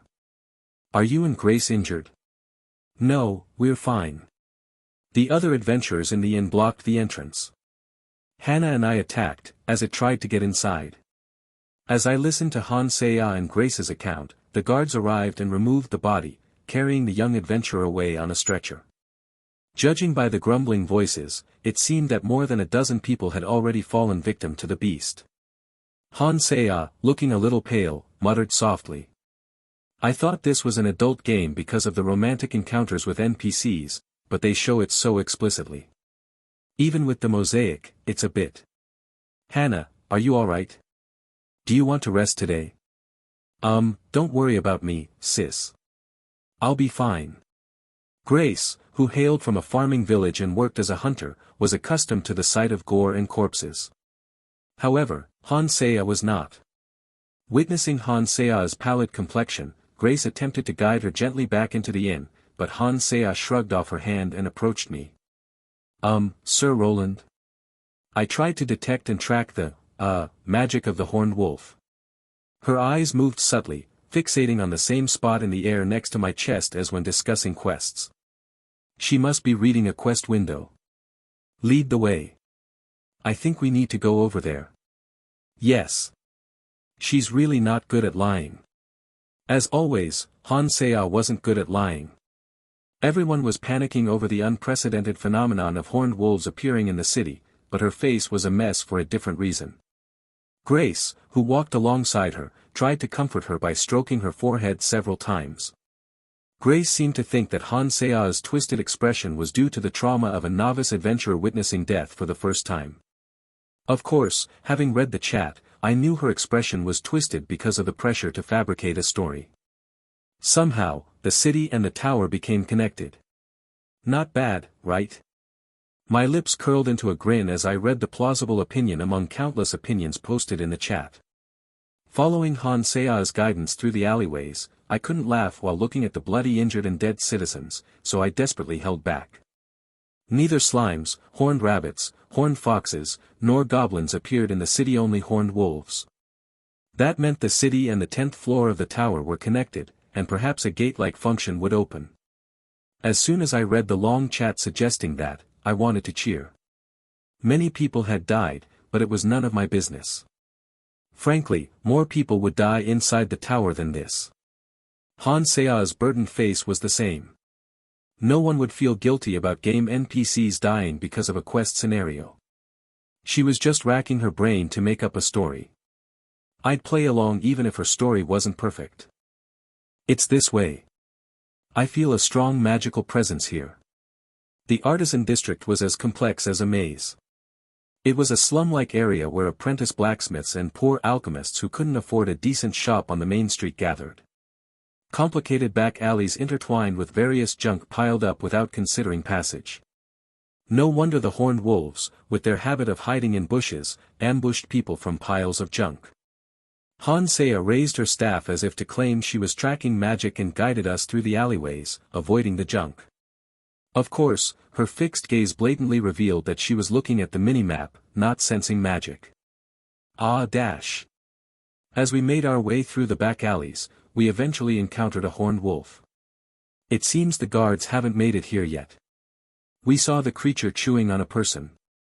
Even though the corpse had been mosaic censored, the sight of the upper and lower halves about to part due to torn flesh was difficult to watch.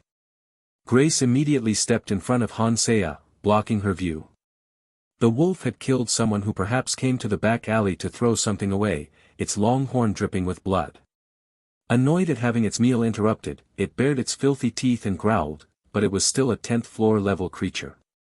Was it hard to adapt to the sudden appearance of corpses in a game that had been a peaceful tower climb until yesterday? Ignoring the stiff Han Seya, I stepped forward. The beast sensed danger and growled, but it didn't matter. Smack. Even without a weapon, a single slap from me is enough to turn it into a lifeless corpse. Take the lead again, Hannah. Don't worry about the corpse, the guards will clean it up. Yes. In front of the gruesome corpses, Han Seya blinked in surprise at Grace's unfazed reaction, who didn't even blink an eye in front of the corpse. As she quickly gathered the lower-grade magic stones and a few claws from the dead horned foxes, Han Seya promptly placed them in her inventory. People die, but we should collect the spoils of the hunt. After walking for a while through the maze-like alleyways, passing horned foxes and corpses, a suspicious-looking alley appeared. Grace, our party's pathfinder, was the first to react. Here, I smell grass. It's not the scent of materials used in workshops, but the smell of the plains. A refreshing fragrance amidst the harsh and pungent odors of the blacksmith and alchemy workshops. Grace furrowed her brows at the unexpectedly pleasant air, flaring her nostrils to take in the scent. As if to confirm her words, a light breeze carried a few tender green grass leaves, swirling them around the filthy alley floor. They didn't look like discarded, wilted leaves. Hannah, is this the right alley? Yes, this is the right alley. So now. As I asked my question, Hansea's eyes darted around, perhaps her quest window hadn't updated yet. Or maybe the updated quest had a long description that took time to read. Regardless, I knew what I had to do. I'll go in first. What? A sense of excitement that perhaps a gate connecting the tower and city would open surged through me. My heart raced pleasantly, like the tension before a battle. Despite being unarmed, I didn't hesitate to step into the alley. My vision darkened, as it did when entering the tower. Ray translations. After a brief flicker, my sight returned to reveal not an alleyway, but a vast plain. A woohoo. It was a nighttime plain, teeming with packs of wolves. Damn, this isn't a quest designed for beginners. I muttered a curse under my breath after confirming Hansea and Grace weren't behind me. With at least 30 horned wolves and an enormous alpha wolf in the center, a party of intermediate adventurers could be wiped out. Isn't this supposed to be a beginner's first quest? I stopped for a moment, unable to comprehend the difficulty. Why? Because it reminded me of the forced defeat events common in RPG games. With such a difficulty, other gamers would surely face a game over, losing all their beloved party members. As if to prove my suspicion, the enormous horned wolf didn't attack, but merely stood still. While the other wolves had dirty gray fur, this one boasted a silver coat that seemed to hold the moonlight. Its design was undeniably impressive. Should I kill it? The nighttime plain, with the full moon hanging in the sky, was different from the ever-bright daytime plain. Engaging in a staring contest with the alpha wolf under the moonlight, I heard a faint whisper from behind. What is this? It seemed Grace had followed me into the alley after I disappeared. She seems confused. Horned wolves after all, don't roam in packs. If the first boss monster for beginners roams in packs, that would be ridiculous. The sound of rustling footsteps increased by one. Hansea had entered after them as well. I glanced back to see her holding her staff high and maintaining her shield spell as she entered. Like Grace, she seemed surprised by the sight of the pack of wolves, her mouth agape. Of course, her instincts as a streamer didn't fade, and the camera drone flew over my head to focus on the horned wolf leader. This space, it's clearly strange. Can you go back outside and report this to the Adventurers Guild and the Magic Tower? But... She hesitated as if troubled by something. On second thought, missing out on a main event like this would be a disaster for a streamer. I quickly changed my request. Or, keep your shield up and analyze the surroundings. If you were able to find this place, you should be able to figure something out, right? It's better than waiting for those lazy guys from the Magic Tower. Yes. I'll do that. With Hansea nodding energetically and Grace clinging to her side looking somewhat anxious, the plain fell silent except for the rustling sound of grass swaying in the wind, as the howling of the wolves ceased. The mere low-level boss monster glared at me with the moon at its back. The plan was to charge in, smash the leader's skull, and then protect the others while fighting the rest. Drawing up all my magic power, I step onto the grassy plains, shattering the ground underfoot, while it arrogantly looks down on me. At that moment. Woo, woo woo. The leader of the horned wolves looked up at the moon and howled long and loud. Regardless, I stomp on the ground, cut through the wind, and stretch out my fist. An inconceivable force that could kill not only the horned wolf but also the forest's orc hunter in a single blow extends out. What the? Oh, we're back. With a crash, I destroyed an innocent wall and toppled the back wall of a small workshop behind it. An alchemist, who suddenly lost the walls of his workshop, is startled and squawks, but soon quiets down upon seeing the debris tumbling on the floor. Damn, was it just a cutscene, boss? Why did you break the wall of someone else's house? What's this? I clenched and unclenched my fist, feeling unsatisfied, when the noisy alchemist came out to the alley and found something. Is this strange marking the reason for all the commotion?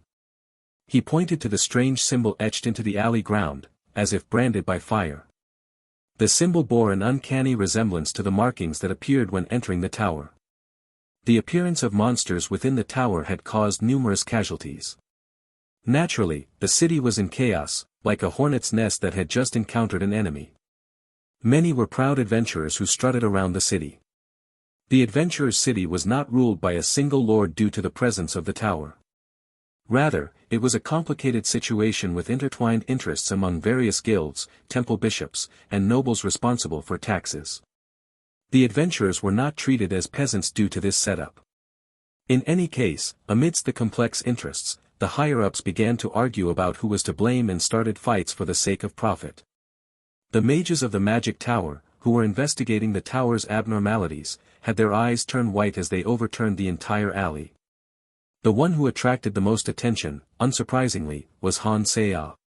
"Excuse me, I heard there's a female adventurer named Hannah staying at this inn." An impressive white-bearded mage, wearing a robe and a tall hat, and leaning on a staff taller than himself, approached the inn. His outfit looked like something a country bumpkin would bow down to. Seeing him, one could hardly suppress laughter. That was because the mages in this world were more like obsessed university professors than mysterious supernatural beings. They conducted research using their apprentices like graduate students. To me, who had witnessed their true nature several times due to high-level adventure requests, their attire was a laughing matter. "What brings you here?" Still, I couldn't outright speak rudely to an elderly mage. Even though adventurers lived a rough life, we had to maintain our image to attract personal requests. Especially when dealing with a mage who could potentially provide work. "I have some questions about the recent incident." "Do you know her personally?" I examined the mage standing in front of the inn's entrance. His elaborate and clean robe and hat must have cost a fortune. His polite speech towards me, who looked much younger, was also noteworthy. He was easily within the top 1% of mage personalities. "Yes, I am adventuring with her. There are other mages inside, do you mind waiting alongside them?" A well-mannered and wealthy mage was allowed in. Grace would see the unmistakable mage guest and bring Han Seya. I filtered out the arrogant mages at the entrance, only allowing in the more respectable ones. How rude. I have something to ask her. I'm afraid she's already engaged in a prior arrangement. I blocked the entrance with my large frame. A noisy man, who seemed to be from some noble family, yelled at me. However, when I slammed my shield on the ground, he flinched and returned to the magic tower. Due to the incident with the horned wolves, the inn's business was temporarily halted. As a result, there were no complaints when I blocked the entrance. The innkeeper, who had just received a gold coin, bowed his head in gratitude. Hearing the loud noise, Grace peeked out from behind me. Is it okay to treat mages like this?" Ray translations. Grace seemed slightly uncomfortable with the superstitions unique to country girls who grew up in rural villages. However, her trust in me, a senior adventurer, seemed to outweigh her superstitions about mages. When I smiled at her, she nodded her head. "How's Hannah?" "She's been talking with the mages, but honestly, I can't understand a thing." Indeed, most of the mages I'd introduced were elderly people. There were some eccentric seniors, but I had primarily allowed in those with both skills and money. It might be burdensome for someone who wasn't a mage to be there. Grace, who was peeking out at me, stepped out of the room and stood beside me. I could see her lips twitching as if she had something to say. "I know we haven't been a party for very long, but can't I call you more comfortably?" I nodded subtly in response to her unexpectedly bold words. I understood that she didn't want to use formal address with someone she'd spent an intimate night with, especially if we were going to climb the tower together in Han Sea's party. Grace took a step closer to me, smiling cheekily, and changed the subject. She'd achieved her goal and didn't seem to want to push things too far. After all, she'd been quite bold last time and ended up in a precarious situation. Anyway, it's strange that the tower's monsters appeared in the city. What's going on? Well, the tower is an unknown space that thousands of mages have been unable to uncover. That's true. An unknown space that even thousands of mages can't decipher. Grace gazed up at the towering structure, visible even from the entrance of the inn. Her profile, looking up at the seemingly endless tower, was striking. As she continued to look up, I sensed movement behind us. The well-mannered and wealthy mages I had invited stepped out of the inn. There were no loud voices or petty squabbles, indicating that I'd chosen the right people. It was an enlightening time, Miss Hannah. If you ever want to retire from adventuring, please visit the Magic Tower. Some of the mages even tried to scout Han Seya, clearly impressed by her. However, she had a tower to climb, so she wouldn't be confined to the Magic Tower. With the mages gone, the inn fell silent. The innkeeper had given his employees a holiday after receiving a gold coin, so we were the only ones left in the quiet building. Grace cheerfully entered and clung to Han Seya's side. Hannah, what were you talking about? I couldn't understand a thing, even though I was right there. We were discussing the symbols we found in the alley, the silver-horned wolf we encountered, and various other things. Honestly, I couldn't understand much either, sis. Two people were engaged in a lively conversation when a knock echoed through the room. I opened the door in place of the chatting duo and saw a cascade of golden hair. This time, it wasn't Han Seya but my own guest. What's the matter, Ellis?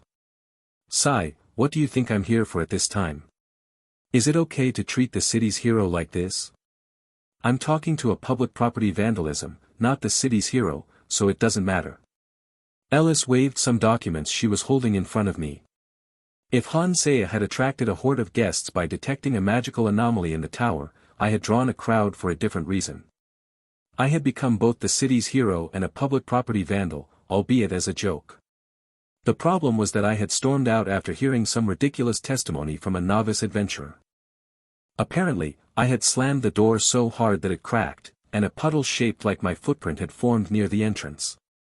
There were other issues too, destroying the wooden roof of an inn, leaving my footprints on the stone roof of a merchant's shop, and punching a hole in the back of a novice alchemist's store. Fortunately, my overflowing savings allowed me to compensate for the damages without any issues. However, due to the number of buildings I had stepped on and jumped off, many people had come to the guild to complain. So, what does the guild plan to do? There's not much for the guild to do this time. It seems like the city guards will likely patrol the alleys. If the mages from the Magic Tower find anything, they'll take action then. Oh, and the Magic Tower has requested that even minor anomalies be reported if discovered inside the tower.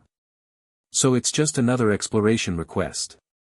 Right, after all, most of the time, it's the mages who uncover these things. Her bright eyes couldn't hide the exhaustion. As a highly responsible person, Ellis seemed to be having a hard time. She must have a ton of reports to write after treating the injured novice adventurer and listening to their story. She handed me the compensation claims that had arrived at the guild before disappearing. Damn, I've caused a lot of damage. A man with whiskers like a rat's tail entered as I sat at the guild's table. His somewhat familiar face suggested he frequented the Adventurers Guild often. He seemed like a nobleman who only bought adventurer spoils to emphasize his masculinity. I wondered if my guess was right as he quickly found me, strode over, and extended his hand. I never thought I'd meet the city's hero like this. Hero is too flattering a title.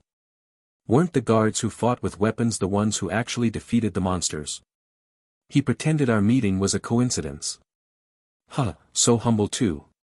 If only other adventurers were as modest as Sir Roland. Sir.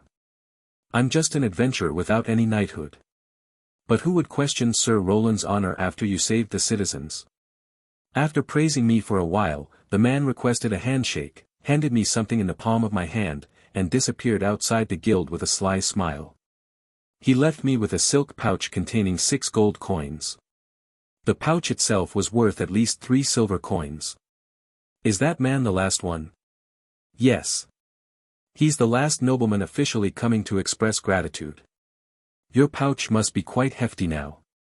Please use that to fix the damage from before. Alright, I understand. I'm living comfortably thanks to the guild. It's not the guild, it's me. To me, the guild is you. Not even 2 gold coins would cover the cost of repairing the building and doors, but each nobleman I met gave me 5 gold coins to save face. They wanted to say, I personally commended the adventurer who saved the city this time, in social gatherings, using excuses like, the city's hero had to pay for the repair of the buildings destroyed in the aftermath, or, he saved my servant. Anyway, these noblemen. Just to make a talking point, they throw around gold coins like that. Most of the noblemen in the adventurer's city are quite rich. Ray translations.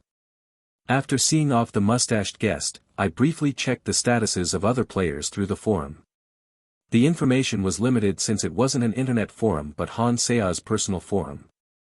However, I could learn quite a lot thanks to the netizens who loved comparisons. First, the Horned Wolf's city appearance conditions were to reach the 10th floor and hunt a certain number of times. It was unclear whether the count was for Horned Wolf magic stones or their byproducts, but the event only started for players who could hunt the Horned Wolves without difficulty. Second, the situation after the event were different for other players. In Han Sea's case, I was able to look at the chat and took immediate action, but other players didn't have a 6 Paladin Roland. Consequently, casualties increased, and the city became more chaotic. Of course, the extent of the damage didn't reach a level where buildings were destroyed or city security was compromised. If a player fought the Horned Wolves with their party members, guards would detect the commotion and start looking for other monsters. Extra NPCs died in larger numbers, and if players were really unlucky, the innkeeper or restaurant owner where they stayed would die, causing them to lose their accommodation and property. Thanks to Han Sea's stream, rumors about the Horned Wolves spread across the internet, with comments suggesting that they were less dangerous. While it could be an exaggeration driven by fans, gamers with a sense of intuition would have figured it out. Worst case, they could just reset to the morning before. The frequency of encountering people on the 10th floor has increased quite a bit. Apparently, parties hunting above the 11th floor have come down too.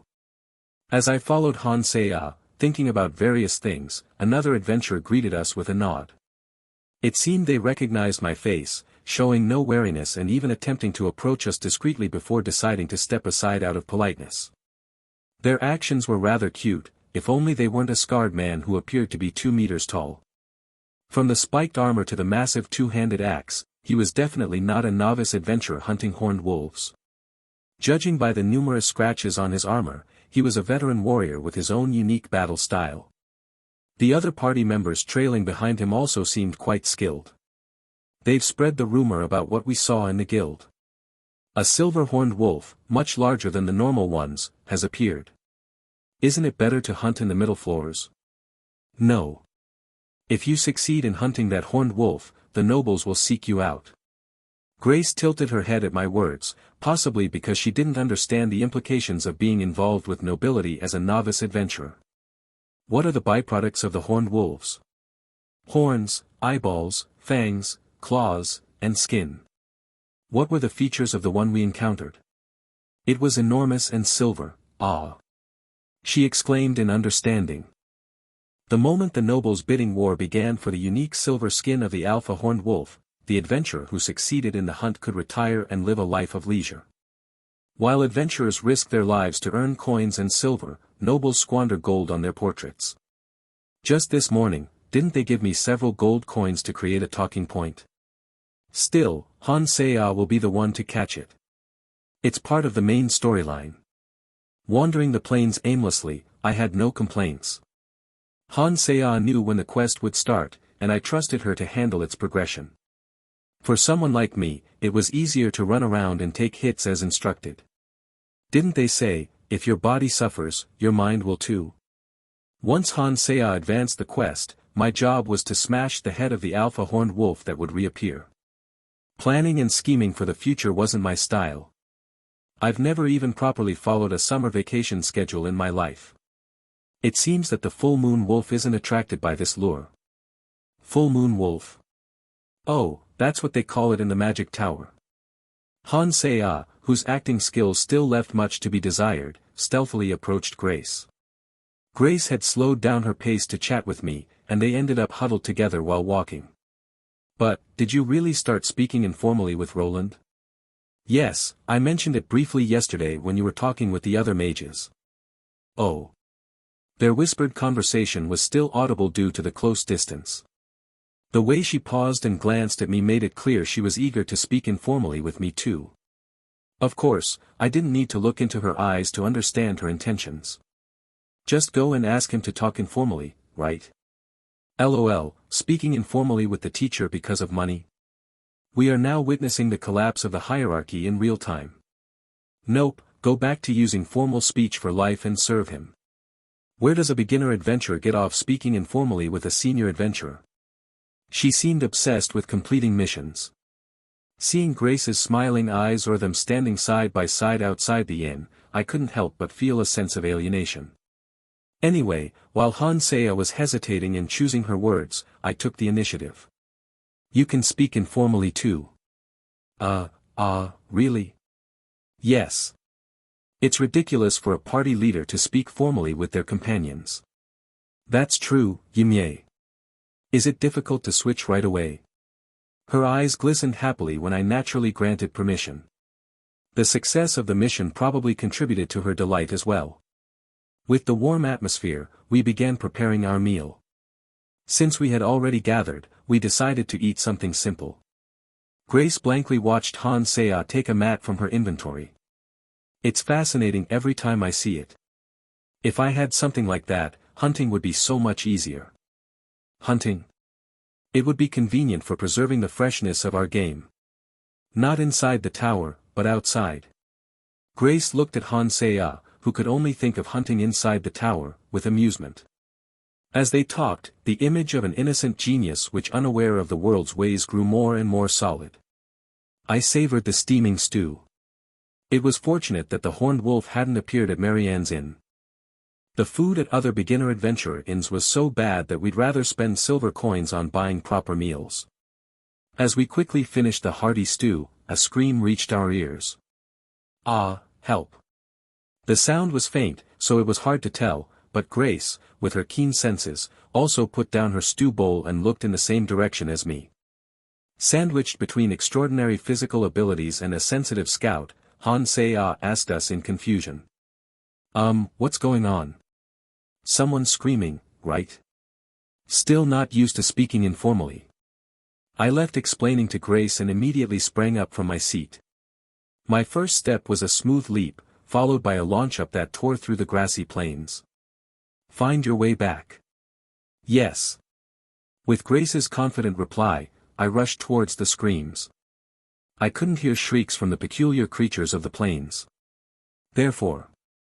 Roland? Bandits? It was possible that the troublemakers were not horned wolves but bandits preying on the influx of adventurers on the 10th floor. A distinctively ugly man with a hooked nose aimed his weapon at me as I charged towards him, tearing through the earth. A party of 4 men in armor were pinning down 2 women. The 2 women might have come to hunt horned wolves, but one man's sledgehammer was covered in blood, and a pair of legs protruded from the tall bushes. A group of inexperienced adventurers consisting of 1 man and 2 women had been caught by a party of intermediate-level adventurers. Ah, damn it. Help us, please. One of the women, covered in dirt from being pressed on the ground, reached out to me, sobbing. A tear rolled down her cheek, revealing her fair skin beneath. Judging by the fact that the 3 of them had reached the 10th floor, the woman must be a 2 adventurer. Gacha characters were blessed with beauty incomparable to ordinary country girls. It seemed that a party of dark-hearted men had succumbed to their desires and attacked. Hey, do you have any excuses? D.E. One of them, seemingly unaware of who I was, charged at me with a sword drawn. The other 3 shivered without showing any intention to resist. They must have been overwhelmed by my charge, tearing through the earth. No matter how kind and polite I may be, I am not so benevolent as to catch criminals gently and hand them over to the guards. The panicked men knew this as soon as our eyes met. But as an intermediate adventurer, his thrust was well executed. He aimed for the gaps in my armor, his blade piercing through as if he was more experienced in killing humans than monsters. The sword penetrated the seams of my lightweight armor, accurately stabbing my armpit. Ouch, damn. This isn't the skill of someone who's only tried it once or twice. What? The sword that pierced my skin crumpled and broke as if smashed by a hydraulic press. From the tip of the blade to the hilt, and even the hand of the man holding it. With a gruesome crunching sound, everything below his elbow twisted grotesquely. It was the reflective damage that could even shatter the skull of the 10th floor boss. A mere human body could not withstand it. Come to think of it, was Roland designed as a PvP character? Reflective damage wouldn't be as significant against boss monsters. In 10 years, even rivers and mountains change, and after a decade in the world of adventurers, I've developed a keen eye. I don't know formal swordsmanship, but by watching someone's blade work, I can get a rough idea of what they've been doing. There are farmers who hold the sword like a farm tool, hunters more accustomed to using short knives for dismantling prey, soldiers and knights with precise but identical stances. And then there are mercenaries and bandits who've killed more people than monsters.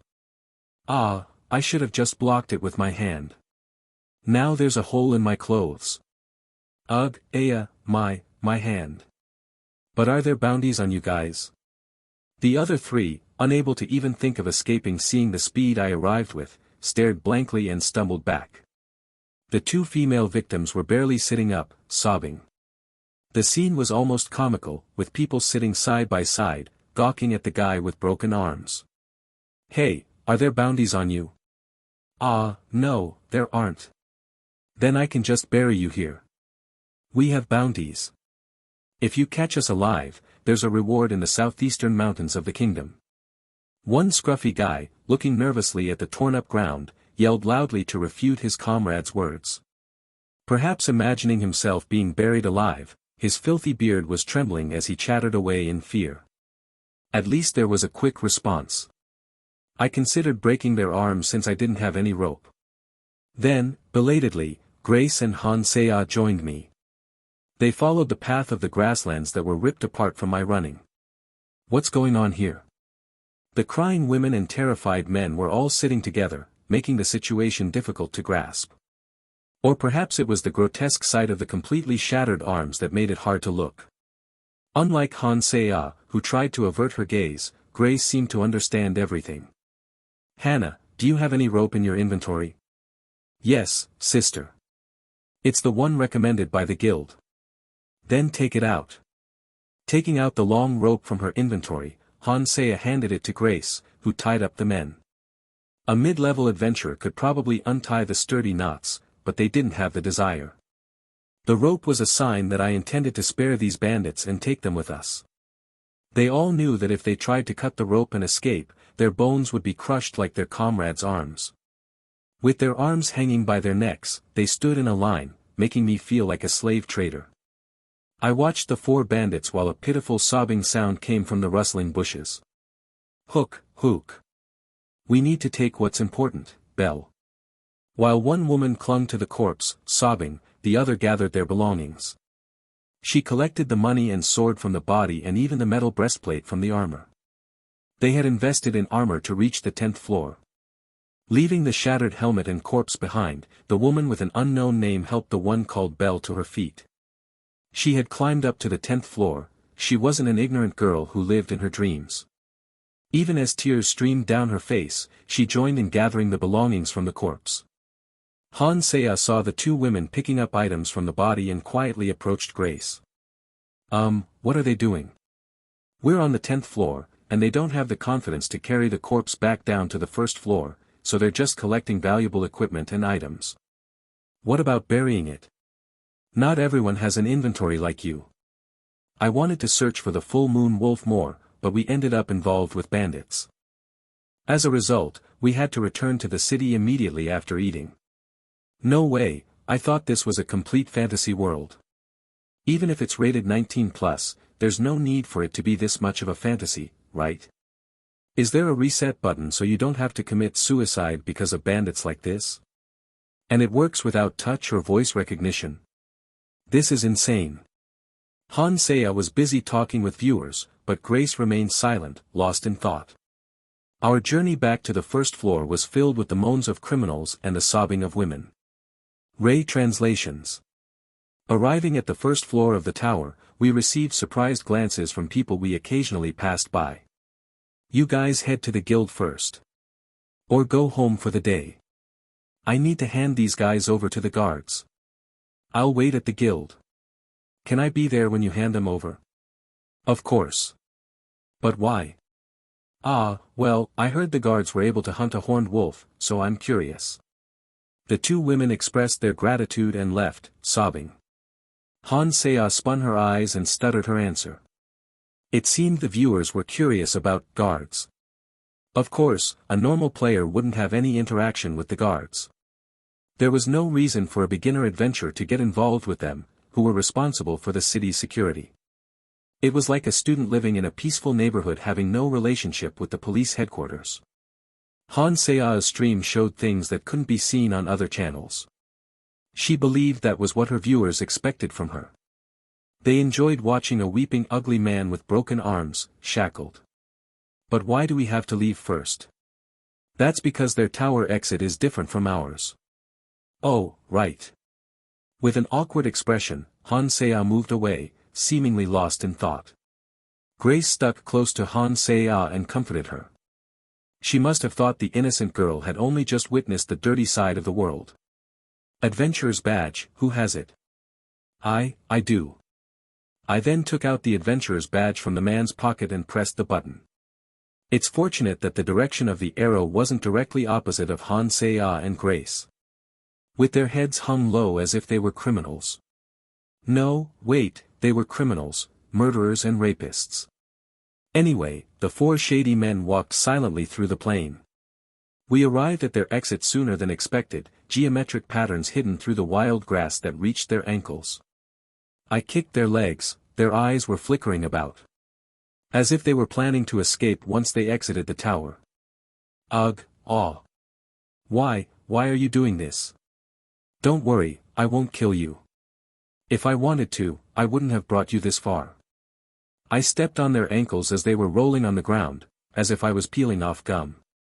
With a creepy, ominous sound, their ankles snapped. They couldn't even walk, let alone run away.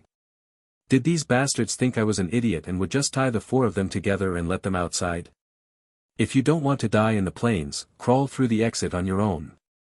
While listening to Grace's comforting words, Seiya was lost in deep thought.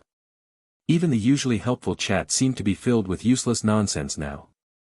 Her dilemma stemmed from the newly introduced game system. Warrior warrior warrior. Why doesn't a paladin have a holy skill? What's there to think about? Obviously pick taunt. Why are skills gotcha? This feels like a deck-building game. It wasn't that the unfriendly game didn't show the skills of party NPCs, the players had to choose them themselves. She could only see Roland's skill window after the system window announced that their affinity had increased. Roland had only one skill at the moment, a passive called Indomitable Knight. Of course, its performance was as impressive as its grandiose name. Damage reduction without any conditions and damage reflection proportional to Roland's health and defense for melee attacks. Reflected damage is usually not a raid-specific skill. Is this a skill tree made with PvP in mind? Roland was strong. He had high stats, personal combat skills, and incredible physical abilities that could be further enhanced with magic. His immense strength, capable of tearing apart the 10th floor boss with his bare hands, couldn't be explained by high stats alone. And that was what made Seiya so troubled. No, listen to me guys. With a damage reduction passive like Roland's, isn't his tanking ability already more than enough? If a boss that can't be tanked with those stats appears in the tower, other gamers won't be able to get through, right? A buff that makes him so solid it's almost disgusting. Maybe an attack skill that's proportional to health to support damage dealing. Various debuffs to protect allies and increase utility. A healing technique to create an all-around tanker. Just looking at the passive, he's a PvP powerhouse. He's a powerhouse just looking at the stats. I didn't know being a broken character created this kind of dilemma. I know I'll get banned for swearing, but I really want to. Without a 6. I want to quit. A riot broke out in the chat because she still hadn't made a decision. She believed that with Roland by her side, she could genuinely become the world's top-ranked player and the owner of BB Games. Wait, haven't you all played mobile gacha games? Looking at those passives, I think they're for PvP. So we should build our concept around that. Honestly, remember that earth-shattering dash earlier, if there's a boss that can overcome that, then the game is broken. The more she pondered, the more her gamer instincts leaned toward a PvP-oriented setup. Just looking at her party, there was no one skilled in PvP, and just a while ago, she had encountered adventurers that turned into bandits. No, if the tank has damage reduction, that's enough. I'm going to recruit a priest for the party later anyway. Viewers criticized her rather than agreeing with her opinion, but it didn't matter. If she were to be discouraged by that, she would have given up on streaming looking at the inappropriate comments on her workout videos. Grace would max out her pathfinding skills, she would learn a bunch of debuff spells, and they would recruit a cleric to learn protective and healing spells. Then, the 6 paladin Roland would solve everything else. With that in mind, Hansea pressed the button on the hologram, ignoring the protest of the viewers. Click. I left the 4 with broken ankles behind and ran through the plains, eventually making my way out of the tower. My body felt strangely rejuvenated, but it must be my imagination. There's no way I'd feel better after beating up smelly old men. I don't have that kind of taste.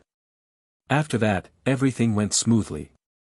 The incident wrapped up so quickly that I felt sorry for Hansea, we didn't even need to go to the guards. With broken ankles, they were squirming at the entrance of the tower when patrolling guards approached. Ah, Roland. We owe you from the last incident. But who are these guys? They're bandits who killed adventurers in the tower.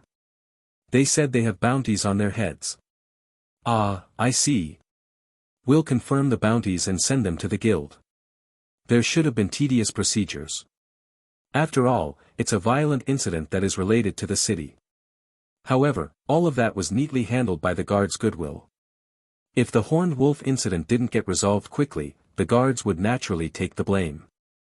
They're the organization responsible for maintaining security within the city, and I've saved them from the wrath of their superiors. I was also hot talk among the nobility, so there was more protection around me.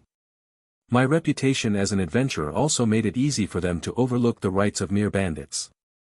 Player Hansea has chosen the first skill for 6 Paladin Roland. First skill, Shield Mastery, is activated. But what is this? Hansea choosing my skill. What does that mean?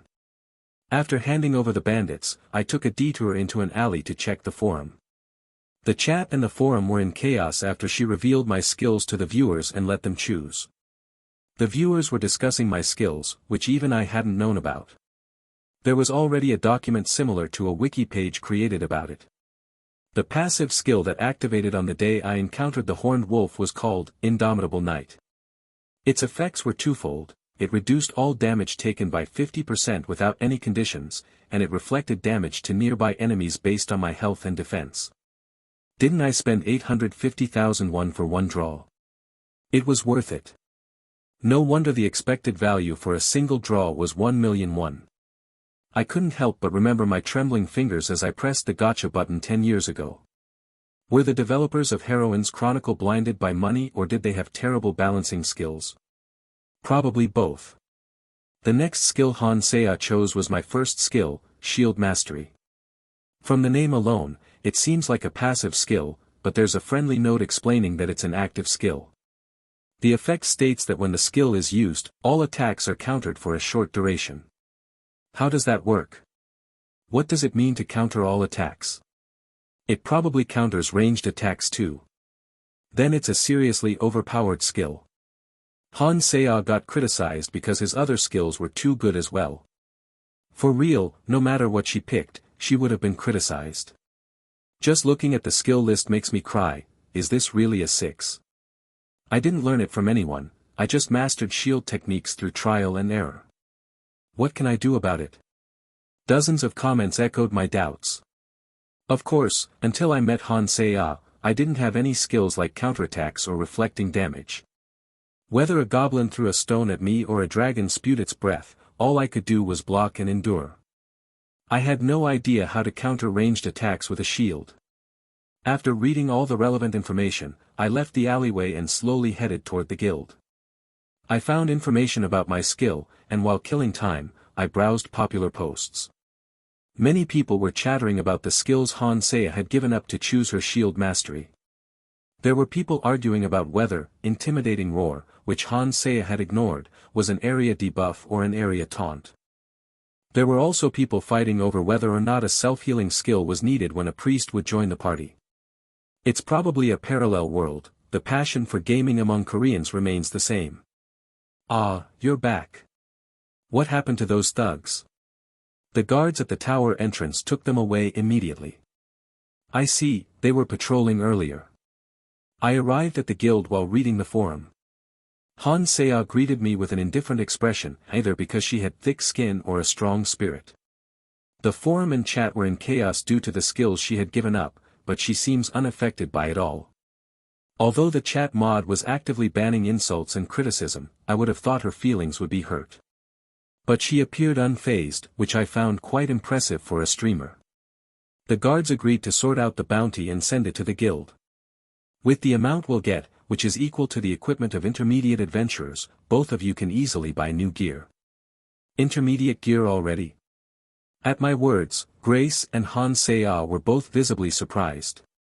It made sense since I had been covering food and lodging expenses, so the money earned from hunting horned wolves had been saved entirely.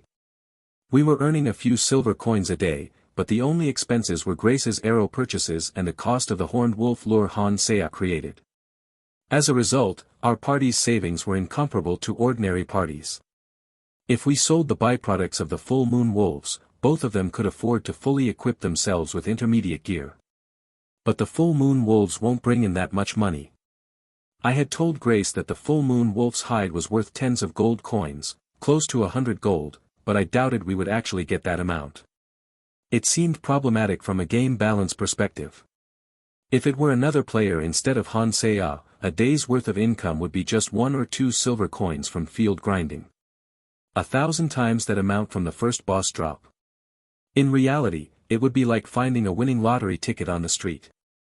Within the game, it would shatter the balance. Perhaps we would only receive magic stones, and those stones would open a gate for direct access to the 10th floor. Why were you so curious about the guards? No, sis. I was only a bit curious, but it's fine. There's no need to be shy. If you're curious, go and see for yourself. It's not like the guards area is off limits. Caught up in my happy delusions about game balancing and shortcuts, I had missed the sudden progression of their conversation. The sun was still high in the sky, too early for dinner and goodbyes.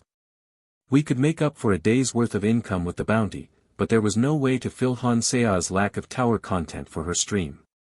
Hansea's eyes sparkled as she looked at me, seemingly calmed by Grace's soothing words.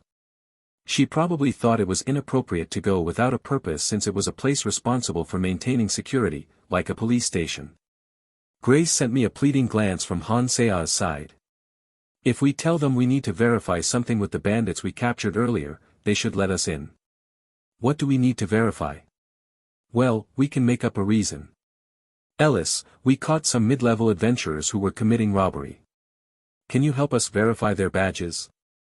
Not yet sunset, our party was occupying the table, and Ellis, who seemed to be interested, frowned slightly. Of course, due to her beautiful appearance, she looked cute rather than fierce, but I quickly added to avoid any backlash. I'll handle everything related to the guards. In addition to the compensation documents from last time, I'll buy a slice of cake from the cake shop. You're not just buying for me, right? Of course not. I'll buy for the other receptionists too.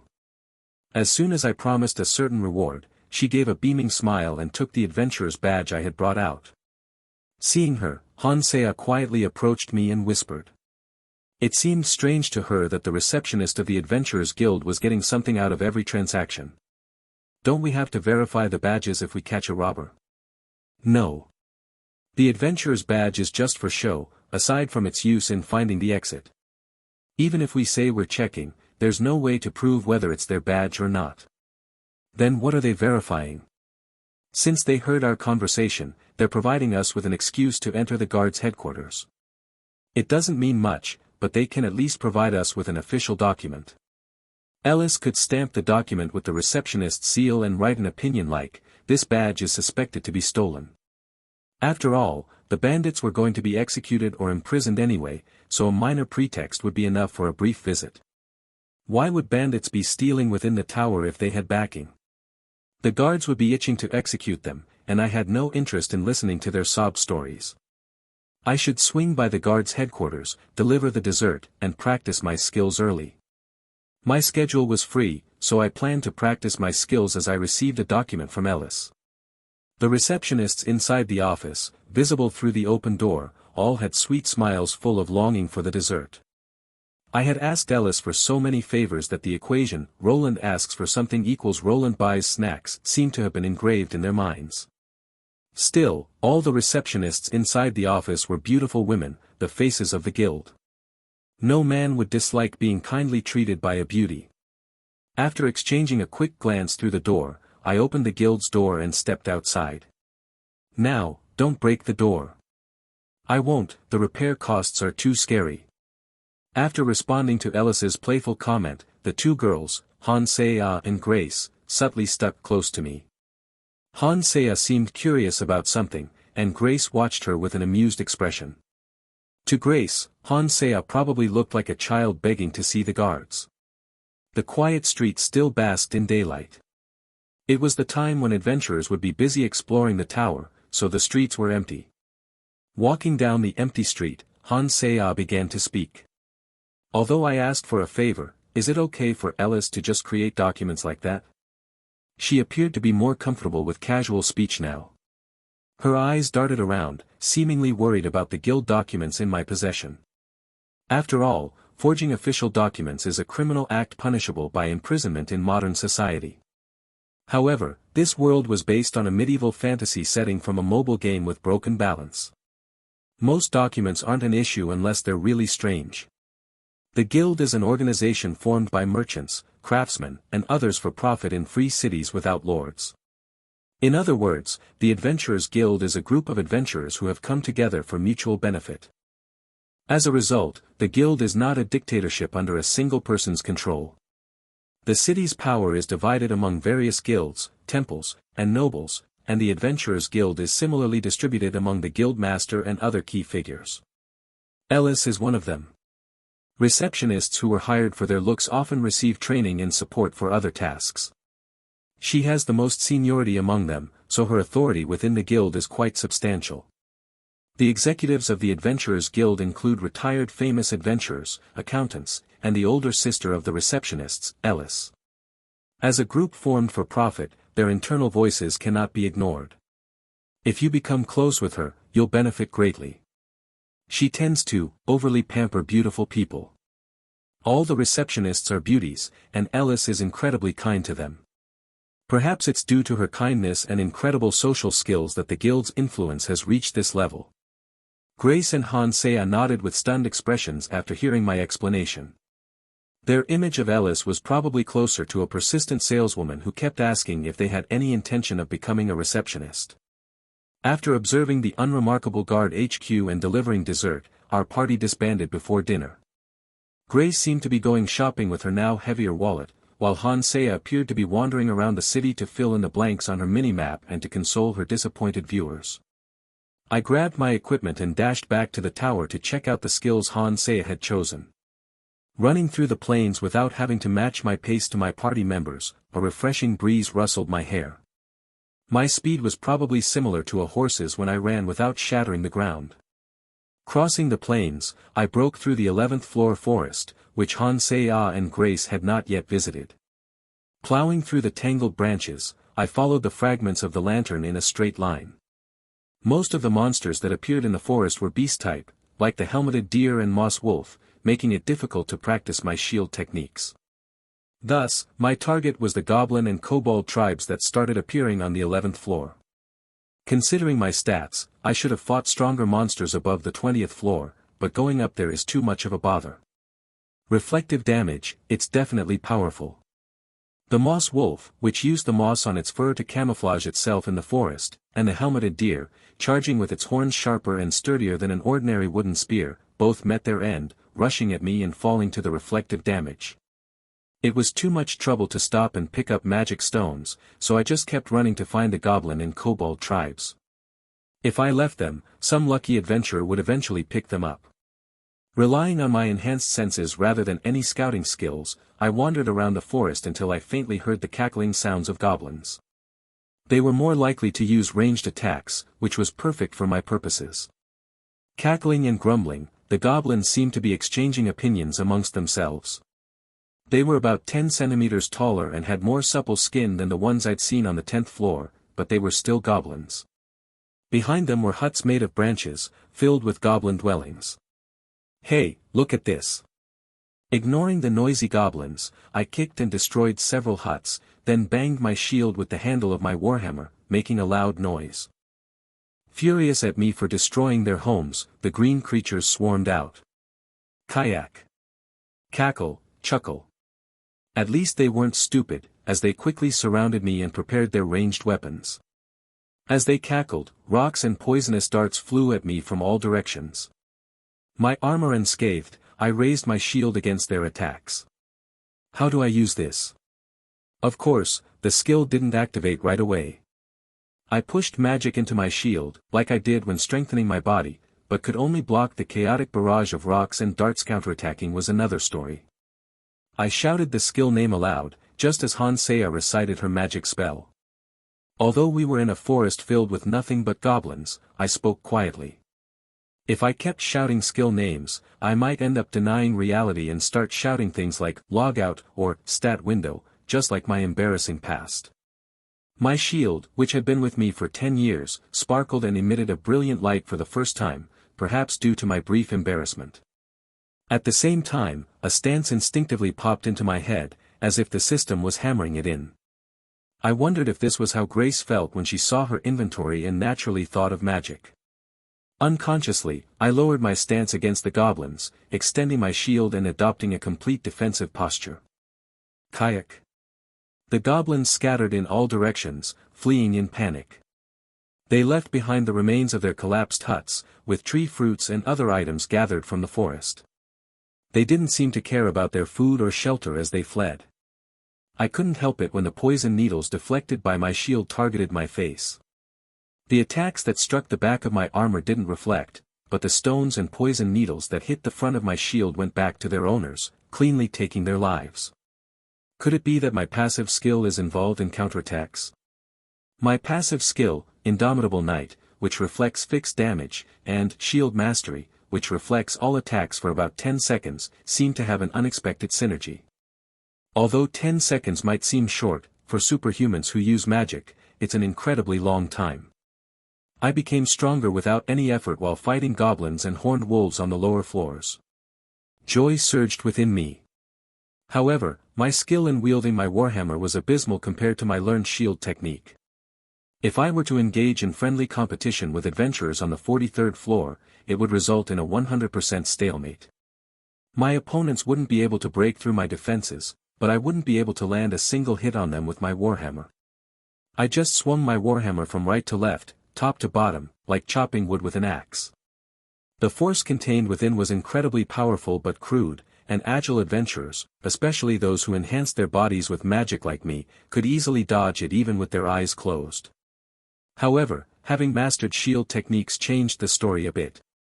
It provided a way to deal with annoying enemies who avoided being hit by my warhammer, especially flying monsters encountered during quests outside the tower or pesky foes like death knights who remembered their swordsmanship from their past lives. Hansea is really lucky.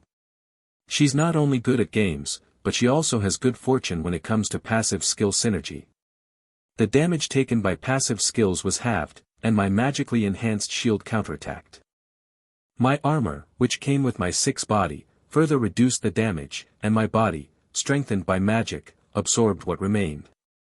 This quadruple damage cushion was possible thanks to the more realistic virtual reality game, where taking damage wasn't guaranteed when using skills like in turn-based games. At this level, I might be able to withstand even a giant's blow, not just deflect it. It's this way. I can hear suspicious noises.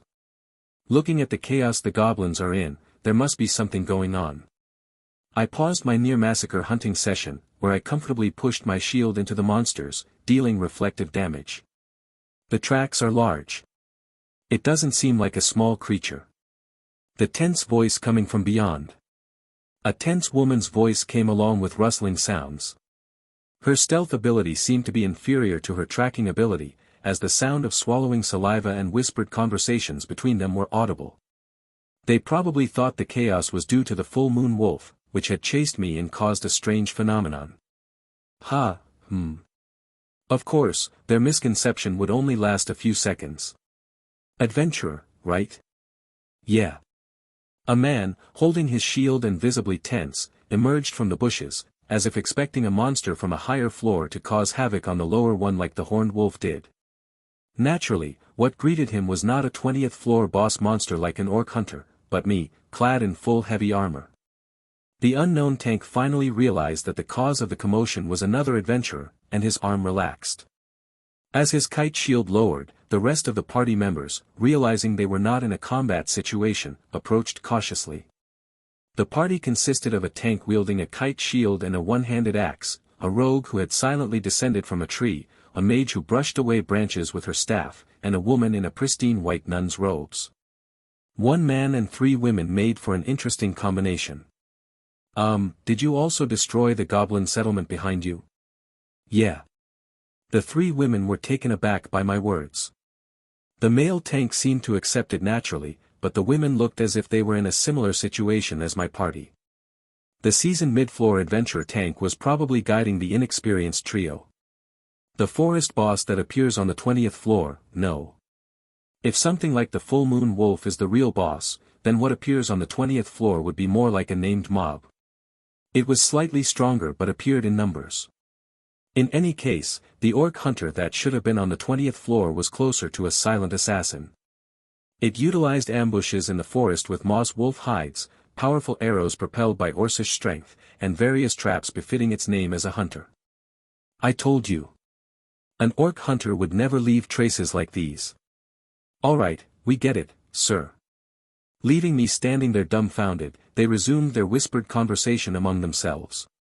The middle-aged tank had a stoic expression but tended to nag like an innkeeper when he spoke. The rogue and mage shrugged their shoulders in annoyance, but one of them had a different reaction. A woman in a spotless white nun's robe that seemed to be unaffected by the forest. Instead of an explorer-like outfit, she wore a religious robe that didn't reveal her figure.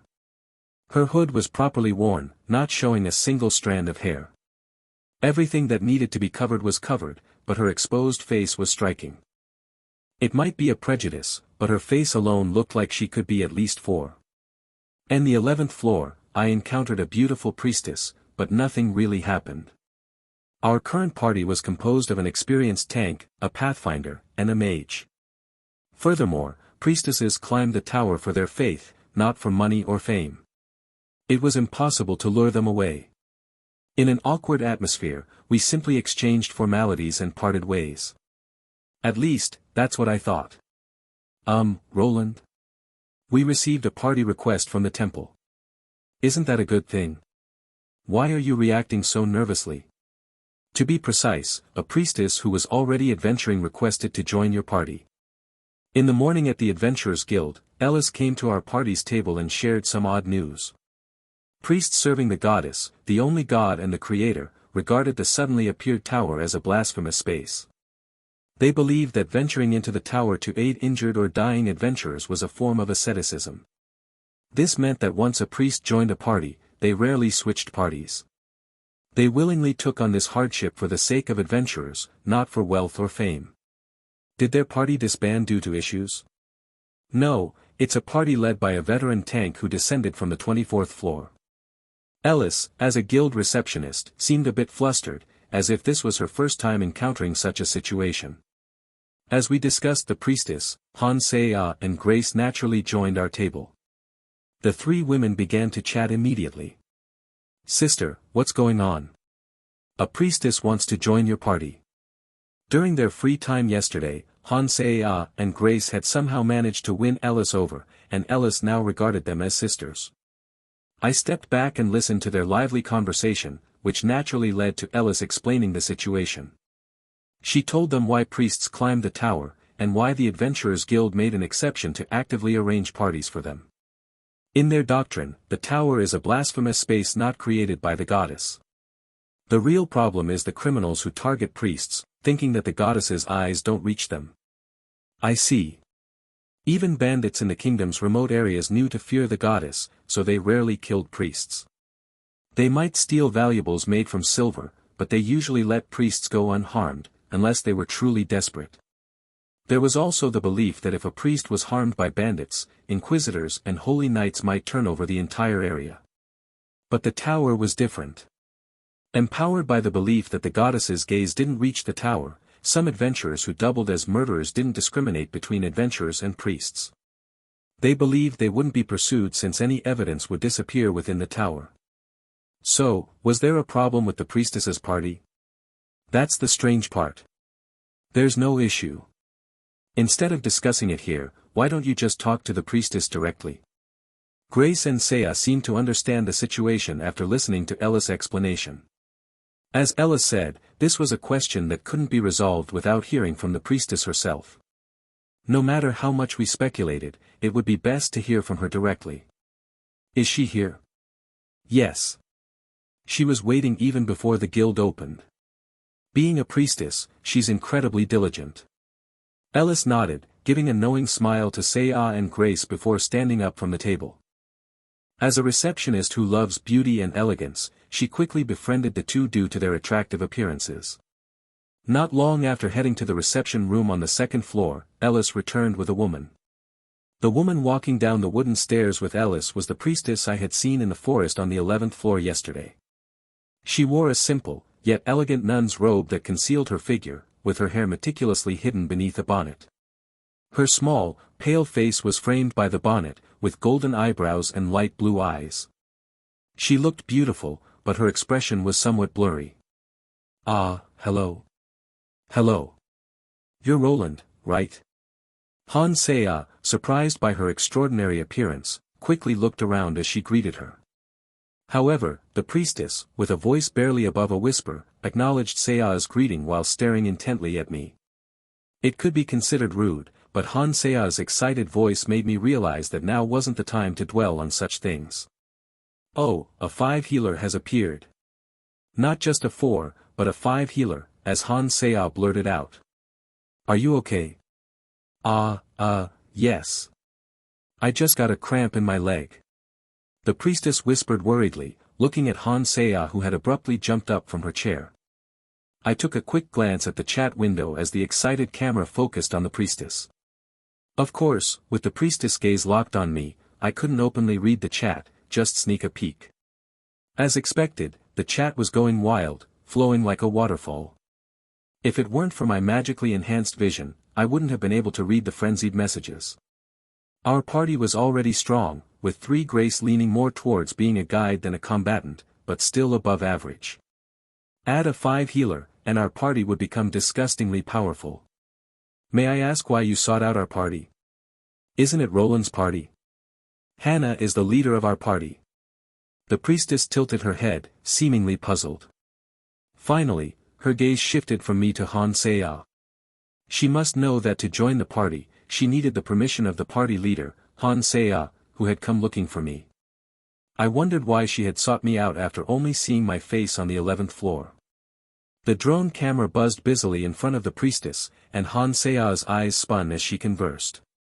She must be reading the stat and skill windows while talking about recruitment. The chat moved too quickly, so I headed to the forum instead. With the influx of people, several users were watching the live stream and summarizing it in real time on the forum. Does coming to find Roland mean you want to join our party? Are there any issues with the party you're already part of? No, there were no problems with my party members. They were all very kind. Hansea leaned forward, seemingly to hear the priestess's whisper better. Grace glanced at me, unable to grasp the situation from Hansea's intense reaction, but I couldn't help but have a similar response. 5. Saint Candidate Irene. A priestess with significantly higher magic power than health, indicating she was purely support-based rather than a monk or paladin. However, her impressive stats as a 5 weren't the important part. The title before her name was more crucial. Saint Candidate. The temples in this world were governed by a pope who established temples in various cities, dispatching archbishops and priests, all with a Christian-based appearance. That made sense, as Heroine's Chronicle had designed characters based on Christianity. A priestess wearing revealing nun attire with garter belts or a paladin with a crucifix necklace on exposed cleavage. Anyway, being in Saint Candidate likely held considerable influence. Frankly, wouldn't she be just below the archbishop overseeing the adventurous city's temple? If she became a saint, even the city's nobles would have to bow to her. Of course, I had never seen her before. Not in this world, nor in Heroine's Chronicle. I would have remembered a 5 Saint Candidate character. Why are you climbing the tower, priestess? Because the goddess's will is there. The goddess's will? Focusing on the conversation, she elegantly grasped the emblem of the goddess hanging from her necklace. It was absurd that a crucifix was engraved in the center of the emblem without a depiction of Jesus Christ. The lack of foundation in this world was astonishing. Was it okay to use a crucifix so casually in a virtual reality game? Would virtual reality games be banned in certain countries? Such irrelevant thoughts crossed my mind as Irene continued speaking after kissing the emblem softly. I have many shortcomings compared to the other sisters. What are you talking about? What's lacking about a 5? Han Sea probably had the same thought. The greatest change that occurred when Heroine's Chronicle became Hero's Chronicle was undoubtedly the balance. A prime example of this is 3 Grace. In Heroine's Chronicle, 3 characters were known as good-looking mascots, meant to be more of a collector's item. They possessed pitiful abilities that were unsuitable for actual combat. However, in Hero's Chronicle, Grace had a level of exploration skill that could be useful in the forest and even had the potential to reach the upper floors of the tower if she grew. My divine magic is a bit more extreme compared to the others. Irene whispered, lowering her already quiet voice and blushing as if revealing her weakness. The divine magic of a priestess was typically composed of healing, purification, shields, and various buffs, like what you'd find in an average fantasy novel. However, according to Irene, her talent was a bit more skewed to the extreme. It's difficult to heal anything but residual wounds immediately, and my shields are a bit exaggerated compared to others. To summarize, her heals healed over time rather than instantly, her purification also granted immunity buffs, she can cast powerful shields that consumed a lot of magic, and finally, she lacked stat buffs that were typical of priests' characters. Isn't this more of a mage-type tank? From a gamer's perspective, the lack of buff skills was a bit disappointing, but considering her 5 stats, she was a top-tier healer. Moreover, if Han Sea were to provide her with a skill, she might gain access to previously unavailable buffs. However, when viewed from the perspective of the temple, Irene's divine magic had many disappointing aspects. That's why I must ascend the tower to convey the goddess's will. One of the temple's duties was to help the injured within the city, acting as a sort of emergency room. What was needed in such a place was a powerful healing spell that could immediately revive patients on the brink of death, not slow, continuous healing. As a shield-specialized priestess, her low healing efficiency made her unsuitable for helping the general populace. Other priests were much better at healing, and it was impossible to just force more magic into her spells. Unless a plague swept through the city, there was no need for immunity buffs from her purification skills. Although she was a priestess with the title of Saint Candidate, she seemed more ashamed of her low healing ability than proud of her powerful purification and shields. To her, Han Sea asked a question. Then, why did you choose our party? Not to mean that I dislike it or anything. Yesterday, I saw Sir Roland training alone on the 11th floor. When I asked the leader of the party, I learned of your name. You broke through up to the 37th floor of the tower without a single scratch and saved countless people outside the tower as well. So, the tanker with the kite shield knew who I was. Well, adventurers around the middle floors tend to know most of the higher-ranking adventurers. It's similar to how people working on a film set would know the faces of actors and famous directors. It was common to meet them while taking requests outside the tower or when sending supplies to the top floor. Anyway, I did save a lot of people outside the tower. After all, I solved quests that others avoided even though the rewards were little. As for me, I've been working hard to achieve my dream of having my own home, but for those devoted to the temple, it must have seemed like I was leading by example in doing dirty and troublesome tasks. No wonder the priests I met during quests were quite friendly. I'm embarrassed to say this, but I thought I could spread the will of the goddess even with my humble divine abilities if I were with someone like you, the priestess said, her cheeks turning red. She wanted to accompany someone who wouldn't get hurt since her healing abilities were lacking. Han Seya was busy trying to comfort the priestess, who seemed to be feeling guilty. Everyone has their strengths, and finding ways to serve your faith despite your limitations is commendable. If you think it's not shameful in the eyes of the goddess, then what's the problem? Han Seya, who usually stutters when speaking informally or lying, speaks as eloquently as a politician starting their election campaign. The priestess appeared quite timid, as her voice and gestures indicated that she felt guilty by requesting to join the party. Naturally, it's not a crime or a bad thing for priests to request a party transfer. After all, adventurers often fight and break up. If it's a decision made for religious reasons, it's even more understandable. There were cases where people embezzled party funds or had extramarital affairs with other party members. Thank you for saying that. Of course. Recognizing one's own shortcomings is better than not knowing them at all. Oh, did I say that right? I like the idea of having her join our party, specializing in protective shields. If no one gets hurt, healing abilities become useless. It would be much more convenient for her to stick close to Han Seya and hold out with her protective shield while I go wild on my own. Anyway, Irene seemed to feel the sincerity in Han Seya's messy words, gently smiled, nodding her head.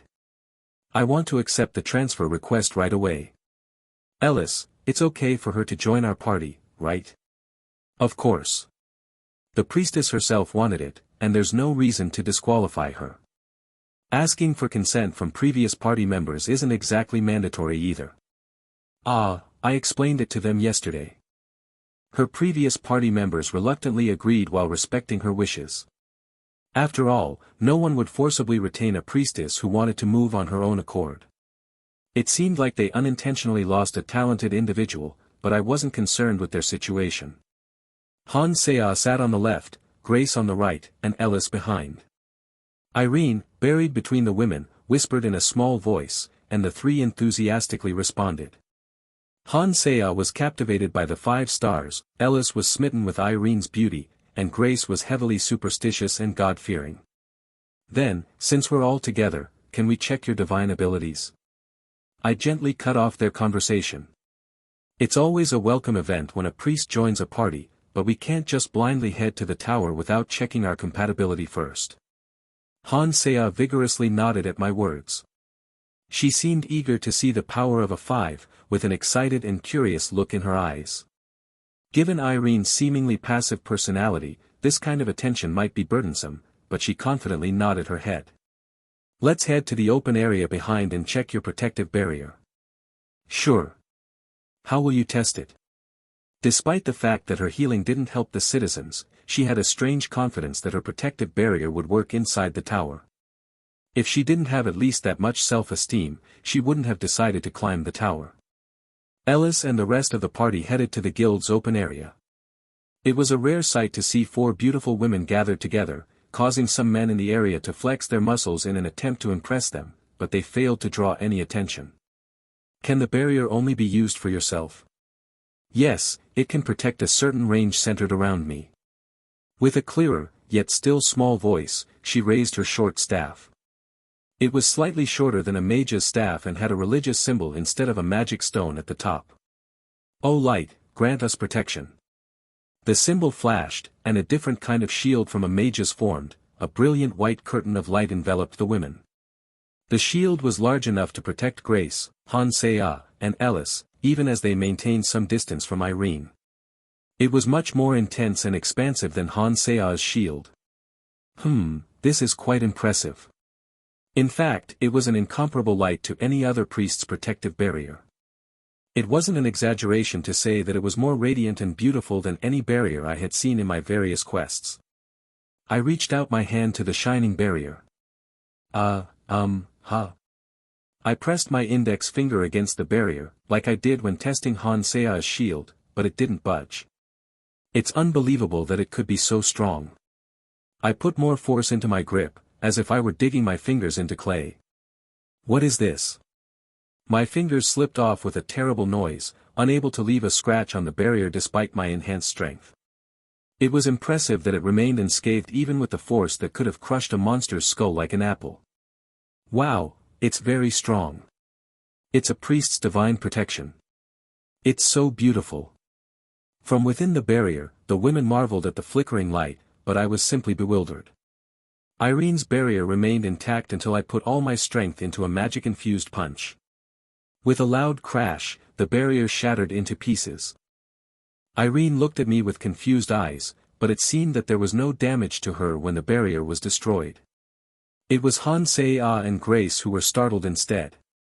Kaya. What is it? I just wanted to test something. You're not hurt, right?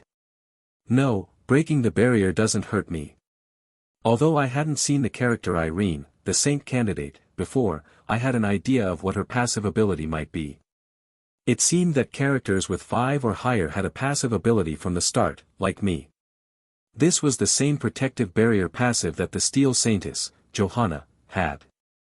In Heroine's Chronicle, Johanna completely nullified damage over time effects such as poison, burns, and bleeding. Complete negation of damage below a certain value.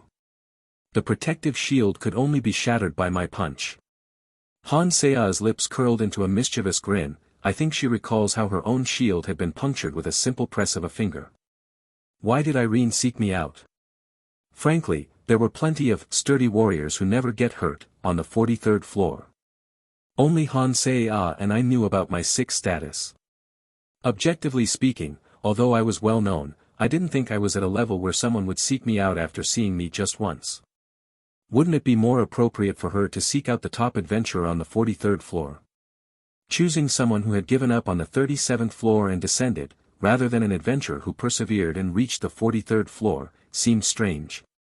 This shield is really sturdy. Thank you for the compliment. She never revealed her position as a Saint candidate, and it doesn't seem like she gave the exact reason for seeking me out either. Of course, she came from the temple and was a system-certified Saint candidate, so she wouldn't have malicious intentions. I was simply curious about whether it was related to the temple's circumstances or the substory of a gacha character. It was common knowledge in this world that a priest who emerged from the temple, especially one who could cast such beautiful divine magic, wouldn't be a villain. Any corrupted priests would have been buried underground in the temple by the inquisitors in the name of justice. Ray translations. Although we had a 5 priest join our party, the search on the 10th floor remained unchanged. After all, a character specialized in protective spells couldn't help with a clue-searching quest. Still, seeing Hansea's smile, it seemed like the quest was going smoothly. Or was it just because of the 5? Anyway, our party became incredibly powerful, more than capable of handling horned wolves. Even if I was absent, they could easily hunt them down as long as they had a decent vanguard. Thanks to Grace's scouting ability, we continued hunting horned wolves as part of our daily routine. Just as I wondered if the viewers would become bored, Hansea, who was collecting the byproducts, let out a joyful scream. Look at this! Look at this! She raised one hand triumphantly, as if she had just won a gold medal. The others stared at her, puzzled, as the horned wolf's byproducts rolled around on the ground. In her hand was a small, shimmering silver fur that gleamed in the sunlight. It belonged to the full moon wolf, not a horned wolf. A full moon wolf's trace from a horned wolf's byproduct. The tower is indeed a mysterious place. Is this the fur of a full moon wolf? Its color is truly beautiful. Grace and Irene admired the silver fur. It was so delicate and shiny that it could be mistaken for real silver. The fur's beauty only added credibility to the claim that a full moon wolf's hide would fetch at least 100 gold coins at an auction. As the 2 girls marveled at the beautiful color, Hansea clenched her fist in excitement, perhaps because the quest had advanced to the next stage. Hunting horned wolves and finding traces of the full moon wolf, then handing those traces over to the magic tower to track the full moon wolf. It reminded me of a hunting game I played in my previous life. Collecting traces of a giant monster to track it. Shall we end today's hunt here? Yes. Let's head straight to the magic tower. Han Saya immediately agreed with my suggestion. With no one opposing the party leader's proposal, everyone nodded and turned around. Han Saya held the full moon wolf's fur tightly in her hand as if it were a winning lottery ticket, while the other byproducts were just shoved into her inventory. Was the silver fur that beautiful, or was she simply overjoyed by obtaining a quest item right after recruiting a new party member? Either way, her clenched fist seemed to be full of strength. We left the plains before sunset and arrived at the magic tower. Should we wait here? Yeah, I think I can go up alone. There were some magicians I talked to at the inn. As Irene curiously looked around the magic tower, with Grace sticking close by and explaining various things, Han Saya headed to the second floor alone. It seemed that she had received something like a business card from the magicians who had visited the inn during the Horned Wolf commotion. As soon as she showed it, she was immediately guided in. Grace, with her unique affability and craftiness, linked arms with Irene and began strolling around the lobby of the magic tower branch. She seemed to be quite energetic. She did drink a lot earlier. Oh my, Irene. I didn't expect to see you here. Hello, Charlotte. As I tried to check what Han Saya was up to through the chat, a familiar voice reached my ears. I straightened my slumped head to look at Irene and saw a familiar face. Well-maintained pink hair, expensive-looking attire, and servants carrying her luggage. The mage from Irene's party that I met on the 11th floor. From her bejeweled hair ornaments to her ribbon and dress adorned with frills, she was a woman who seemed to scream, "I'm a noble lady," with her entire being. I hadn't noticed this while she was wearing her adventurer gear in the tower. I was sad to hear you left the party, but it's nice to see you here. Are you just visiting? Yes, we were fortunate enough to find traces of the full moon wolf. Oh my, you must be with some very skilled party members. It seems you made a great choice by climbing the tower for your noble cause. Upon closer inspection, there was a maid among the servants carrying her luggage, who had been the rogue in her party. A noble lady mage and a maid rogue, an impressive combination. According to Ellis, the tank had come down from the 24th floor. So, the noble lady hired an experienced tank with money to achieve her goals as a mage, and she entered the tower with her maid. It's very rare, but not impossible. Just as nobles give me money for their prestige and honor, noble children also dabble on the lower floors of the tower. It's similar to how fox hunting was a sport for British nobles. So, that must be Sir Roland. Yes, he saved the city from the horned wolves and didn't turn a blind eye to the people's suffering. It seemed the compensation I provided through the guild reached not only the nobles but also the temple. My face flushed as I listened to the two women praising me in hushed tones. Grace seemed like she wanted to join in on praising me but couldn't muster the courage to approach the noble lady. As they continued to praise me, the two naturally approached our table. May we join you? Of course. The lady delicately sat on the chair pulled out by one of her servants. The maid, dressed as a rogue, naturally took her seat beside her. She was beautiful, but her talent seemed to be lacking, probably around 1 to 2. The noble lady, who seemed to have misinterpreted my gaze, straightened her back and spoke up. My name is Charlotte Cavendish. My father, Lord Cavendish, has always admired Sir Roland's adventures, and told me that he was delighted to have met you earlier. A noble who bestows the title of Sir upon an adventurer who isn't even a knight. I believe it was the curly-bearded old man I met last time. I kept the silk pouch, thinking it might come in handy, and gratefully accepted the 6 gold coins, which I used to buy a cake for Ellis later on.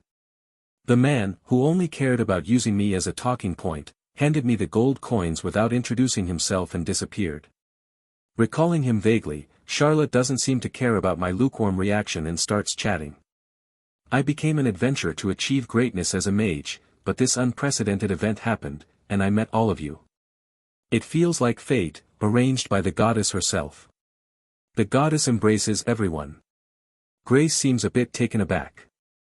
I don't think she expected her to be this talkative.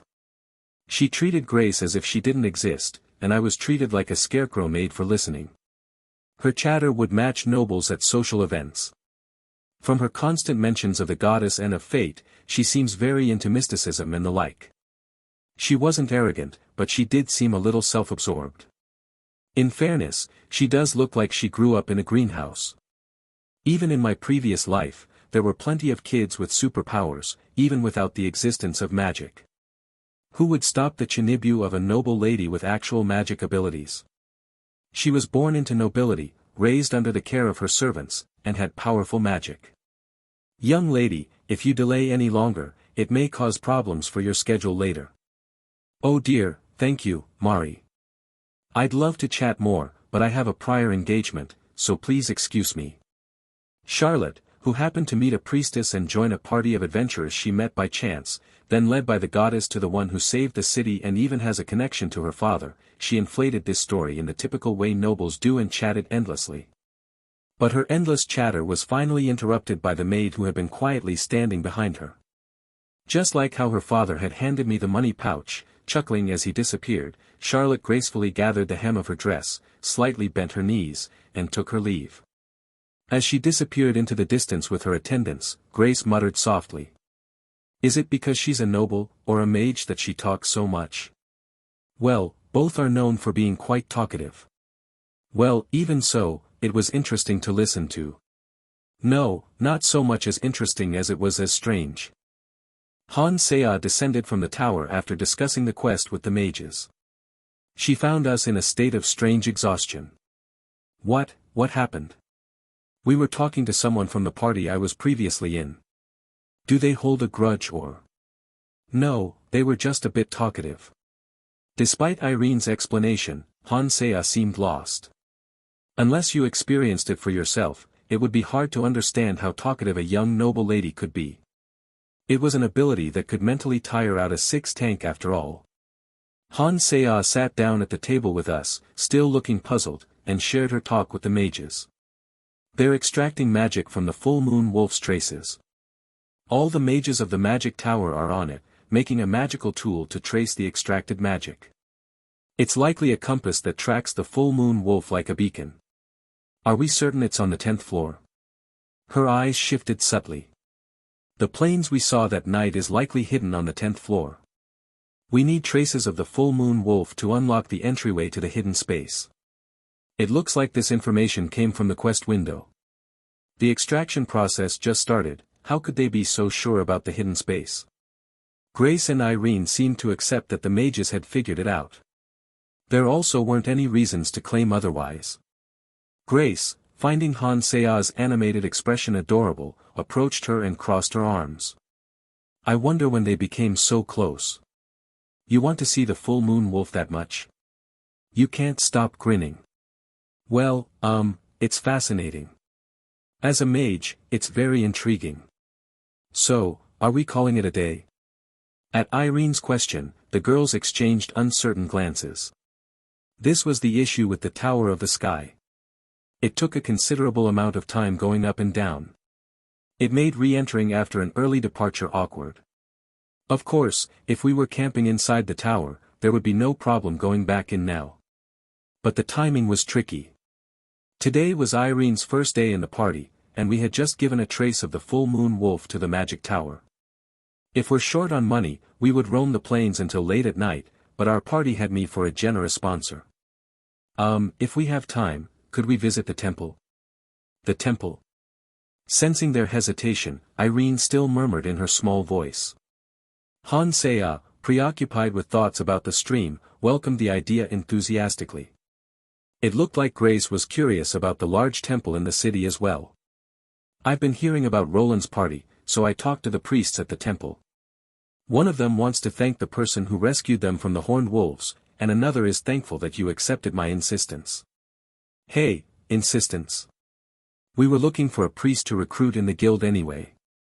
Seeing none of us respond negatively, Irene continued speaking, with Han Seah reassuring her precious five.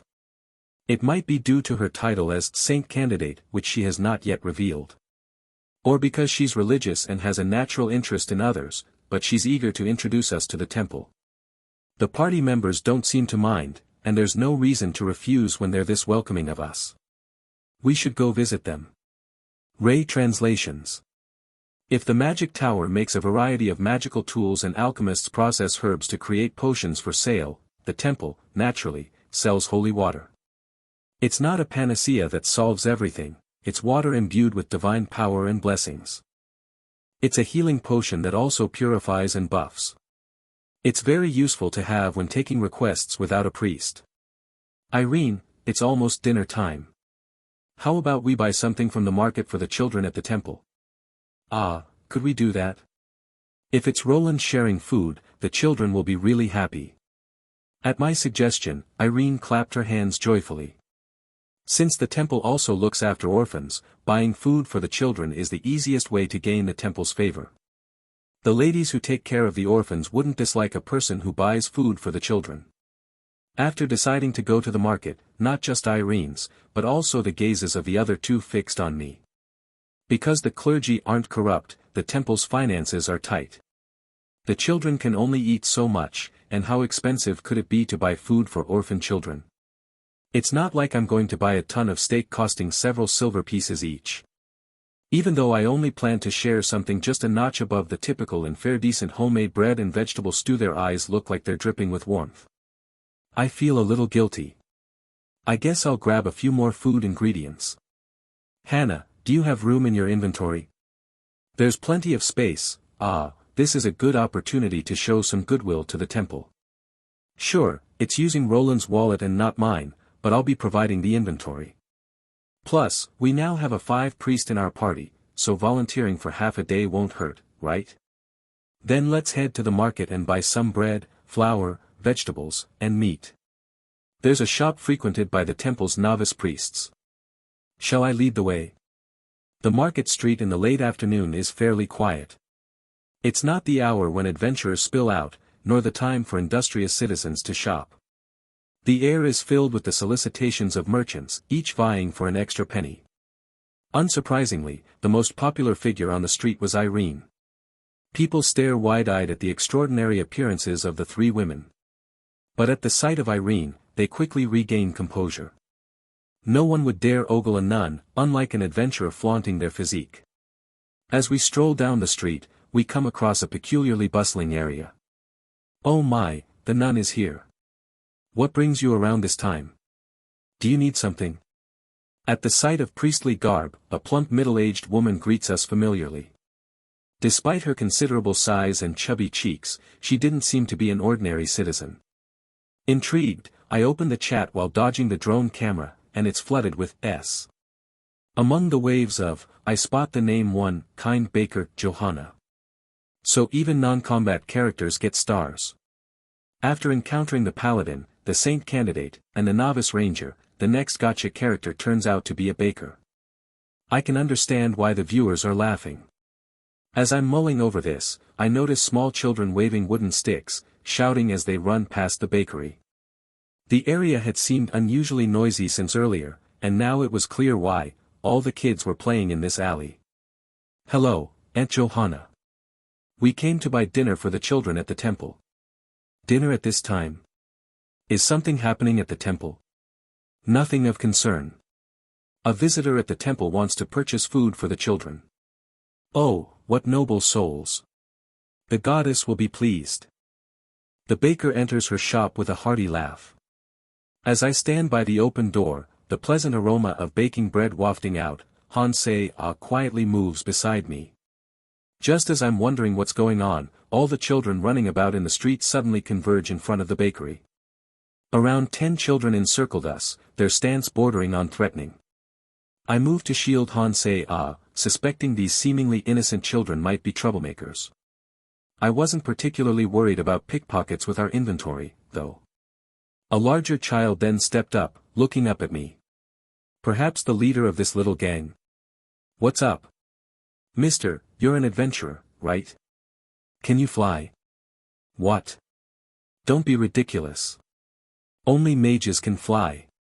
Caught off guard by this, I momentarily hesitated, and the kids launched into a spirited debate amongst themselves. They appeared to have seen me bouncing off rooftops during the horned wolf incident. A heated dispute erupted between a child who swore he saw a knight soaring across the sky and another child who was adamant only mages could do such a thing.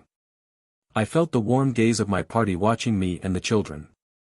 I may have overdone it, causing a fuss for Hansea and her stream. It appeared the rumors had proliferated everywhere, from street kids to nobility. I can't fly. See? He said he can't. No, he really did fly. I wasn't flying, but leaping. To demonstrate, I leaped toward the open air in front of the bakery, feeling rather like a performing monkey. I didn't want to embarrass myself in front of the children and my party, so it was just a light hop, barely high enough to brush the rooftop. Still, the fact I could leap that high wearing light armor seemed miraculous enough to excite the children. Coaxed by their eager gazes, I hopped about in front of the store until the jingling door signaled the return of the baker. Oh my, oh my. What are you doing? She was startled to find a perfectly normal man vaulting as high as her rooftop. Shock replaced her usual casual speech, making her use an honorific. I heard someone stifle a laugh from behind. I'll definitely have words with Grace later over drinks. Nevertheless, the children excitedly explained the situation, and she appeared to understand right away. It seemed I'd garnered some favor for humoring the children. Although, I didn't exactly need the approval of a woman who wasn't a charming young maiden. This much should be manageable for you folks to carry. That young man seems to be very strong, right? I think we could fit in about 5 more loaves. We're not just having bread. We need to pack some ingredients for stew too. Oh, that's right. Thanks to Hansea placing the bag of bread into her inventory, attention diverted to her, which was a relief. Hey.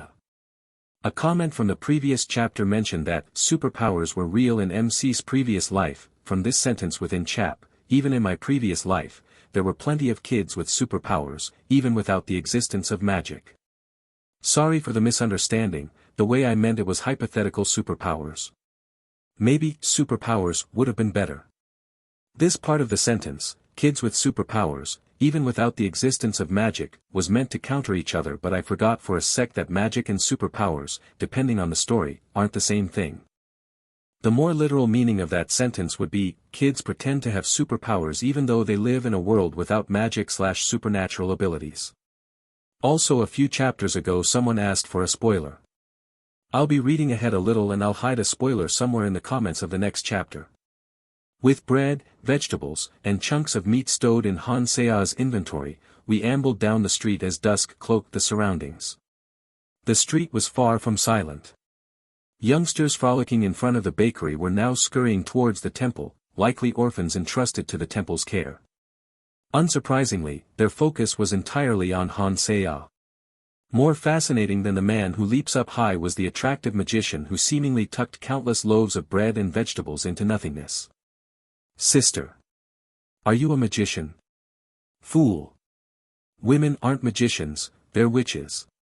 But witches in tales are wicked magicians. This sister doesn't look like a hag with a hooked nose or a granny with a hump. Considering these were orphans navigating between the temple and the back alleys, their fascination with magic was normal. Hansea seemed slightly vexed, but, considering her audience, she couldn't dismiss the children. Instead, she offered an awkward smile and engaged with them. Thanks to Grace and Irene, who understood the situation and stepped in, she managed to dodge the torrent of questions. The cacophony of children's voices echoed around them until they reached the back door of the temple, where the priests responsible for child care awaited their arrival. Unlike Irene's pristine white nun attire, they sported black priestly robes. A man, who was counting the children one by one, approached Irene and greeted her. I heard you were heading to the tower, but you're back rather early, Miss Irene. Are these people behind you your party members? Yes. They are my party members. Despite Irene's status as a saint candidate, he seemed remarkably courteous towards her. The man, who seemed to have heard about me from Irene, extended his hand, beaming. His excitement matched that of the children, as though he was a novice who just joined the temple. With a youthful visage, dedicated to his faith yet unable to abandon his fascination for adventure, he looked ready to head straight for the tower the moment he mastered some holy magic. I clasped the hand of the novice priest. Adventurer Roland. News of your noble deed of saving innocent lives from the horned wolf has reached even my ears, here, amidst my duties at the temple. You're humble. You truly seem like one who'd prioritize the salvation of the impoverished souls in the alleyway, even before the city guards. Indeed, we hunted the horned wolf, but saving innocent lives. What was he referring to? I paused, puzzled for a moment, but the chatty priest carried on. The back alley where we confronted the horned wolf was a hub for destitute alchemists and blacksmiths, those lacking skills and wealth. It was a place where the penniless erected run-down homes. Naturally, it became a refuge for the city's poor. While stalking the horned wolves, I hadn't detected any anomalies. Maybe the impoverished alley dwellers were adept at hiding themselves. After all, had they lacked such instincts, they would have died even before the horned wolves showed up. First, we should head to the kitchen to offload these food supplies. Oh, I've been keeping you too long. But food supplies? Irene came to my rescue, cutting off the surprisingly talkative priest. Despite Irene's softer tone compared to the priest's, he understood her words instantly, stepping back to scan us. Given that all of us, from Han Seya to myself, appeared empty-handed, it must have been confusing for him to hear the mention of food supplies. Nonetheless, he turned and led us toward the kitchen. The children who had accompanied us were already being ushered away by other priests. The kitchen, responsible for feeding all the priests and children, was surprisingly expansive. We have flour, vegetables, and some meat. Where should we put them? The meat can be hung in the warehouse over there, the rest can be left here. What? Han Seya bit her lip as the bustling priests and nuns in the kitchen gaped in astonishment. It seemed she enjoys pretending to be a genius mage with her inventory. Maybe it was due to Grace, who never ceases to praise the inventory. My goodness, so much flour appearing out of nowhere. That magic would be very handy while shopping. Aren't you Irene's guests? The goddess will undoubtedly bless you. Having exchanged greetings with the kitchen staff, Irene gently tugged my arm, leading us elsewhere. Ray translations. As we walked past religious murals adorning the walls, we reached a sizable room. A wave of cold sweat trickled down my back, even before Irene swung the door open. Grace, ever perceptive, seemed to share my sentiments, chuckling awkwardly and retreating, sneakily shoving Han Seya forward. She tried to slip away on her own. The goblins that sprang up were thwarted by Mari. She's an skilled maid and a talented rogue. Back then, with monsters swarming from all directions, pushing through the bushes. The voice echoing beyond the door was unmistakably Charlotte Cavendish's, whom we had met earlier. Her relentless storytelling, leaving no room for respite, was indeed unique. Had she not been a noblewoman, she might have carved out a successful career as a street bard with such talent. Irene, detecting my reluctance, gently tugs at my sleeve, whispering. Her touch was so natural that I didn't think to question why she had grabbed my sleeve. The children of the temple have been eager to meet you, Roland. When the orphans leave the temple, they occasionally find employment in shops owned by generous patrons of the temple, but when jobs are scarce, they are compelled to become adventurers. I apologize if this imposes upon you. Her head dips in a gesture of apology, her long lashes quivering. I couldn't bring myself to respond harshly. Despite my principle to act solely in my own interest, the sight of such a woman displaying her vulnerability naturally tugs at a man's heartstrings. Besides, I had already planned to visit the temple at least once for the sake of managing my reputation. If sharing my adventures can enhance the temple's favorability towards me, it's a win. Interacting with the talkative noblewoman might be a bit tiring, but what goes around comes around. To reassure Irene, I flash her a faint smile and then push the door open. So after we repelled the goblins and scoured the hut, guess what, we found loads of fruit. The monsters in the tower materialize out of thin air, but they still require sustenance and rest, just like us. That's why you'd see the horned foxes hunting the horned rabbits on the lower levels. But in the tower, the carcasses of the monsters vanish, so they can't be consumed. This is why the famished horned foxes attack adventurers. Oh, and the recent sightings of the horned wolves in the streets also. The spacious room was packed with a sizable number of children. The audience wasn't limited to just boys intrigued by adventures, a few girls clutching their dolls were present too. Seated in the midst of these children, chattering non-stop, was the pink-haired noblewoman, Charlotte. Her blue-haired maid Mari was absent from the room, she must have been assisting with the chores. The story of decimating a goblin tribe on the 11th floor and seizing the spoils from their huts. At most, it was a tale of hunting down a dozen goblins and rummaging through their huts as a four-member party prior to Irene's transfer. In essence, it was a tale that could be condensed into a single sentence, but she had been spinning the yarn for over 5 minutes now, an impressive feat in itself. Back in college, filling a 3-minute slot for a presentation had been challenging enough, so how was she able to carry on such a lengthy monologue without a script? Perhaps her status would read, Chatterbox Charlotte. That's Sir Roland, the valiant hero who hunted down the horned wolves and cleaned up the city's back alleys. Whoa! As Charlotte, effortlessly engaging the children, steers the conversation towards me, all eyes turn in my direction. They didn't swarm me.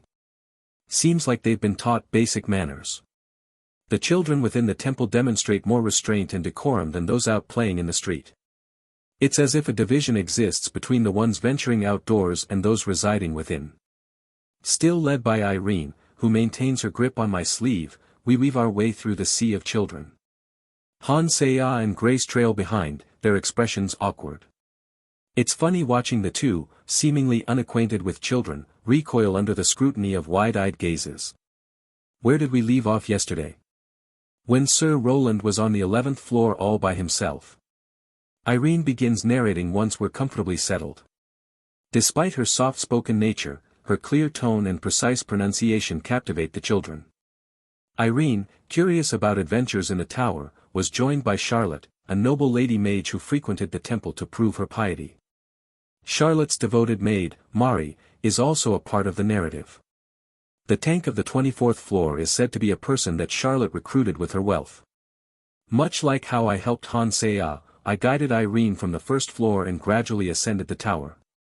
But then a horned wolf appeared, a lethal threat to the townspeople. Deeply devout Charlotte and Irene, in their quest to trace the full moon wolf, ended up aimlessly wandering between the 10th and 11th floors.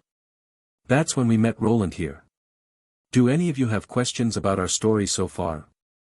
Everyone's hands shoot up. It seems I had a lot to talk about.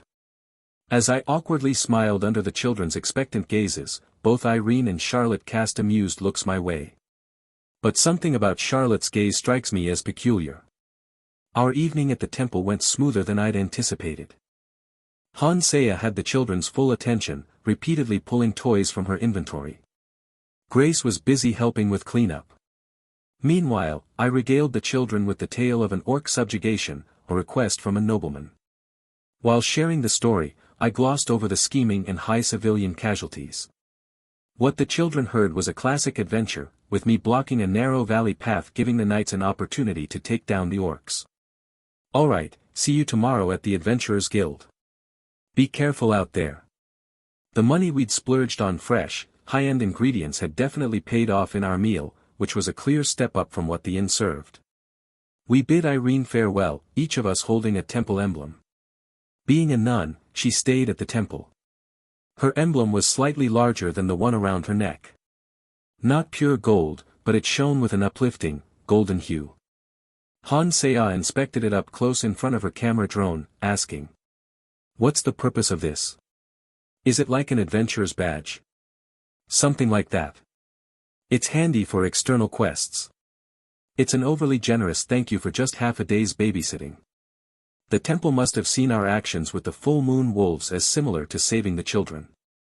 Alternatively, Irene, the saint candidate, might have had a hand in it. In a world lacking ID cards or surveillance cameras, verifying an outsider's identity can be challenging. Symbols from reputable organizations like this are the only reliable method. Though many imposters forge identities, few dare to fake a temple's emblem. While faking an adventurer could land a bounty on your head, posing as a priest brings the wrath of the inquisitors. If the guards catch you, it's imprisonment or slavery. Inquisitors, however, cut to the chase with torture and execution. Most outsider-wary villages won't turn away these emblems. Of course, with Irene in tow, we'll likely not need them. With that, we strolled down the dim street. Tomorrow, once the analysis of the full moon wolf's trace is wrapped up, we be in for a boss fight. I'd then gear up the party at the intermediate level. We should be covered financially, and if not, I can fill in the gaps. Ray translations. Back in my lodgings, I hit the bed and brought up the forum. Being cut off from the modern world for a decade has turned me into an addict.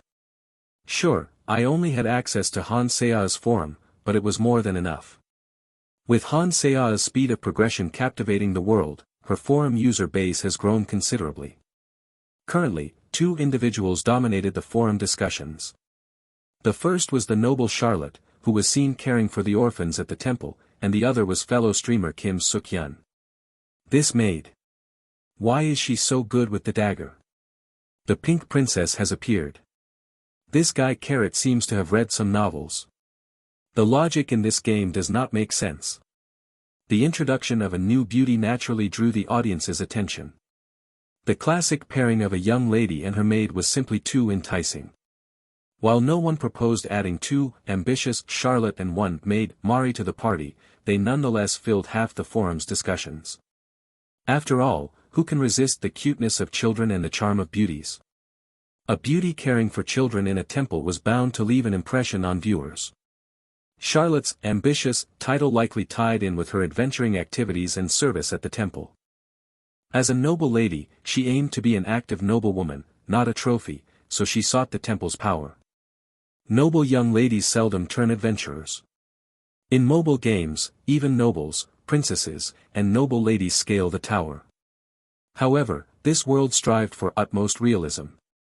If the Northern Duke, ruling the vast northern lands, became a 5 Northern Duke character and set off on adventures, who'd manage the paperwork and politics? Pink Princess has appeared. Charlotte taking care of children in the orphanage.jpg. Charlotte smiling with Irene.jpg. This isn't the Pink I'm familiar with, right? She looks so gentle, why ambitious? Lewd Charlotte would have made more sense. What's lewd about her, perv? If it's an adult game. Impressive, someone would say that after seeing her. These guys have been impressive for a while now. Generally, red-haired characters are passionate, and blue-haired ones are cold. The pink princess term popping up often corresponds to the somewhat lewd and coarse image of characters with pink hair. True, both the adventure gear and casual clothes she wears are high-quality, frilly outfits, but there's no explicit exposure. Yet, that detail doesn't seem to matter to the frenzied viewers. Some comments even explain that it's simply because she's pretty. Next, I focused on the post just below. Amid a sea of fleeting posts featuring lewd-made images and adult manga recommendations, one post held its ground as the most upvoted. Kim Suk-hyun taking out a steel plate from his inventory.jpg. The horned wolf gets pierced.gif. Kim Suk-hyun presenting his inventory as a treasured heirloom.gif. So non-magic users just claim the inventory is a family heirloom? Riding on your parents, even in-game. Instead of heirlooms, just say you found them on your adventures. Where would a rookie adventurer find that? Even if you say you found it lying around, NPCs would believe it, so no problem.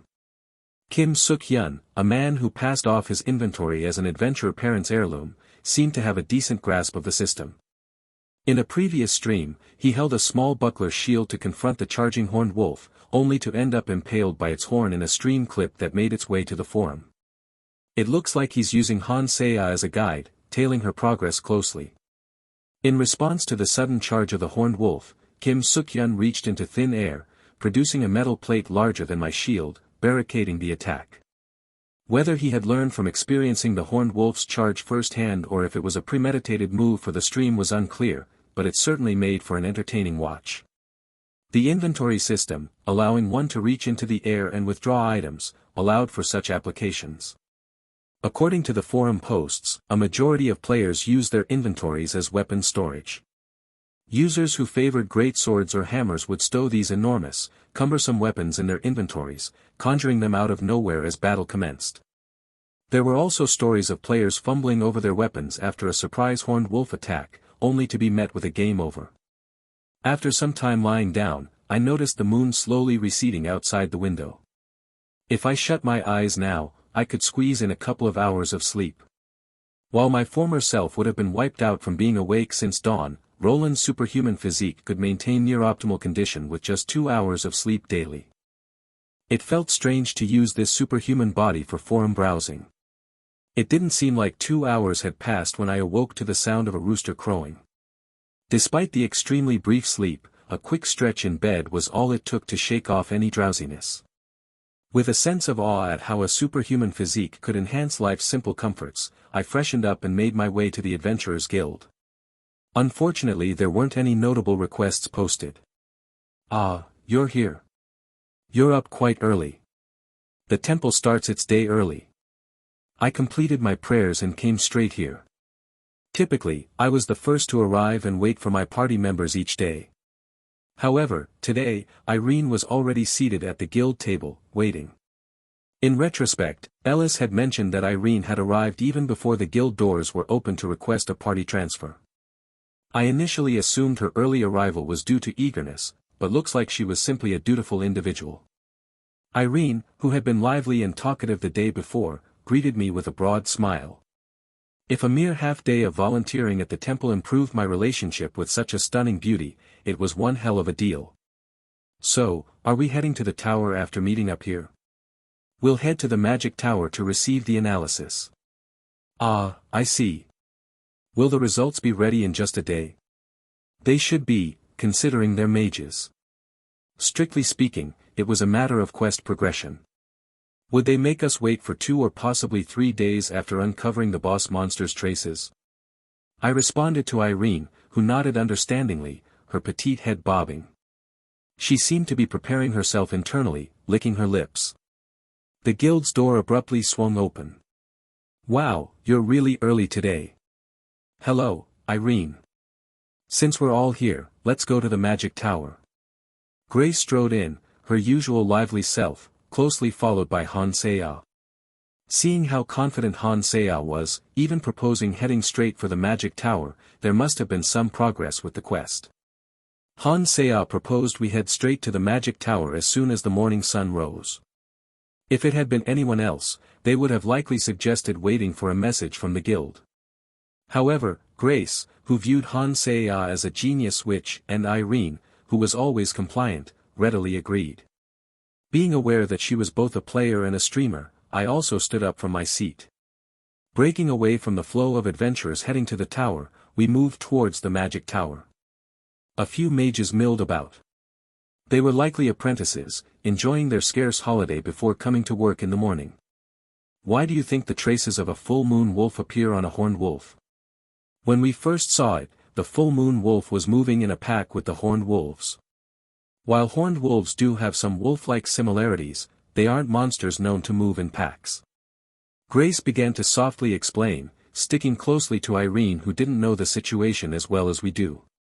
Irene has a somewhat timid character with a soft voice, while Grace, on the other hand, is quite eloquent and relaxed, so they match well together. Han Seya was chatting lively with her viewers.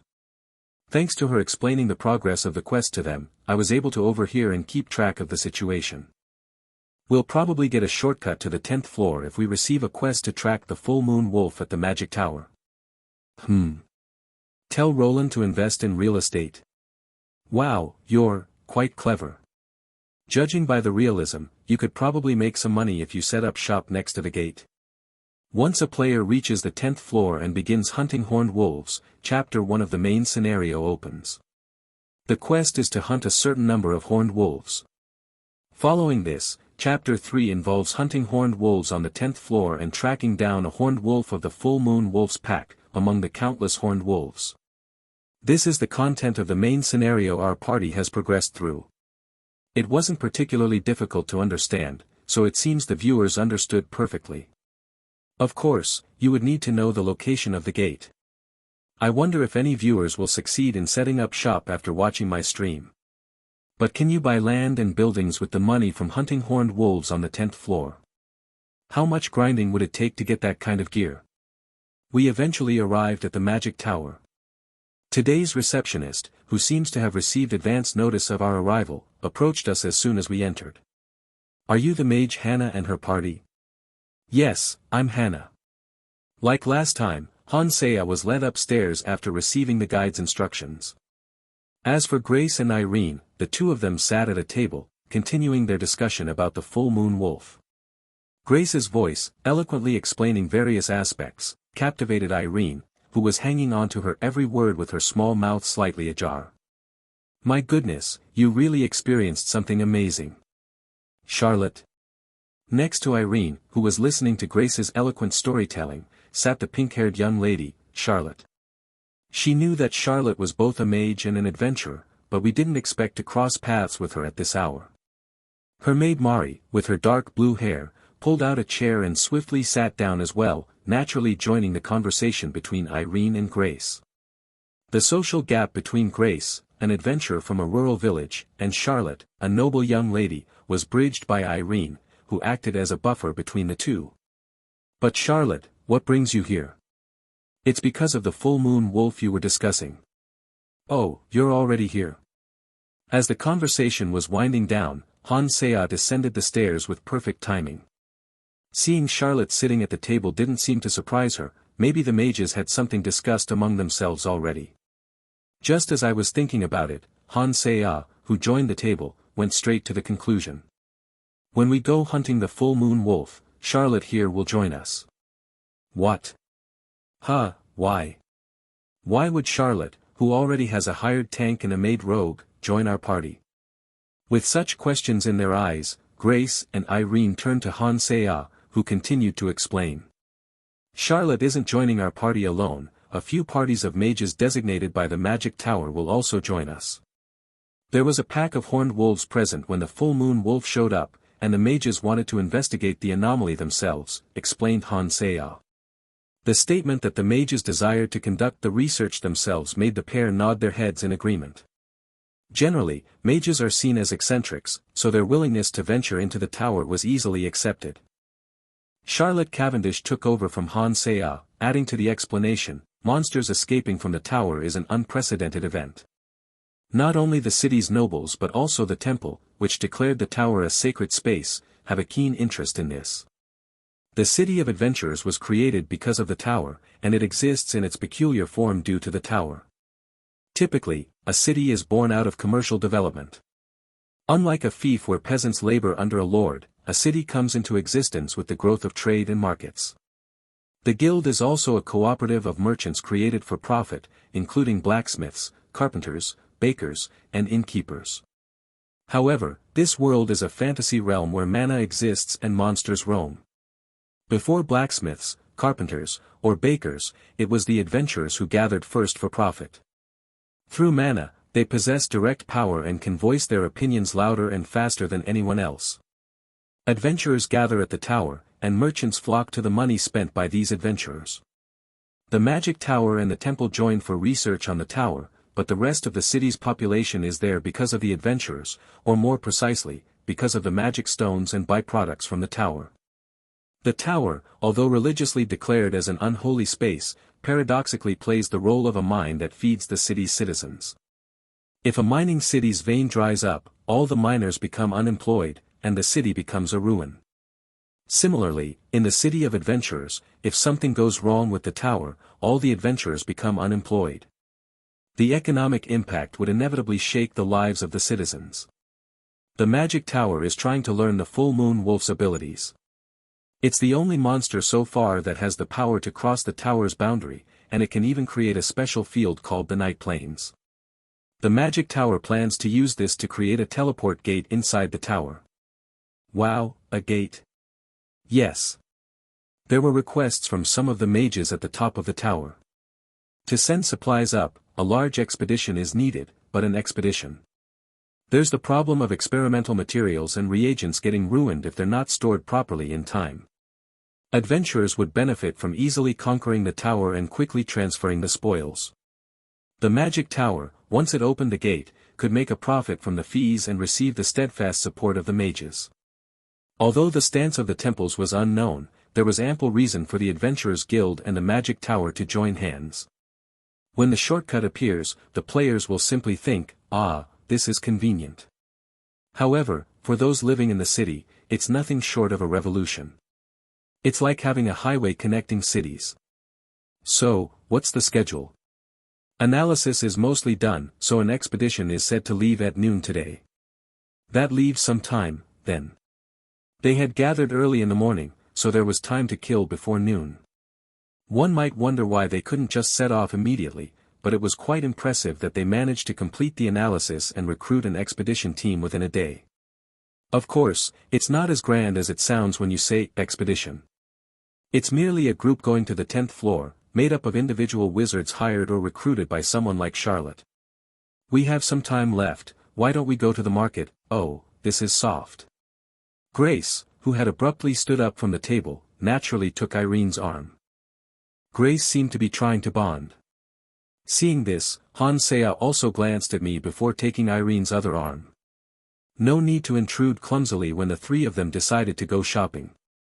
I slightly nod, indicating they could go without me. Noticing my gesture, Grace and Hansea shared a gentle smile and nudged Irene. Won't Miss Charlotte join us? I have some research to do in my lab. You have a lab in the magic tower? It seems you've achieved quite a bit. Thus, the one naturally left by my side is the pink-haired chatterbox, Miss Charlotte. Her impression was very different looking back at our first few encounters. I'd like to have a personal conversation, would you spare me some time? Seeing her attitude, I was a little puzzled. As she rose to her feet, she accepted assistance from her maid, Mari, who had silently approached. She then invited me to her lab. This chapter is 18+, therefore, the full chapter is posted on my Ko-fi. If you are 18+, read/post/402 Ambitious Charlotte Cavendish explicit C0C5LZQ2V. I watched as Charlotte confidently climbed the stairs ahead of me. Her lightweight robe clung tightly to her figure, accentuating the sway of her hips. Seemingly aware of my gaze, she glanced back at me with a coy smile. The gentle storyteller who cared for children seemed to have vanished, replaced by a coquettish young noblewoman skilled in captivating the hearts of men. As we ascended past the 2nd floor, where Hansea had received her mission, and reached the 3rd floor, I noticed Charlotte's steady breaths and the ease of her movements. With practiced grace, she opened the door to a laboratory. Charlotte entered naturally while the maid, Mari, waited outside. Please come in. She won't be joining us, Charlotte invited me. Is this a private matter? I asked. Yes, a very personal conversation. Not even my personal maid is privy to it. Mari let out a small sigh, her blue hair bobbing slightly. She glanced at me, her cold gaze tinged with a hint of worry and curiosity. I wonder what's on her mind. I stepped into the laboratory. The room, filled with papers and books, resembled more of a noble's private library than a mage's study. A large, plush chair was pulled back, and Charlotte, now comfortably seated, gave me a playful wink. Sir Roland, your name seemed familiar. Although we just met, it turns out we weren't entirely strangers. Do you mean when your father came to see me? No, it's a far more intimate connection. My etiquette instructor happens to be Lady Zoe from the capital. Her words held a confident tone, as if she was sure I would understand. She lazily leaned back in her chair, her foot gently pushing it back. Then, she abruptly took off her shoes and lifted her legs onto the chair. Zoe, Lady Zoe. A busty widow from the capital immediately came to mind. There was an incident where a noble, overconfident and underprepared, led a small group of knights to subdue a monster. The issue was, among the wandering monsters, there was an ogre, a powerful creature. The nobleman and his knights, having anticipated only goblins or orcs at most, returned as mush. The ogre, of course, was reduced to a bloody mess like the knights by my hands, its body battered from ankles to skull.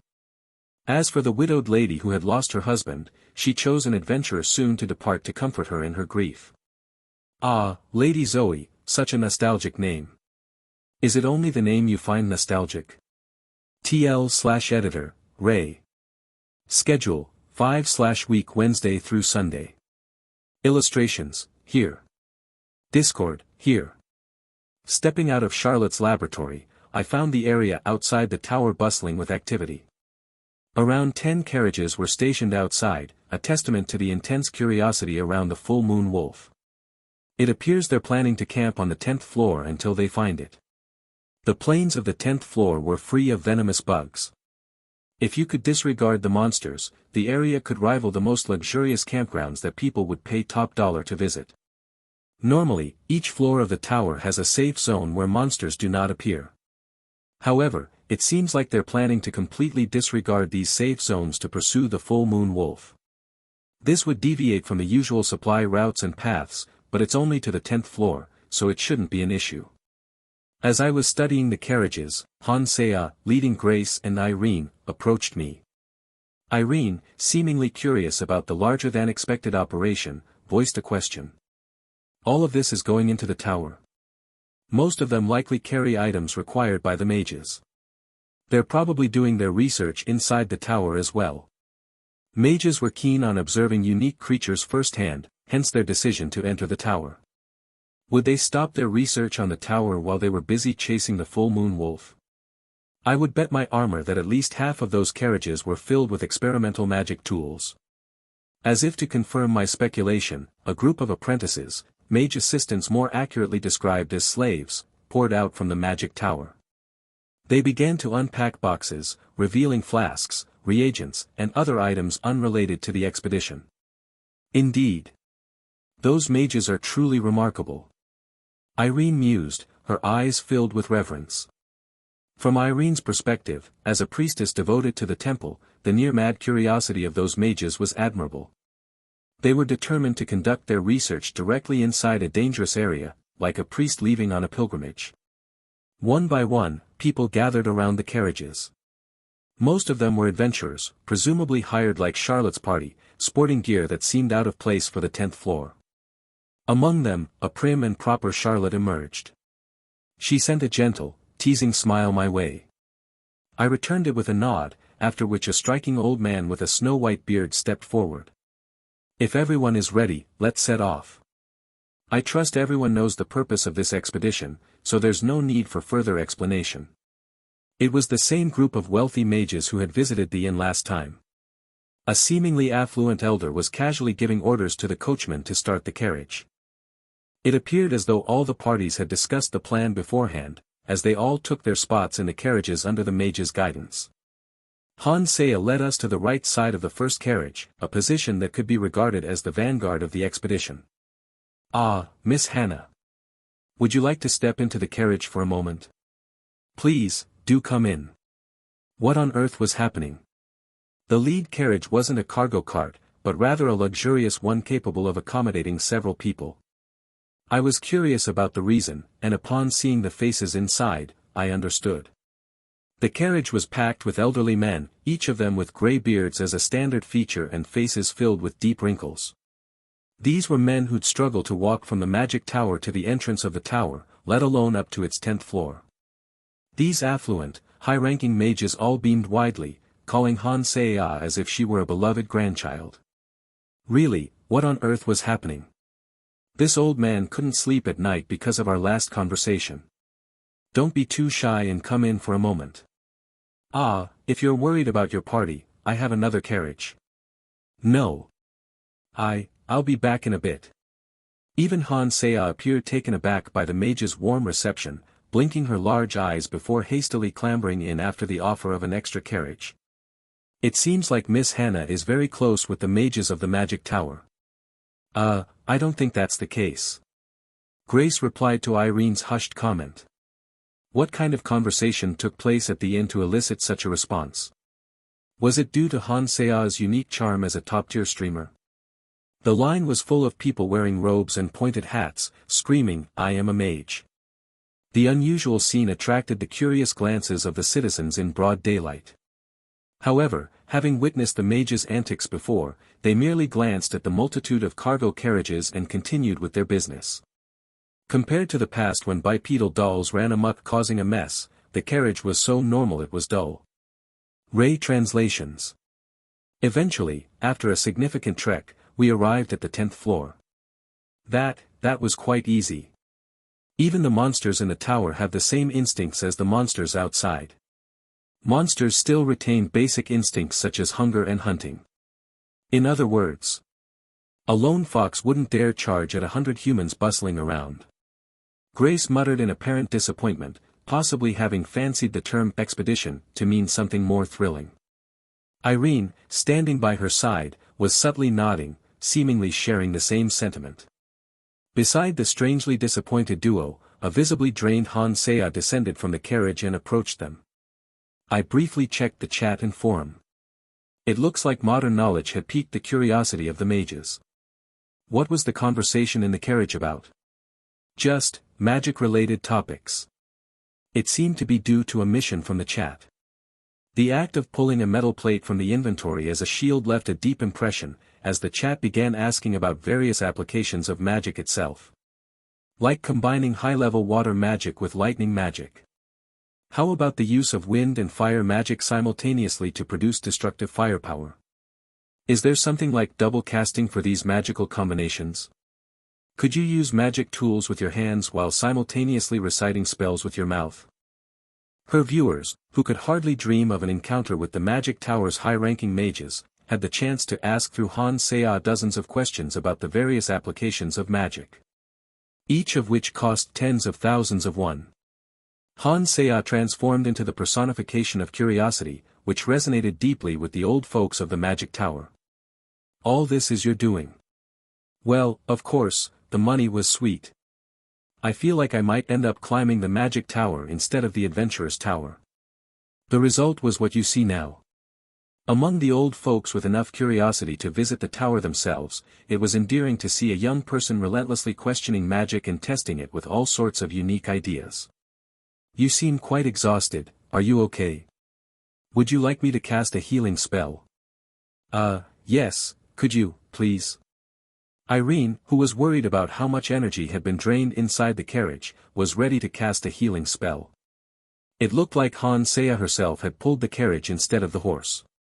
There was a white glow from Irene's fingertips, gently wrapping around Han Saya like a soft light. Thanks to the effects of the holy power, she closed her eyes, looking blissfully relaxed as if receiving a massage. While she relaxed in this way, the hired adventurers start to form a barricade with their carriages and set up tents. So, they're creating a base right away. Seems like it, since the mages just need to be inside the tower. Right. They're setting up here to save on research time, and letting the adventurers do the exploring. Han Saya explained what she had learned inside the carriage. As if affirming her words, a few mages approached the adventurers who set up the tents and hand them something. It's neither an adventurer's badge nor a tower-climbing lantern, but a fist-sized crystal ball. Han Saya pulls out a similar-looking item from her inventory. Inside the transparent glass orb, the silvery fur of the full moon wolf floats, moving like a compass needle. They said it's a magic detection item using the byproduct of the full moon wolf. The explanation for the item was too complicated for me to understand. But we can use this to explore the plains. Everyone scattering in different directions. The device seems to respond to horned wolves, which are relatives of the full moon wolf. A small reaction means it's a horned wolf, and a large one, probably a full moon wolf. That's why everyone is scattering. They're unsure of the exact direction. Even as she says this, Han Saya confidently heads in one direction. Seeing this, Grace accepts the crystal ball from Han Saya and followed suit. The quest window seems to be showing the destination on her minimap. It'd be a headache if the boss monster was a random spawn on such a large floor. Adventurers were scattering in every direction, and mages moved various items into the tents. It feels more like a research base crowded with scientists than an expedition camp. So, we just need to follow where the fur is pointing. Yes, but remember, it only aids in detecting traces of the full moon wolf. We'll have to check any lurking horned wolves. There's one in the bushes ahead. Grace falls back as a horned wolf leaps out, its skull crushed in a single strike. Word was that the Magic Tower would also buy all byproducts from the horned wolves gathered on this expedition. They'll finally earn enough money to buy real equipment. TL/editor, Ray. Schedule, 5/week Wednesday through Sunday.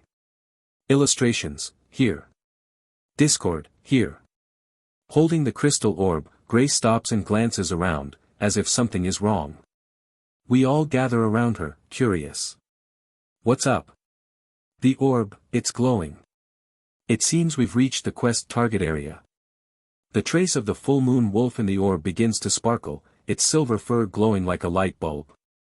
Everyone's attention is captured by the stunning silver light, everyone except Hansea. Seeing this, Grace and Irene follow Hansea's gaze. As our group's only wizard, her opinion carries weight. The trace is strong here. Should we call the others? Or maybe. No, we keep moving. A crowd might scare it off. Better to keep tracking and report later. Really? Seeing her face light up at my suggestion, I guess she agrees.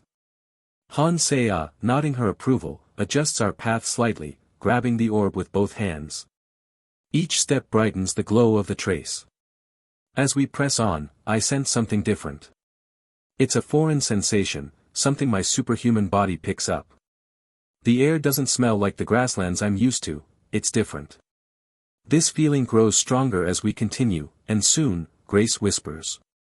The air's changed. We must be nearing the night plains. I sneak a glance at Hansea. At first, she looks confused, but after receiving some advice from a viewer, she jumps a bit before speaking. Roland should lead from here on and handle the full moon wolf up front. Grace, cover our rear, check for horned wolves. Irene, cast a protection shield if a horned wolf or if the full moon wolf shows up. Okay, got it. Sure, understood. Now, I'm at the front holding the orb. Hansea and Irene are in the middle, with Grace bringing up the rear. Grace should detect and handle any horned wolf surprise attacks, so we should be okay from behind. Her skills should allow her to hold off a horned wolf long enough to get to Irene's side to take cover in her shield. I'm not too concerned with our 5/6 party. What I'm worried about is something else. Should I take it down with one blow? Last time I met the full moon wolf, I had an idea. Bare-handed, I'd struggle, but with my warhammer and a bit of magic, I could drop it in one hit, at least that's what my instincts tell me. So now, I find myself deciding between two options. My first option involves taking down the full moon wolf in a single blow. It's a convenient way to finish our quest, providing Hansea and her viewers with a taste of what a 6 paladin Roland is capable of in securing our #1 spot globally. It's like giving her a delicious sample, both as a gamer and a streamer, keeping her invested in our tower climb. The second option involves me exercising restraint and merely containing the wolf.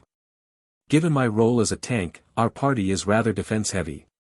Composed of a tank and a protective priestess, we're somewhat unbalanced. Although Grace is a proficient scout, it's a stretch to see her as a heavy hitter. Being a man of action more than contemplation, I decided to vocalize it. Hannah, I've got a question. What is it? Would it be better if I took out the full moon wolf in one hit? Or should I stall for observation purposes? She looks taken aback by my unexpected question, as do Grace and Irene.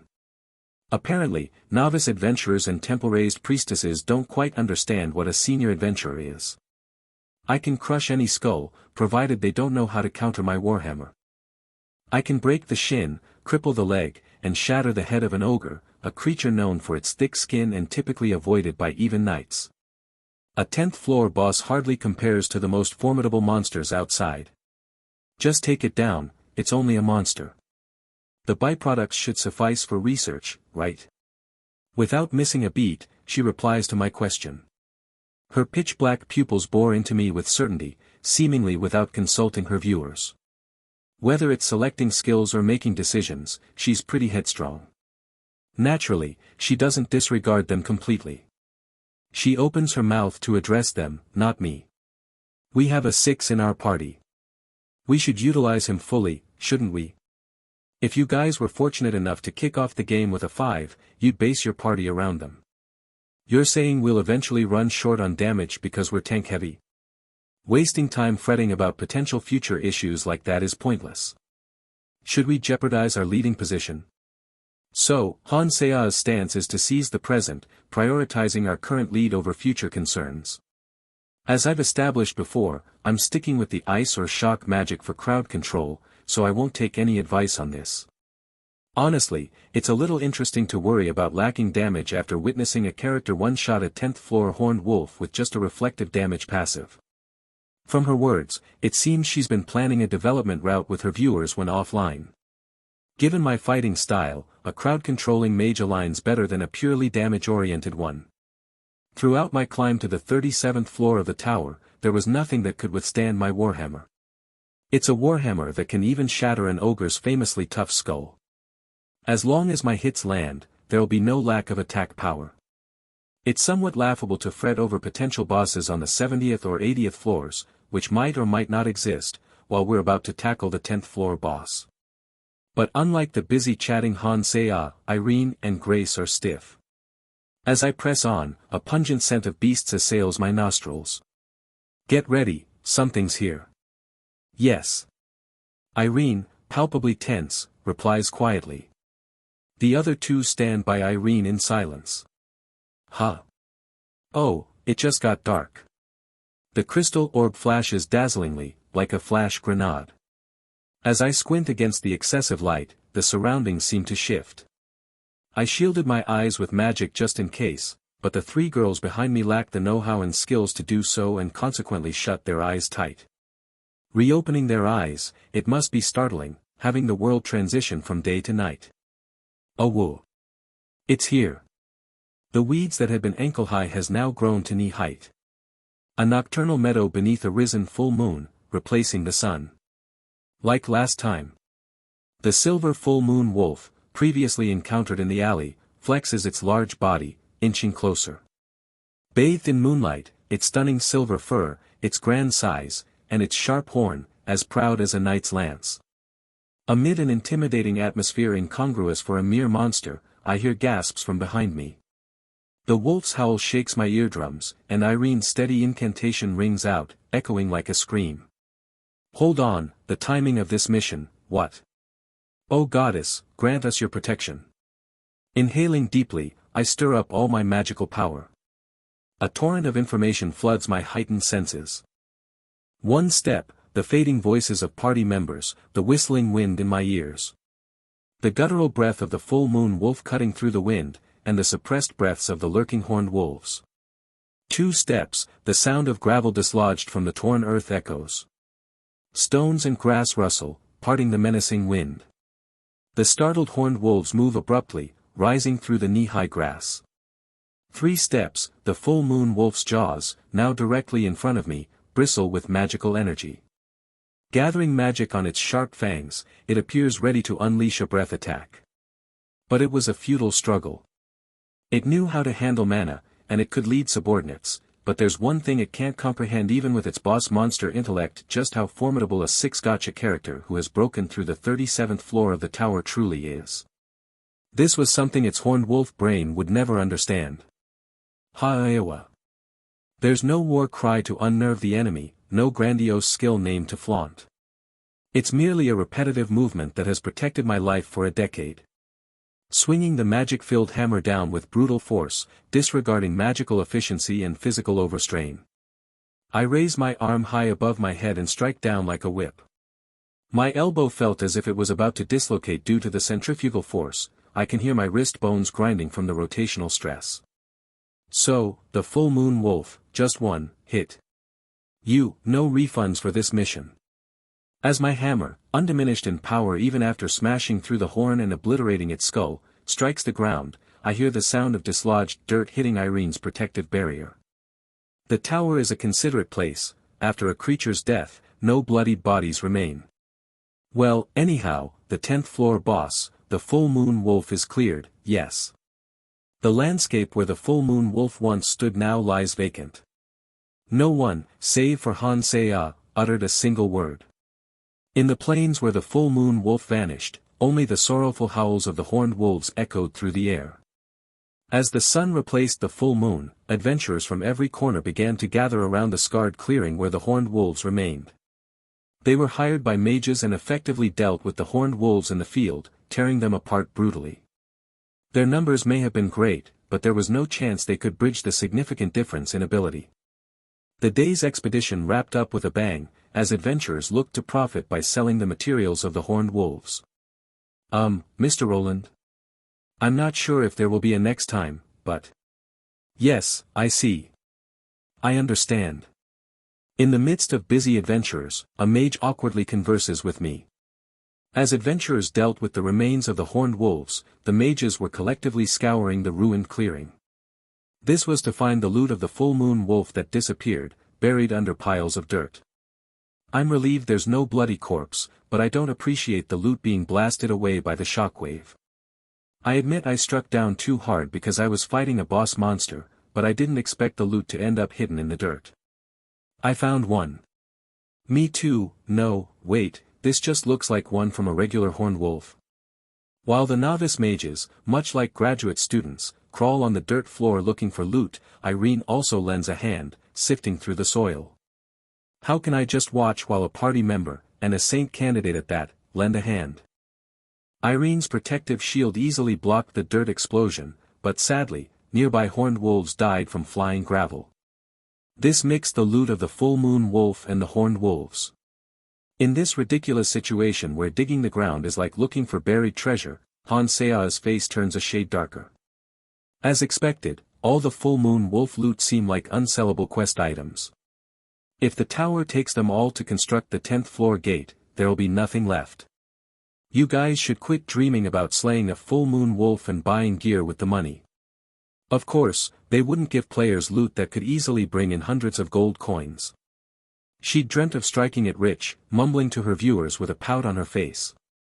The sound might not reach us, but the actions are visible, leading Irene to address Han Sea as she walks by. Sister Hannah, if you're tired, why don't you head back to the carriage and rest? No. I'm fine. It's not that I'm tired, I was just surprised. I was thinking about when I could become as strong as that, hee. Han Sea desperately made excuses, surprised to be singled out by the 5 nun. Grace, who has unearthed a fair number of horned wolf loot from the dirt, silently passes some items to Han Sea. Leaving Irene and Han Sea, Grace walks over to me. Roland. Were you always this strong? I got my job as a monster hunter because of my strength. I didn't know you were this strong. You seem much stronger than the knights who occasionally come to the village to help with subjugations. Her grumbling felt like it came not from the ranger Grace, but from the village girl Grace.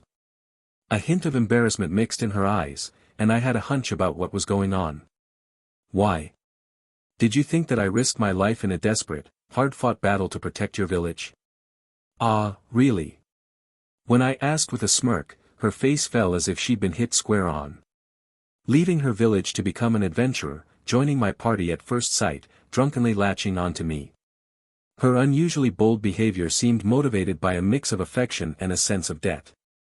Yet, Grace, who didn't seem to dislike it, nudged my arm and refocused on the dirt floor, scratching the ground with her foot. I joined her, chuckling quietly. We've collected all the full moon wolf loot.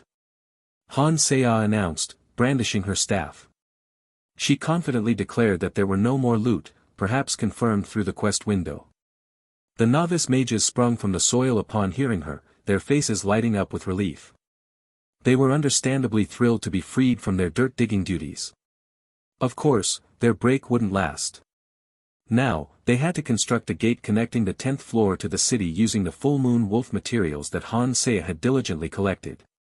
Considering it's a game, the creation wouldn't take long, and if they wanted to expedite the process, they would need to mobilize an excessive amount of manpower. Who else could it be? Some seemed to grasp their future tasks, their faces returning to a gloomy expression. Did you find everything? Let's see. Yes, sis. The tower will take all of it for research, but I suppose we can have a look before handing it over. Grace moves closer, brimming with curiosity. The nearby mages and adventurers also subtly shift our way. The worth of the loot doesn't diminish just because you show it to others, so Han Sea pulls it out of her inventory with a flourish. Pieces of horns as large as a human arm, eyeballs resembling crystals, foot-long fangs, and even larger claws. If the loot of a horned wolf resembled shards of crystals, those of a full moon wolf were of such quality they could pass for luxury items in an upscale boutique. Their stunning appearance leaves onlookers agape. What are you all doing? Must Miss Hannah, who dealt with the full moon wolf, handle everything herself? No, sir. Exactly, Jansen. The expedition may have ended in a day, but our research isn't over. If you want your paper considered for submission to the association, you should start preparing now, right? And to the adventurers, the Mage's Tower intends to pay a premium for the byproducts from the horned wolves affected by the full moon wolf. However, they've no intention of overpaying for regular horned wolf byproducts. An elderly man who approached swiftly disperses everyone with a few words. The hired adventurers begin to chase after the scattered horned wolves with intense determination, and the mage known as Jansen accepts the full moon wolf loot from Han Seya. Very good. The blueprint for the gate has already been prepared, so fear not, Miss Hannah. All that remains now is. One of the elderly men from the carriage earlier begins to converse with Han Seya, after shooing away the adventurers and mages. In his gaze is something indescribable, unique to mages, not the inappropriate desires of an old man. Noticing Han Seya's face turning blue almost instantly, I opened the chat sneakily but closed it within less than 5 seconds. Both current and new viewers were spamming the chat with a barrage of blazing emotes. Even with superhuman vision, it was going by too fast to read any of the text. It looks like the viewers are unable to adjust to the ramblings of the old mages.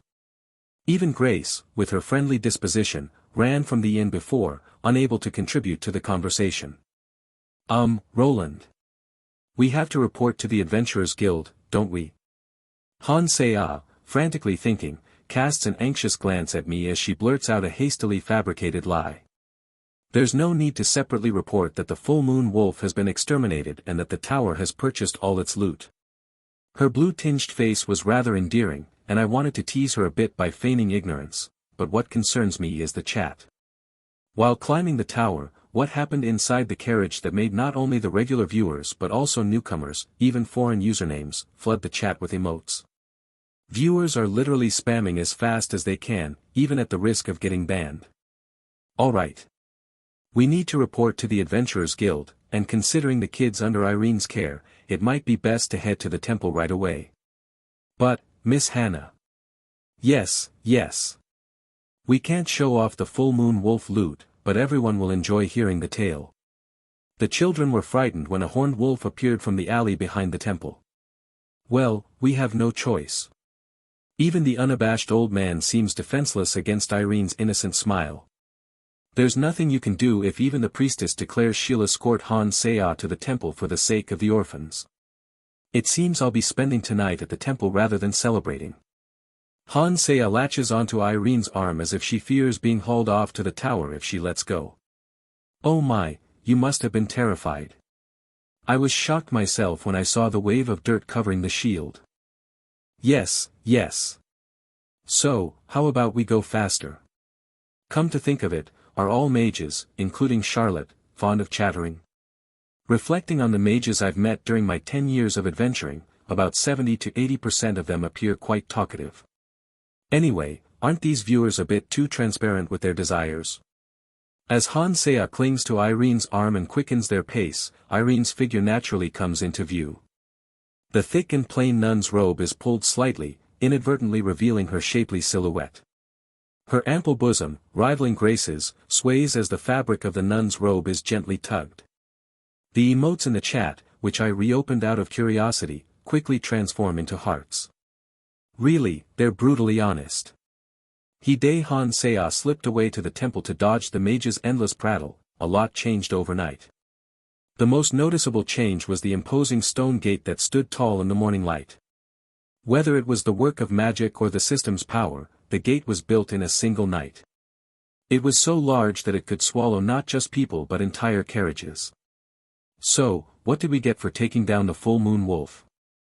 First, we've got an unlimited access pass to the 10th floor gate, plus a set of intermediate level adventure gear for me and Grace. Irene and Roland each get to pick a magic tool. They say they're out of cash since they used all the full moon wolf loot to build the gate. Magic tools. Sounds good. Han Seiya got a mage's robe infused with magical power and a hefty staff with a magic stone embedded into it. Grace, on the other hand, received leather armor treated with a magical potion. Of course, Irene, who insists on sticking with her nun's robes while we're in the tower, and me, for whom intermediate-level gear is no use, were given magic tools instead. I got a purifying gadget, like an air cleaner, and Irene received a device to keep the kids warm in winter. So, gear and skill upgrades instead of money? Not bad. It seemed like Han Seiya, as a mage, got some extra skill points too. It felt like the game was rewarding us for killing the boss. And so, our party members gathered around a table in the cafe. I stole glances at the forum while engaging in conversation. Following Grace's suggestion to take a break, we rendezvoused on the bustling market street. After all, being an adventurer is a dangerous business. If you don't take time off when you need it, you could work yourself to death. From a gamer's point of view, if you log in and hunt every day, you end up working 7 days a week. Working 7 days a week, clocking in 360 hours a month and no life insurance. That's one crazy schedule. But an unlimited gate pass. The magic tower built that costly gate for research. Even if it didn't involve full moon wolf loot, the material cost for such a space travel gate would be pricier than most nobles' estates. Indeed, it seems like incredible magic. No doubt, a space travel gate isn't child's play. Even for a mage, magic that transcends space isn't cheap or easy to use. If it were that simple, I would have hopped through a gate whenever I had a request in the kingdom's outskirts. But gates linking the kingdom's cities are rare, only accessible to high-ranking nobles and esteemed people of the magic tower. Just giving a regular adventurer access to such a gate is a massive perk. It means joining a privileged group in a world where social hierarchy matters more than money. So we're starting from the 10th floor tomorrow? That's great. Grace, taking a sip of her drink, shares her thoughts. If you can skip the first 9 floors that aren't profitable, most people would be thrilled. Unless the gate cost is absurdly high, intermediate-level adventurers will use it every time. Mages with any sense would set a fair price. One that 10th floor adventurers, who earn their living hunting horned wolves, could afford. It's more enticing to pay the magic tower to use the gate than to trudge through 9 floors, allowing more time to hunt more horned wolves. Of course, this didn't concern our party, who could use it for free. But what was up with that wolf? Huh. I mean the full moon wolf. A beast that popped up out of nowhere outside the tower, leading a whole pack. It was a big deal. But it got sorted out so easily. Well, yeah. Grace speaks and points her arrows towards me, who was lost in thought. It seems she's still holding a grudge from when she was teased earlier. Surprisingly, Irene backs up Grace. Even Grace herself looks shocked, casting a wide-eyed gaze at her. Of course, the meek and shy future saint isn't upset because the adventure ended too easily. As a person of faith, on a journey of hardship, it feels odd that it was so easy. But as a nun who takes care of the temple's people, I'm glad no one got hurt. It's a rather complex feeling. Ah, I see. Well, as long as nobody was injured. The temple priest's climb of the tower is a sort of pilgrimage, a challenge. If Christian pilgrimages involve visiting places of religious importance, pilgrimages of the goddess church mean those with divine power travel to places the goddesses will doesn't reach. In that sense, it feels a bit hollow since it was too easy. It's like having a shuttle bus on an 800 kilometers pilgrimage route that you're supposed to walk. And that shuttle bus saved lives, so there was no extra loss. Irene, nibbling on a small cookie, shares her mixed feelings, looking somewhat troubled.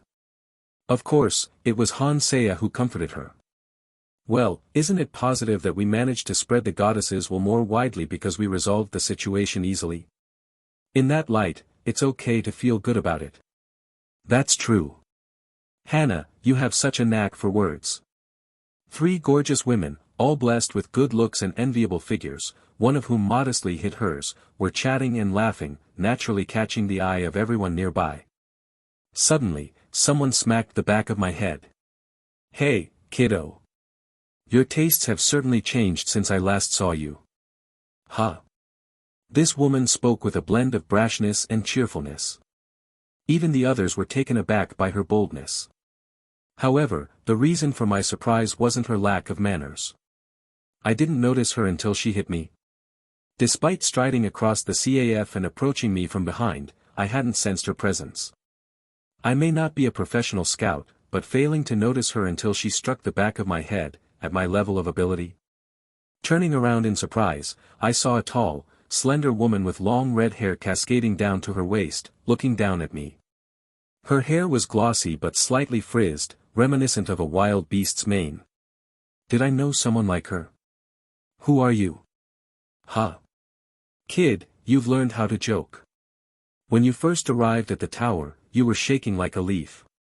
Wait, are you Rebecca? What's with the Rebecca? Just call me Rebecca. The woman, nonchalantly pulling a chair from a nearby table and sitting beside me, took my iced coffee and downed it. As she crunched the ice with her white teeth, I finally remembered her name. Rebecca, the mercenary who had left me on the 37th floor and should now be on the tower's 43rd floor. There's only one red-haired female warrior who could approach me unnoticed. Her speech, behavior, and character confirmed it, this was Rebecca. But there was a reason why I hadn't recognized her initially. Rebecca wasn't this beautiful before, was she? You've become more beautiful since I last saw you. I've just returned to the city after a long while and freshened up. Why, does this sister's face make your heart flutter?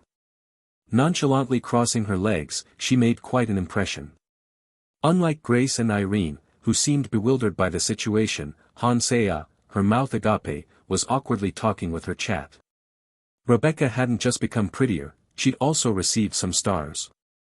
I knew that various people, from the local baker's wife to Grace, a simple village girl, had transformed into gacha characters and received stars. But seeing someone you've known for several years go through the same change feels different. So, are you planning to return to the tower? We've been short on decent vanguards lately, and it's been quite a hassle. I'm not heading straight for the 43rd floor. Because of the beginners you've taken under your wing? You've even managed to recruit a priest in such a short time. Impressive. Rebecca seemed somewhat disappointed, licking her lips. But thanks to her newfound beauty, her demeanor appeared more down-to-earth and spirited, rather than brash and rude. Before her transformation into a star-studded gacha character, she bore more resemblance to a filthy wild beast. Due to the harsh conditions of the tower, with her disheveled hair and infrequent baths, she was practically a homeless beast. It's as though a homeless person at Seoul Station became one bin after a good cleaning and grooming. Who is this lady? Me. I'm Rebecca. AB*TCH who lives on the edge and came to climb the tower in hopes of big money. In response to Irene's question, Rebecca grinned, revealing her gums. She grabbed a handful of my cookies and crunched them down. It was like watching a delinquent intruding on a group of honor students. And this delinquent had physical prowess. She may act brashly towards me, who was assisted and nurtured by her during my early days as an adventurer, but she seemed to have no intention of being disrespectful to a temple priest, as her pillaging ended with my coffee and cookies. So, why are you here instead of on the 43rd floor? It's because of you. You bagged some rare horned wolf and managed to open a gate to the tower's 10th floor, right? What? The news reached the 43rd floor overnight. You've really forgotten everything. The mage on the 43rd floor heard about the gate and threw a fit, insisting on returning immediately. The news has already spread like wildfire. Ah, that makes sense. The senior mages must have bragged to the 43rd floor mage through a crystal ball. Rebecca, reclining in the chair like a well-fed beast, opened her mouth. So I came to negotiate about the use of the gate. Hey, if you're raising kids, why don't you take one of ours and raise them? No matter how much the surface has changed, the core remains the same. Rebecca teased me with all her might as usual. If anything, the slight change is that I don't get as angry as I used to, perhaps because of her beautiful appearance. Just as Rebecca's core remained the same, I proved to still be weak for beautiful women. If the requester was pretty, I would take requests even adventurers and mercenaries avoided. I didn't bring him today, but he's quite a capable guy.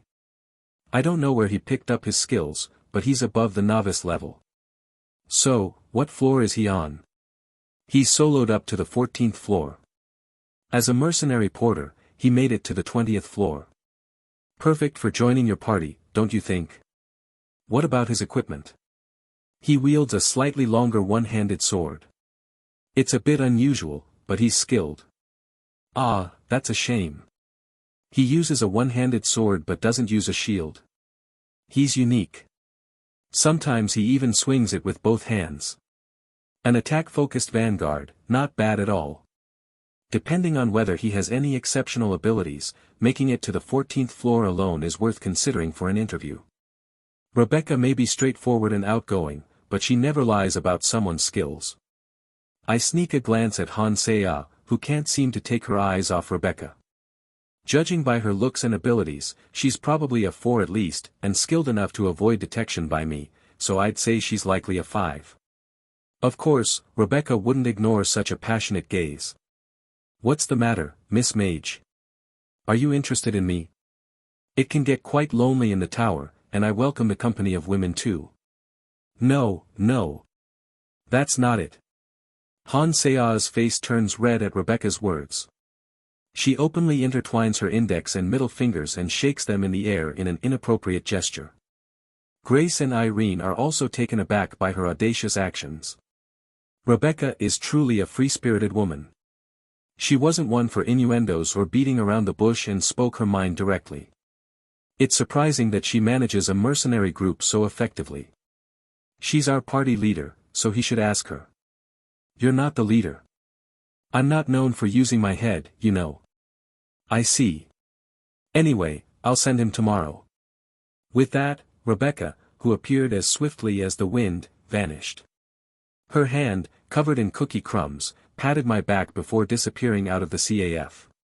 Ah. She seems very outgoing. You have connections with mercenaries as well as adventurers. As soon as Rebecca left, the three of them reacted very differently. Han Seya seemed somewhat regretful, Irene found Rebecca's attitude intriguing, and Grace was curious about my past. We finished our coffee and snacks and prepared to leave. Ray translations. No, even if she's a 5, her title is Mercenary Queen, how am I supposed to win her over? Have you guys ever seen an executive from Samsung go work as a vice manager at a local supermarket? If that's the case, I might as well ask the king to hand over his nation to me and climb the tower. It seemed that the viewers found it amusing that I couldn't speak to 5, Mercenary Queen, Rebecca, and merely blushed at her harassment. The fact that she leads hundreds of mercenaries and was higher up the tower than me isn't just for show. And no matter how much Han Seya argued rationally, the viewers seemed to enjoy flustering her. Even though she was passionately addressing the viewers, she was quietly walking to the temple, arm in arm with Irene. Is this also the skill of streamers? I was surprised that the children warmed up to Sister Hannah so easily. It means that Sister Hannah is considerate and kind, right? She would have joined us if I'd accepted her invitation. Be careful saying stuff like that outside, you might end up in a police station. Oh, thank you, Irene. Among the stories told by viewers, there was a story about party disagreements leading to a breakup. It was a story similar to how Grace joined our party after arguing with her former party leader. So, Han Seya decided to build up Irene's favorability. So, Roland, where are you planning to go? I'm thinking of having a drink somewhere or resting in my room. Don't you love your room a bit too much? I paid a hefty price for the room, and I've gathered a bunch of magic tools there. I should make good use of them. And so, our party split up. Han Seya planned to explore uncharted areas within the expansive temple with Irene and complete the mini-map, while Grace had no interest in venturing deeper into the temple, so we paired off accordingly. As for why Grace decided to come with me, well, it was obvious. I see no reason to play dumb, given that I'm not a lead in a sitcom. Do you have a place you'd like to visit? We have some free time, so we might as well explore together. I want to go to the Hunters Guild and check out some arrows. Grace, her cheeks flushed, slowly responded to my question. Shopping for equipment, not a bad idea. All Grace had received as a reward from the full moon wolf was armor. The magic tower didn't manufacture arrows, so it was only natural. Robes, staves, magical tools, and even the leather armor Grace received were all items crafted by the magic tower, a collaboration between magic and alchemy. Therefore, it made sense for her to seek out a bow and arrows at the Hunters Guild. Should I buy her a bow with a greater draw weight? She should have gained some strength by now. The bow currently in Grace's possession was a hunter's bow she took when she left her village to become an adventurer. Although it was well maintained, as expected of a novice ranger, it couldn't be considered a high-quality bow. After all, a bow obtained in a rural village wouldn't compare to those made in a bustling adventurer's city. Do you ever think about changing your bow instead of just the arrows? I have considered it. Why? I can contribute a bit of extra money towards it. How about getting a new bow? Well, if I use all the money I have for changing equipment, I could afford a new bow. Grace had fewer stars compared to Irene and me, but that didn't mean there were no solutions. This world wasn't like Heroine's Chronicle, where combat power was solely determined by stars. Irene and Rebecca were perfect examples of that. Despite both being 5, how could Irene, who dedicated herself to caring for orphans in the temple, fight on par with Rebecca, who had been training longer than even me? Of course, I wasn't expecting Grace to possess such advanced combat skills. There was another way to make up for her lack of combat power, and it was an area in which I had quite a bit of confidence. Money, or rather, funding. If we recruit a new vanguard this time, I'll be stepping back offensively from the 11th floor onwards. Are you planning to train him up? Not just him, but both you and Hannah as well. Considering our abilities, if I tank properly, the vanguard wielding a one-handed sword can strike from the flank while Han Se-ah and Grace provide support from a distance. It's a combination I've been planning since I first met Han Se-ah and she expressed her desire to visit the magic tower. The lowly horned rabbits and foxes that inhabit the lower floors are too weak to provide any meaningful combat experience. They're killed with a mere kick, so how could they possibly offer any chance to grow? Still, there's no shortage of fools who die to them. It's safe to say that the real adventure begins once we tread into the 11th floor with our fully assembled team. From that point onward, I should refrain from single-handedly defeating them all. So far, Han Se-ah's spells have mostly been aimed at horned wolves I've pinned down. Being raised by a senior adventurer, what a luxury. A seasoned adventurer from the 37th floor, is taking you under his wing. That is pretty generous. Strolling alongside Grace is quite the pleasure. As much as I enjoy the more experienced, flirtatious ladies, the freshness of being with a girl in love is something entirely different. With a fluttering stride, she guides me to the Hunters Guild. It's a street where it's common to see people in leather armor, bows slung across their backs. Grace's eyes sparkle as she surveys the area. Archery might be more than just a profession to her, perhaps even a passion. After all, she chose to learn it voluntarily, not out of compulsion. In a rural town devoid of any entertainment, hitting targets with arrows might be more fun than anything out there. Do you have a specific store in mind? There's something I saw before. That's where we're heading. Whether she's happy to be buying the equipment she'd spotted, or happy to be with me, her steps are light. She casually strides into a narrow alley brimming with animal and monster hides, and slips into a small shop. Inside, a burly man with a square jaw greets us. His thick beard is tucked into his angular jawline, and his rough gloves, a red and black checkered shirt, and deep bronze leather overalls give him a rugged look.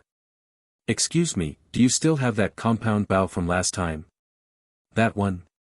It hasn't been sold yet. He really looks like a lumberjack character you'd see in a cartoon. If Han Se-ah were here to assess him, he'd likely be a lumberjack or something along those lines.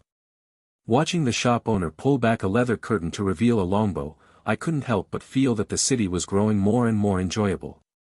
The day after purchasing a composite bow made of Minotaur's horn from the rugged shop owner. Excuse me, is this Miss Hannah's party? Even the kind Irene hesitated at the sight of this character.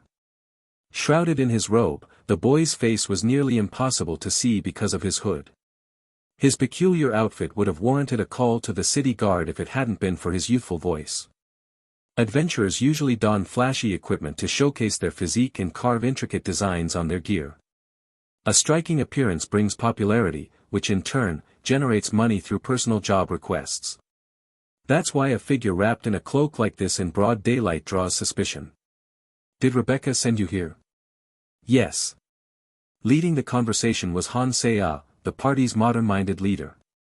While the inhabitants of this fantasy world might associate his attire with wanted criminals or various types of outlaws, to Han Se-ah, it was simply another way to dress. Only after sitting at the empty seat at our table did the boy lift his hood. As his handsome face, adorned with curly brown hair and pale white skin, came into view, Han Se-ah's expression oddly changed. It was a peculiar look, displaying both delight and fluster, as if her facial muscles were malfunctioning. Observing her unusual reaction, the boy, who had been hiding beneath his hood, questioned Han Se-ah. Why are you making that face? Is there something wrong? Oh, no. I was just surprised because you look younger than I expected. I heard that you made it to the 14th floor all on your own. Han Se-ah, not the best liar, responded in a somewhat dubious manner. Glancing at the chat, I was surprised to see an unexpected uproar. The surprise wasn't because he was a surprising 4, but... BB Games sure knows how to plot twist. Short hair, the classic disguise for a cross-dressing woman. See how the camera is positioned right at her neck. A female with an Adam's apple. It's just the power of magic. The surprise was that the boy in front of us was, in fact, a girl. As she raised her hood and revealed her face, I carefully examined her features. Flawless, clear skin and strikingly beautiful, with an androgynous allure. Despite her youthful voice, she resembled a high school student with a striking blend of youthful charm and emerging maturity. A handsome young individual caught in the transition between boyhood and adulthood. Yes. I was recommended by Rebecca. I've personally scaled the tower up to the 14th floor. The only time I went to the 20th floor was not due to my abilities, but merely to accompany a mercenary group for a supply run. We are planning to start from the 11th floor of our party and gradually climb the tower as we get along. We plan to receive guidance from Roland here. If I can receive guidance as the vanguard of the party, then... From her appearance, there was no way to tell she was a girl. It seemed more than a disguise, perhaps an intricate and costly magical tool that could deceive even a seasoned adventurer's senses. However, it appears that the player's system window cannot be deceived. So, for Sword Princess Caden naturally joined our party. Whether it's a man or a woman in disguise, it doesn't make a difference. Especially with the saint candidate among us, what's the big deal with a princess? Thinking that way made me feel a bit more comfortable. After all, this world is a game, the person in front of me is a player, and I am suddenly an NPC. Why would cross-dressing women be an issue? Starting today, we'll use the gate to the 10th floor to directly access the 11th floor. As I've mentioned before, unless we encounter a significant threat, I won't actively engage in battles. 4 pairs of eyes turned to me in an instant. The 3 party members to whom I had previously explained the plan and Caden, introduced by Rebecca, all nodded in agreement without any objections. I had initially worried that her princess title might imply naivety, but perhaps due to her experience hiding her identity while surviving in a mercenary group, she seemed to adapt quite well.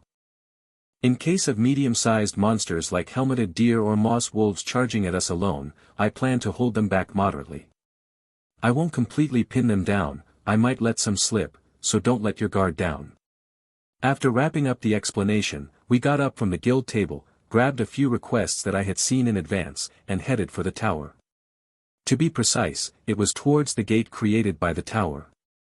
Although we had a late start waiting for Caden, thanks to the gate, our actual hunting time should see a considerable increase. Leading the way, I was fully decked out in heavy armor, followed by Caden, a lightly armored one-handed swordsman. Trailing behind us were Han Se-ah and Irene in their mage's robes and priestess attire, with Grace inspecting the string of her new bow. Our party, with the aura of adventurers who have graduated from the novice level, garnered attention. As a group of attractive individuals, we stood out even among the other adventurers. Roland, you just said you'll only defend against the attacks of helmeted deer or moss wolves.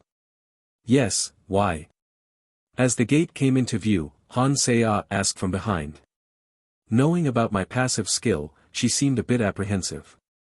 To Grace and Irene, it may have seemed like a warrior, who had scaled up to the 37th floor, struggled to adjust his strength against a weak horned wolf. However, from Han Se-ah's perspective, my mere passive skill was enough to bring down a monster. You killed the first horned wolf with your bare hands, but I was surprised to see how well you held back on the others. Are you really holding back your strength? She couldn't directly ask an NPC, why doesn't your passive explode, so she frames it indirectly. Her brows furrow slightly in frustration as she asks.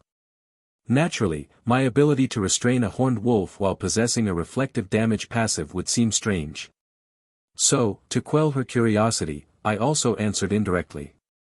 At first, I defended like a wall, reinforced with magic, and it died due to the recoil. So, from then on, I started to handle them gently, like holding a baby. In truth, my passive triggers reflective damage when attacked. So, if there's no attack, there's no retaliatory damage. If I capture a charging horned wolf as if cradling an infant, I can subdue it without causing harm. Is that actually possible? It's just a horned wolf, what's the big deal? Even though it hailed from the 10th floor, the horned wolf's charge rivaled that of a motorcycle. A charge that could easily skewer a person to death, as those poor streamers turned into gifts discovered. If I, the frontline, didn't stop it, Han Se-ah's shield wouldn't stand a chance.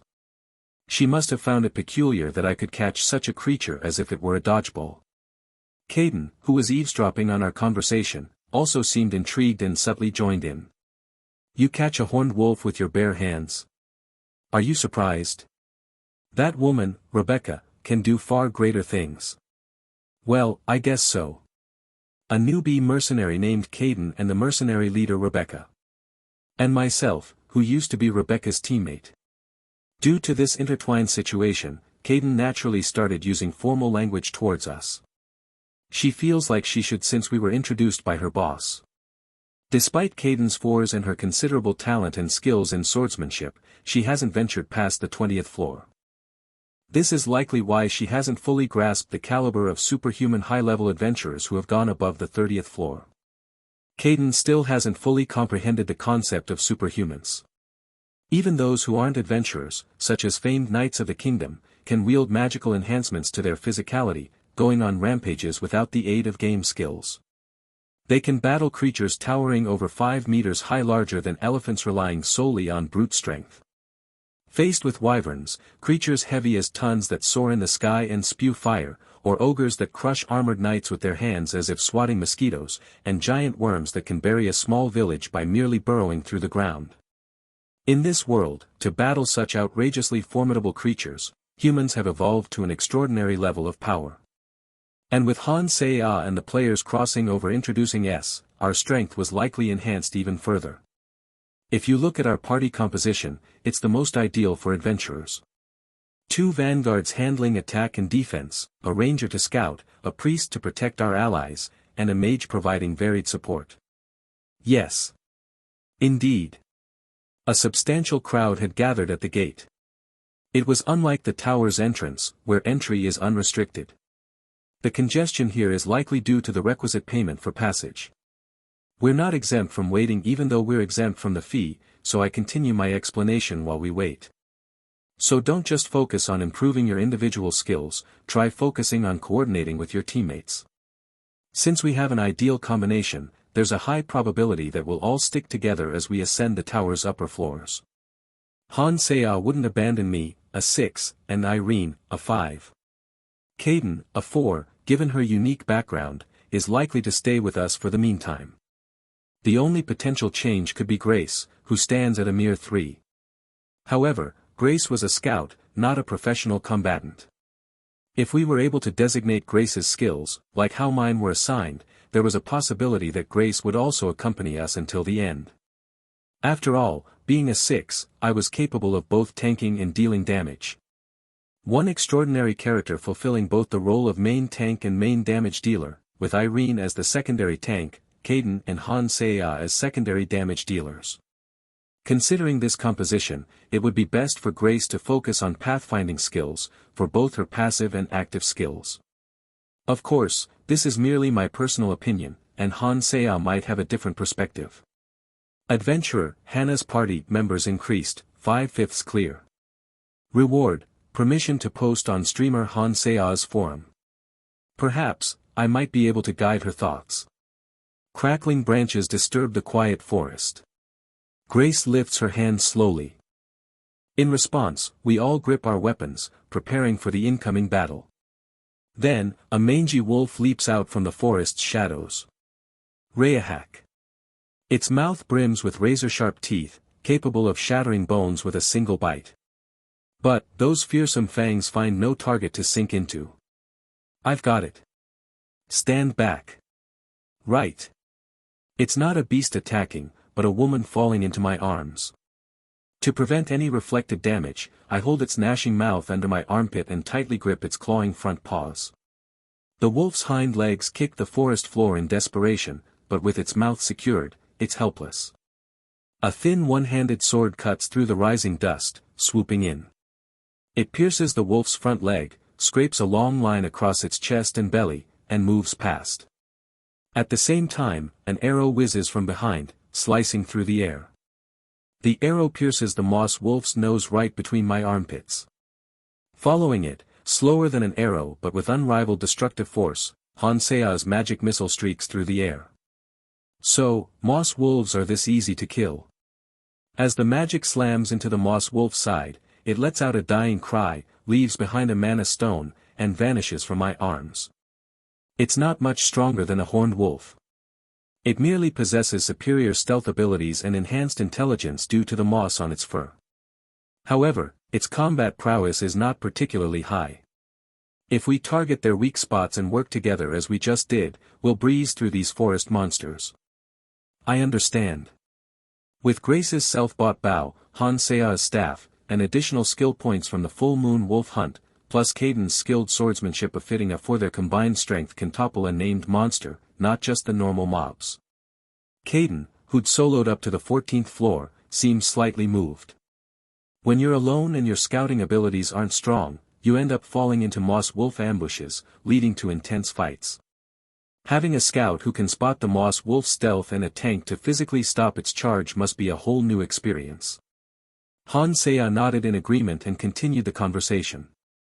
Then, there's no reason to stay on the 11th floor. We should aim to explore the tower slowly, with Grace as our focus. Indeed, this party doesn't seem suitable for the 11th floor. Next to the 6, 5, and 4, Grace at 3 might seem weak.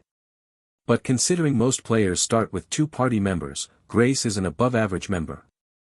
Caden's lips twitched as she realizes that the party she joined is elite. Han Seo and Grace were also pleased at the effectiveness of their attacks. As I mentioned, I'll handle the moss wolves and helmeted deer. Of course, I'll let a few pass, so don't let your guard down too much.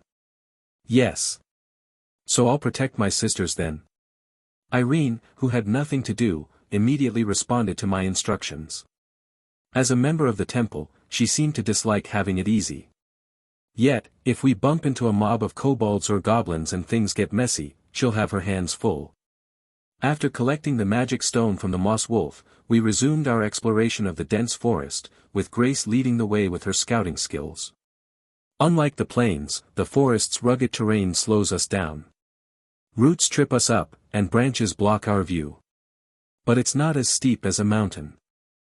Furthermore, in the shadowy parts of the dense forest, moss wolves with camouflage lurk silently, and in slightly open areas, helmeted deer charge forward like cavalry. O goddess, protect us. I'll cover the back. Of course, even if a monster manages to sneak behind us, the miraculous protective shield of a 5 priest is there to block it. Irene's divine shield, vastly stronger than Han Seo's, easily blocks the helmeted deer's sharp horns. Frustrated that its charge has been stopped mid-air, the helmeted deer snorts angrily, head-butting fiercely, its horns thrashing. Caden seizes the opportunity to slice through its hind leg while it's distracted. The swift sword strike causes it to collapse, its large horns still swinging in the air. Without needing a follow-up strike from Caden, an arrow finds its mark between its forelegs, hitting its heart. Ha, we took it down without even using magic this time. Grace, your arrows are stronger than I thought. I upgraded my bow and arrows when we reached the 11th floor. Since the magic tower provided armor, I spent all my savings on them. They're definitely worth it. Grace took the lead again. We don't have a lantern to guide us through the 11th floor and above, so we're relying solely on Grace's skills to find the way to the upper levels. No matter how thick the forest, Grace's skills as a ranger and as a scout shine. After successfully detecting multiple moss wolf ambushes and locating nearby goblin and kobold groups, she confidently strides off in a certain direction. As I trail behind, I glance at the 20th floor lantern I carry, noting that she's heading straight for the 12th floor. Could a scout possess a unique sense similar to a mage's mana sense? If we continue in this direction, I believe we'll soon come across the passage to the 12th floor. Then let's conclude today by marking that passage. 1 floor per day, or rather, 1 floor every half day. Grace, you're an even better scout than I thought. Grace blushes at Caden's praise. Given the circumstances, a person she just met today sincerely admiring her skills without a trace of malice or hidden agenda, it's not surprising. However, to prove that her praise wasn't unfounded, after a few minutes of walking, we came across the tower passage nestled among dense trees. Grace retrieved the lantern from her belongings, and the previously motionless magic stone inside the lantern began to float slowly. The passage to the 12th floor has been marked. Are we heading down instead of up, as you said? Yes, sis. If we were to climb higher, we would have to consider camping in the tower. But for now, we should just get used to working together as a party. Having a gate certainly makes things easier. The moment you pass the 10th floor, you need to consider overnight stays in the tower. Completing a forest request within a day is impressive. Caden, you mentioned soloing up to the 14th floor, right? Did you camp in the forest? Yes. There are a few safe zones in the tower where monsters don't appear. Rebecca's mercenary group has a base camp in one of those safe zones. Thanks to that, I could rest at night without keeping watch, even when climbing the tower alone. Caden was referring to the existence of safe zones. These spaces serve as temporary bases for mercenary groups or expeditionary forces from the Adventurers Guild. Rookies who are unaware of these safe zones often get attacked at night.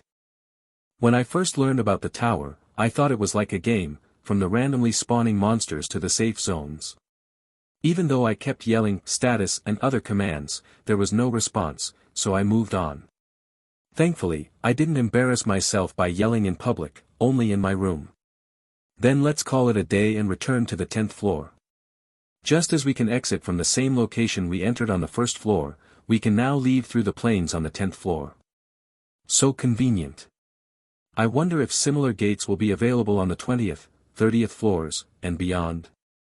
Ray translations. After spending the day in the forest, we emerged to find it was still evening, with the sun yet to set. We exited quicker than anticipated since we only needed to return to the 10th floor. Han Seya went on a city tour based on her viewers' suggestions, while Grace headed to the archery practice room at the Hunters Guild to further adjust to her new bow. That left only Caden, whom I had met for the first time today, and myself. She departed swiftly, bowing her head as if eager to hide her cross-dressing. I wonder if she realizes such behavior is unbecoming of a mercenary. If she were a genuine mercenary, especially a new recruit of Rebecca's mercenary group, she would have been clinging to me and asking about attractive women. So, left alone, I naturally purchased a bottle of alcohol and retreated to my room. Victim of the full moon wolf. The game seems too easy. Why am I the only unlucky one? BB Games, the worst game company of this era. LOL, who threatened you with a knife? The purpose, of course, was to post on the forum, which was one of my quest rewards. Unlike usual, a button was added in the corner of the hologram of the forum in front of me. Never thought I would be so glad to see the words "write post" in my life. Before writing my post, I glanced through the forum. LOL, who threatened you with a knife? Player riding a carriage.jpg. Village with a broken fence.jpg. I'm wandering around the kingdom because I don't want to be stabbed to death by horned wolves. Even if you don't go to the Adventurers Guild and instead join a mercenary group to run errands, your level still increases. The one who will reach the top will be a streamer anyway, so does anyone want to hunt goblins? Does that pay well? It's similar whether it's the lower floors of the tower or the mercenaries.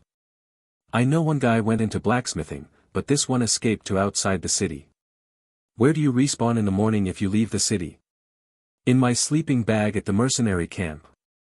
The game, Heroes Chronicle, merely suggests climbing the tower as the main quest, but it doesn't enforce it. As a result, players of all kinds, from perverts to explorers, are roaming the vast open world. Some join the mercenary group and wander the kingdom, while others find employment at inns or become apprentices of blacksmiths or carpenters. There are even those who voluntarily serve the magic tower after becoming mages. One player even attempted to climb the tower from the outside, only to be caught by a guard. It seems most people gave up after seeing Han Seo get a 6 and Kim Suk-hyun following right behind her. After browsing around for a while, I pressed the Write Post button. Just because I could write posts on the forum didn't mean I could freely share everything I knew. Han Seo was currently the world's top player, so there was no information available beyond the 11th floor. Both Koreans and foreigners were tuning into Han Seo's stream to gather information about the forest. Moss wolves lurked in the shaded parts of the forest, and parties without a scout were vulnerable to surprise attacks. Helmeted deer not only charged with its antlers but also swung its head wildly, causing chaos with its antlers. These were basic adventuring lessons that I had taught under the guise of educating viewers on Han Seo's stream. What should I write about? No, how should I write it? Given the situation, I couldn't provide any information about the forest beyond the 11th floor to Han Seo as a fan. The only information I could share was about the city, not the tower. Furthermore, I needed to establish a consistent concept for my forum posts. No matter how valuable the content was, if the title didn't grab attention and the post itself wasn't interesting, it would get lost in the chaos. In the early days of the stream, when the forum was quiet, simply writing information would have sufficed for Han Seo and the forum users. But now, both Koreans and foreigners were logging in, clumsily writing posts using translation tools. I'm really not cut out for this kind of thinking. The one advantage I had was that information about the world outside the tower could be freely shared. Judging by the viewers who shared their own various experiences, it seemed that the cities were similar. Since all the players who watched Han Seo's stream chose Marianne's Inn as their base, everything else must be similar too. After taking a few sips of my drink, I decided to take things easy once again. People often say that a journey of 1,000 miles begins with a single step. I knew that I couldn't become a renowned figure on the forum with just one post, gain everyone's recognition, and advise Han Seo. It was sad to see Han Seo walking around to light up the map. The city had carriages, but she chose to walk around instead. As she passed by several carriages on her way to the tower and the gate, I realized that the idea didn't even cross her mind. As a test, I casually tossed out a piece of minor information in my post, only to come across a problem. My eyes weren't cameras, so I couldn't take pictures. Despite having the ability to write forum posts and an option to attach pictures, I had no means of capturing them. What kind of a scam was this? Was there a DLC I had to buy first? It was frustrating. Without pictures, my post wouldn't attract much attention. This person asked if Han Seo is the world's number 1 356,786 times. What the heck is this guy doing? Grace's eyes versus Irene's breasts. Goblins also appear in the forest. As the night got darker, I took one last look at the forum. Even prostitutes have stars. Ray translations. Hey, Roland. I was wondering while exploring the city, is there something like a carriage station? Of course, there is. The Coachman's Guild has contracts with other guilds, so there are carriages that travel between major hubs in the city. She saw my post, even without the pictures to drive up visibility. She had casually asked as we're heading toward the gate in the morning. She then whispered to Grace, and Grace, thinking she was shy, chimed in to help Han Seo. I realized that these two were not familiar with city life. Grace hailed from a farming village, and according to Han Sea's backstory, she was a country girl with dreams of becoming an adventurer who eventually moved to the city. On her first day, she appeared with a camera drone and I overheard her talking with her viewers after stepping off the carriage. They even have a guild for coachmen. If there are enough people, they form a guild. But being a guild doesn't necessarily mean anything grand. So, why doesn't Roland use carriages? Because I can run several times faster than a carriage. Besides, the carriages mostly circulate within the city, serving large guilds or accommodations where many outsiders stay. Adventurers heading into the tower usually don't take carriages. Ah, that makes sense. Novice adventurers refrain from riding carriages to save money. Intermediate adventurers can walk as fast as a slow-moving carriage within the city. Therefore, adventurers are not the main customers of the Coachman's Guild. Despite my simple explanation, the four of them listened with interest, their eyes sparkling. Even Caden, titled the Sword Princess, appeared genuinely engaged in my story. A player unfamiliar with common game knowledge, a girl from a farming village experiencing the city for the first time, a saint candidate who grew up in a temple, and a disguised noblewoman hiding her true identity. This group was naturally interested in stories about the adventurous city.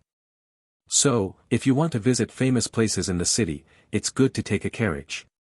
They may not cover every nook and cranny, but carriages are available for most major locations, including various guilds and renowned shops. Oh, that's true. Someone told me to check a forum post. So, you guys have explored the city more than me. But isn't it excessive to fill city map to 100% before entering the tower in a game about climbing a tower? It seems like Han Sea didn't see my post directly, but a post made to tease Han Sea became a kind of fuse and the viewers joined in. Perhaps they couldn't find anything else to tease her about, so the post became ammo for them to use. Of course, there were also countless stories about the cross-dressing female Caden, but most of them ended up being nothing more than an excuse for people to expose their bizarre fetishes. Mage Hannah, confirmed. Led by Han Sea, who retrieved her magic tower badge from her inventory, they passed through the gate. Stepping out of the city, they found themselves in the vast but quiet plains. Today, after entering the 12th floor, our plan is to explore the eastern area, based on the passage we found yesterday. Grace, I'm counting on you. So, we just need to make our way to the 12th floor passage, the one we found yesterday. Han Sea, determined and decisive as ever, immediately gave directions as the party leader. Ignoring the horned rabbits and horned foxes, they followed the lantern's light, dealing with only attacking horned wolves. The tower's structure consisted of passages connecting various floors. There was a passage between the 10th and 11th floors, and another between the 11th and 12th floors. While some floors had passages close to each other, others were considerably distant. Hence, in a forest devoid of landmarks, it was common practice for adventurers to explore their surroundings based on the passage they had climbed. Han Sea seems to have studied this in her own time. Ellis would likely be the only one around Han Sea with such knowledge, since she was a guild receptionist. They had grown quite close, like sisters. Perhaps Ellis had offered her guidance to help Han Sea shed the novice adventurer label. We silently walked through the forest until Grace signaled once again. There seems to be a kobold tribe up ahead. How many are there? About 15. Unlike the solitary moss wolf and helmeted deer, this time we faced a small-sized monster tribe. Nevertheless, we swiftly assumed our positions, having experienced this situation before. I led the way, with the priest, archer, and mage forming a protective shield at the center of the group, while Caden swung her sword from the rear. Once she confirmed everyone's positions, Han Sea nodded at me and gestured. She could have spoken at this distance. It looks like she enjoyed how Grace uses hand signals. It's okay when Grace does it but not when I do it. Ha! Unable to resist, the viewers teased Han Sea. I silently moved forward. I broke through the branches that obstructed my view, revealing a clearing in the forest. Just as Grace had described, 14 kobolds were basking in the sunlight, resting. They seemed to be newly spawned, yet to build their huts or start gathering resources. With beastly heads resembling a mix of a dog and a rat, covered in fur, they were roughly the same size as goblins, but appeared slightly larger, perhaps due to their fur. Woof woof. To them, I must have seemed like a steel giant abruptly bursting through the bushes. I only need to take down 2 of them. If I left 12 for Hansea, Grace, and Caden, that would leave roughly 4 kobolds per person. I confidently strode forward and delivered a powerful kick to a kobold right in front of me. Stronger and sturdier than the goblins encountered on lower floors, the kobolds stood no chance against my kick. One of them was sent flying like a bouncy ball, soundlessly crashing into a tree, turning into a stone, and disappearing. Only then, squawking like scared birds, did the kobolds run away, towards the back. However, being monsters, they didn't flee, instead, they headed toward the smaller framed women behind me. Having a mage in the party is so convenient. You're amazing, Hannah. All thanks to Irene's protective shield. Oh, no. Hannah's magic is so fast and precise. They were more than capable enough to deal with the kobolds, casually in conversation as they do so. The party felt completely at ease. There was nothing to worry about on a mere 12th floor. Grace's keen senses easily detected the lurking moss wolf, and even if I didn't step up for the helmeted deer's sudden charge, Irene's protective shield would take care of it. And when it came to goblins and kobolds, Caden, an expert with the sword, easily took them down. Fortunately, she's not swinging a katana like some kind of samurai lady. Interestingly, she used a long one-handed sword and didn't carry a shield. Occasionally, she'd swing it with both hands. Despite my worries based on Rebecca's description, expecting a katana-wielding samurai was misplaced. After all, Caden wielded a straight-bladed one-handed sword. I assume her sword princess title has something to do with a family tradition in swordsmanship. Her movements effortlessly deflected poisonous needles and stones slung from slingshots. She was a solid addition to the group. Even when a dozen monsters turned the battlefield into chaos and confusion, she remained unshaken. Caden, behind. An arrow shot straight between the eyes of a goblin. This goblin had been hiding in the bushes, readying to throw a stone at the back of Caden's head. Grace's ability to spot and handle threats was so impressive it was as if she had eyes in the back of her head. And her archery wasn't far behind. Whenever a monster flinched from Hansea's magic, an arrow accurately hit its mark. Feels like we're getting the hang of this. We seem to be handling them faster than we did yesterday. I think it's because Caden is hurting the goblins well. It's easier to aim and hit when they move predictably. Like yesterday, I only needed to kick a couple of them to break their momentum. The team handled the remaining goblins with ease, reducing them to magic stones that found their way into Hansea's inventory.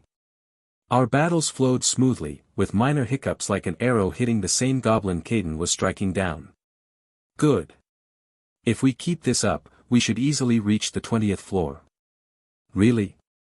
If we're able to avoid surprise attacks from the moss wolves, we should be able to find the traps of the orc hunter too. Caden, you mentioned reaching the 20th floor with your mercenary group, right? As the senior adventurer, I found myself speaking casually to everyone. It felt a bit strange to speak informally even to the saint candidate, but no one seemed to mind. Caden simply nodded in response. Grace and Hansea spoke casually to me, while Irene and Caden maintained a formal tone. It was interesting how there was a clear divide in their manner of speech. Orc hunters are dangerous because they avoid direct confrontation. Did you experience this with your mercenary group? No, but I've heard stories from the seniors. They tend to exaggerate, but the orcs are genuinely terrifying. The orc hunter, a named monster on the 20th floor that wore the skin of a moss wolf. The issue was that these creatures laid traps and hid, engaging in guerrilla warfare.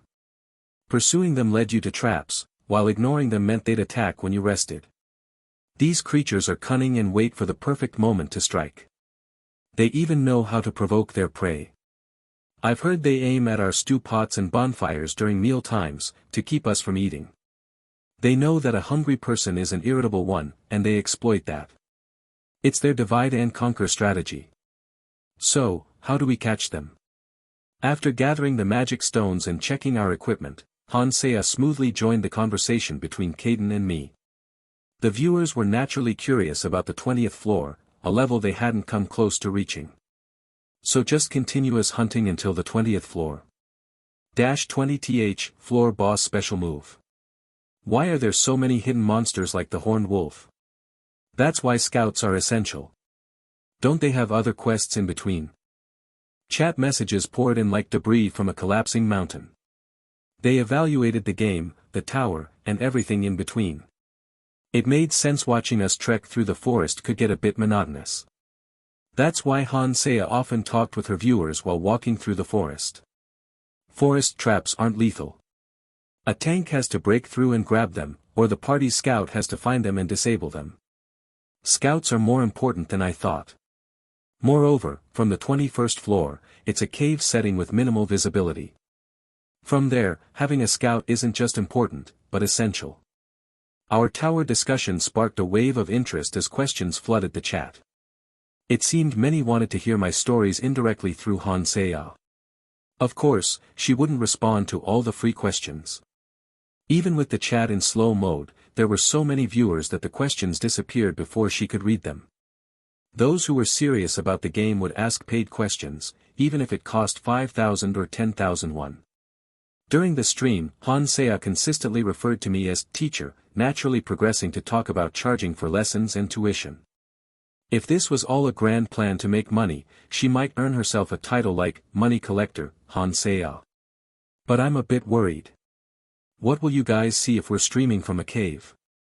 If I accidentally extinguish the light spell while fighting, all you will see will be a pitch-black screen. Questions. I'm always open to receiving lecture fees. Come to think of it, this damn system had separated the features like forum posting and camera functionality, and the chat functions and donation functions as well. I felt like a loyal fan shedding tears over a game company's malicious DLC sales, yet still buying them. Roland? There's something I'm curious about. What is it? The chat started spamming words like collection and money in emojis. Whether they were cursing at her for being a money hoarder or claiming she was shamelessly stealing from the poor, even the ones spamming probably didn't know for sure. Nonetheless, Hansea, who received money from viewers disguised as lecture fees, nonchalantly posed a question to me. You mentioned that horned rabbits, horned foxes, and horned wolves retain the instincts of the original animals, right? Then, do creatures like goblins, kobolds, and orcs behave differently inside and outside of the tower? That's a much more serious question than I expected. A surprisingly thought-provoking question emerged. It seems that a portion of Hansea's viewers is genuinely interested in the game. The curious eyes of the party quickly turned to me. We stopped our steps to accommodate Grace, who was busy scouting, and I began to explain. Goblins, kobolds, orcs, and similar humanoid monsters may have the same appearance as those outside, but their behavioral patterns are completely different. The biggest difference is their blind hostility towards humans. The monsters outside the tower naturally attack people as well. They raid small villages, kidnap and assault individuals, consume them, and hunt humans who enter their territory. That's why there are always requests for adventurers outside the tower. However, the most significant difference lies in their aggression. Outside the tower, if they feel their lives are in danger, those with a shred of intelligence will flee. But inside the tower, none run. Even the trembling goblins that appear below the 10th floor, with their tiny peanut brains, charge at us screeching, Kayawayak. If there are many of us, orc hunters don't run away, they attack with guerrilla tactics. Why is that? I'm not sure. Even the monster ecologists in the magic tower might not know. There are mages who specialize in studying monsters. Many mages venturing into the tower do so for that exact reason. They come to directly observe the tower's flora and fauna, writing their theses based on their findings. That's what the mages in the magic tower are like. They wander from the most remote parts of the continent to the top of the tower like zombies, looking for research topics. Somehow, the explanation has shifted to the story of mages. With the explanation complete, I close my mouth, and Grace goes back to scouting. Ray translations. Watching Hansea makes my heart sad. She dealt with the horned wolves and the full moon wolf and received a reward from the magic tower. But she didn't even consider going to the Adventurers Guild for a reward due to her low intelligence. It makes me truly sad. It's been a few days since I wrote a post with a trivial tip. Because of the posts I write, Han Sea's image is now that of someone blessed with good luck, but lacking in head. While Kim Suk-hyun is the opposite, burdened with bad luck, but is highly intelligent. Kim Suk-hyun learns from Han Sea's stream, considering it as a guide to the game. Like this, he appears much smarter than Han Sea, who has to learn as she goes. Not that it matters to the viewers who just want to tease her. Damn it. If it's not in the quest window, you might think there are no other rewards, right? Look at this, in every post they wrote, I'm a dumb human being. And there are no other posts. Every single post they just talk about how pitiful I am. Once I mentioned the carriage tip and got attention, I became famous for teasing Han Sea. Everything is going according to plan. Grace had gotten used to her new bow, Irene was content with steadily progressing up the tower, and Cadence still hid her face, probably to cover up her disguise. Meanwhile, I had successfully bestowed upon Han Sea the title of the sad streamer. Ellis, is there anything from the guild for dealing with the full moon wolf? Of course. It's not upfront cash, but rather benefits like being able to purchase potions or medicinal herbs at a lower cost from alchemists who are allied with the Adventurers Guild. No one told you? Ellis replied, ready to scold those who had neglected to inform her favorite novice mage about the guild's rewards. She then stomped off towards her office. The guild staff wouldn't keep this info from a party with a senior adventurer out of spite. They likely thought that Han Sea, being close with Ellis, already knew and so didn't tell her sooner. Ellis' footsteps seemed like a general marching off to battle. What's going on? It's nothing. The reward we should have received, Roland, you knew, right? Yeah. She turned the question back to me when I sat down at the table pretending not to know anything. A senior adventurer with 10 years of experience should know this, and she raised her eyebrows in doubt. I just chuckled and answered her. No matter how she scrunches her face, she's a pretty streamer. Then why? I've told you before, Yuri, the party's leader. In reality, the lower potion prices were a small reward that wouldn't even show up on Han Sea's quest window, so I left it for her to find out herself. She was momentarily speechless. She might have thought she failed as a group leader, but her furrowed brows slowly relaxed. I decided to add one more thing to that. I thought they'd told you. Looks like Ellis is about to kick up a fuss. Oh, so I was supposed to get the message. Well, isn't that what the guild's for? It's a group created for adventurers' rights, so they should naturally tell you about any benefits. At my words, she finally relaxed and nodded. Hey, listen. Even Roland says it's not my fault. Should we restrict the chat to only those who have passed the 10th floor? She must have been teased quite a bit by the viewers, as she immediately echoed my words and threatened back. Pretty cute. As a beautiful streamer holding the title of the world's #1, she must have had to put up with quite a bit. With a self-satisfied Han Sea in one corner of my sight, using my mana-enhanced senses, I could hear Ellis's loud voice coming from the office. The party started to assemble, one by one. Caden was the first, honest and diligent as ever. Grace followed, who'd started from the same lodging as Han Sea but had made a quick detour to the market. Lastly, Irene arrived, who'd let everyone know beforehand she'd be a bit late as she was helping at the temple that morning. Alright, now that we're all here, let's get going. Hold on, Hannah. We were sat around a table, holding a request to collect materials in the forest. As we were about to leave, Han Sea was stopped by Ellis, who barged through the door, with a man wearing a gloomy face being dragged along. He looked ordinary, with a neat appearance like an office worker at the Adventurers Guild. Judging by both Han Sea's and her viewers' lack of reaction, he seemed to be just a regular office worker. What's going on? If you have any items you bought after hunting the full moon wolf, could you remember this guy's face, make a list, and pass it on? I am sorry. Well, there's not much, but I'll write it down and send it to you. From the man's apologetic bow, it seemed that he was responsible for the mistake. However, Han Sea only nodded since the loss amounted to only a few potions anyway. Clearly annoyed, Ellis shoved the male employee back into the office, came over to Han Sea, casually draped her arm around her shoulder, and whispered in her ear. Ellis looked beautiful, but right now, her voice sounded a little sneaky. If you bought a potion, you should write down about 3 times the amount. Understand? Think of it as a gift from me. What? Ah, really? You're so innocent, it's a problem.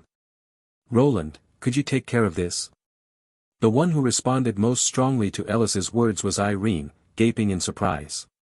Her reaction was completely different from Grace, who'd toughed out a hard life in a rural village, and Caden, who'd struggled at the bottom of a mercenary group. Meanwhile, Hansea, at first clueless about the meaning behind Ellis's words, found herself swamped by her chat, like hyenas closing in on their meal.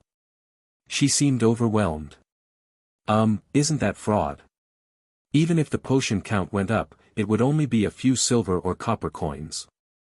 But Irene's voice shook as if she'd done a serious crime. Caught up in a heated back and forth with her viewers, Hansea missed Irene's quiet comment. I stepped in to reassure Irene instead. It's not fraud, it's the guild showing goodwill for not passing on information properly. So, it's okay. Huh. It's like a small payment to ease your worries. Honestly, it's because the guild failed to do their jobs properly. Of course, these were just words to make our saint candidate feel better. I'd known Ellis for years and been involved with the guild for quite a while. Embezzling gold is one thing, but a small amount of silver is like a mother slyly taking coins from a child's piggy bank. It's a common practice in medieval guilds. Irene, being of the temple, might not fully understand, but beyond the temple's walls, the world works in such ways. It's like reimbursement. Yes, if today ends early, I should buy some skewers that the kids love. You guys always find something to pick on. Skewers are not a bad idea. If you put them in my inventory, they won't spoil. The kids will love them. Your inventory magic is truly remarkable, Hannah. Even the mages among the mercenaries would be envious and willing to lick your boots to learn it. Ah, huh. After enduring torment from her viewers for a while, Hansea finally regained her composure, and we could leave the guild. Interestingly, Caden also saw Hansea as a gifted mage, so she didn't mind when Hansea paused to interact with her viewers, considering it one of her quirks as a mage. Rebecca, someone she admires, introduced her to Hansea and the group. She possesses inventory magic, a type of spatial magic unseen even by the magic tower. Within a month of adventuring, she can land effective hits on horned wolves, and she tracked down the full moon wolf and solved the city incident. From Caden's perspective, unaware that Hansea is a gamer, she might appear extremely talented. Of course, Hansea simply responded with an awkward smile and an awkward laugh. Everything has been confirmed. Have a safe adventure. And so, we passed through the gate into the tower, swiftly clearing the 13th and 14th floors until we reached the 15th floor. Just when the routine was starting to bore the viewers, Ellis arrived with news. Hannah? Your party has received a named request. A named request, Ellis? Ellis approached us with unusual caution as we sat at a table discussing a gathering request. Hansea looked at her with surprise, noticing the difference in her demeanor compared to her usual lively self. It's a request from a small village in the eastern part of the kingdom, close to Count Colmar's domain. To be precise, it's a request for the party Grace is in. Near Count Colmar's domain. That's where I'm from. The task is to get rid of the wandering orcs that have settled in the nearby mountain range. They've already injured several villagers. As Ellis continued to explain, Grace's expression darkened. Grace's village was a settlement established by hardy and skilled individuals. The village housed retired rangers like Grace's father and various craftsmen, but they wouldn't be fully equipped to repel monsters. I met Grace when I accepted a request to subjugate monsters that had settled near the village. The further one strays from the kingdom's capital, the more they suffer from monster attacks, a common plight in this world. The reward isn't much. Truthfully, the guild could easily reject this request. But because it's for you, Grace. Thank you so much. Ellis, who had a soft spot for attractive people, must have remembered Grace and decided to ask for confirmation. I knew they talked to each other informally, but I hadn't expected Ellis to remember even the location of Grace's hometown. Irene approached Grace, who bore a worried expression, and held her hands tightly. "Don't worry, Grace. If they're asking the Adventurers Guild for help, it means the village isn't under attack. They just need some help." "Is that so?" "Yes, it is. When I was a mercenary, if the situation was truly dangerous, they wouldn't have been able to ask for help from the Adventurers Guild. The fact that they've offered a reward, albeit a small one, and reached out to the guild implies that it's not the worst-case scenario." As Irene comforted Grace and Caden tried to reassure her, Hansea's gaze seemed to fixate on something unseen, not on Ellis or Grace. Help Hansea, the streamer clear her character quest 0/1. I too was looking elsewhere. Hello everyone! As we wrap up this video, I want to share a quick note. I have a Patreon account. If you'd like to support me and enjoy on-demand audiobooks, you can become a Patreon member. Alternatively, you can check out my Google Drive link, which has 500+ novel audiobooks available through my Ko-fi or Patreon shop. I appreciate your support.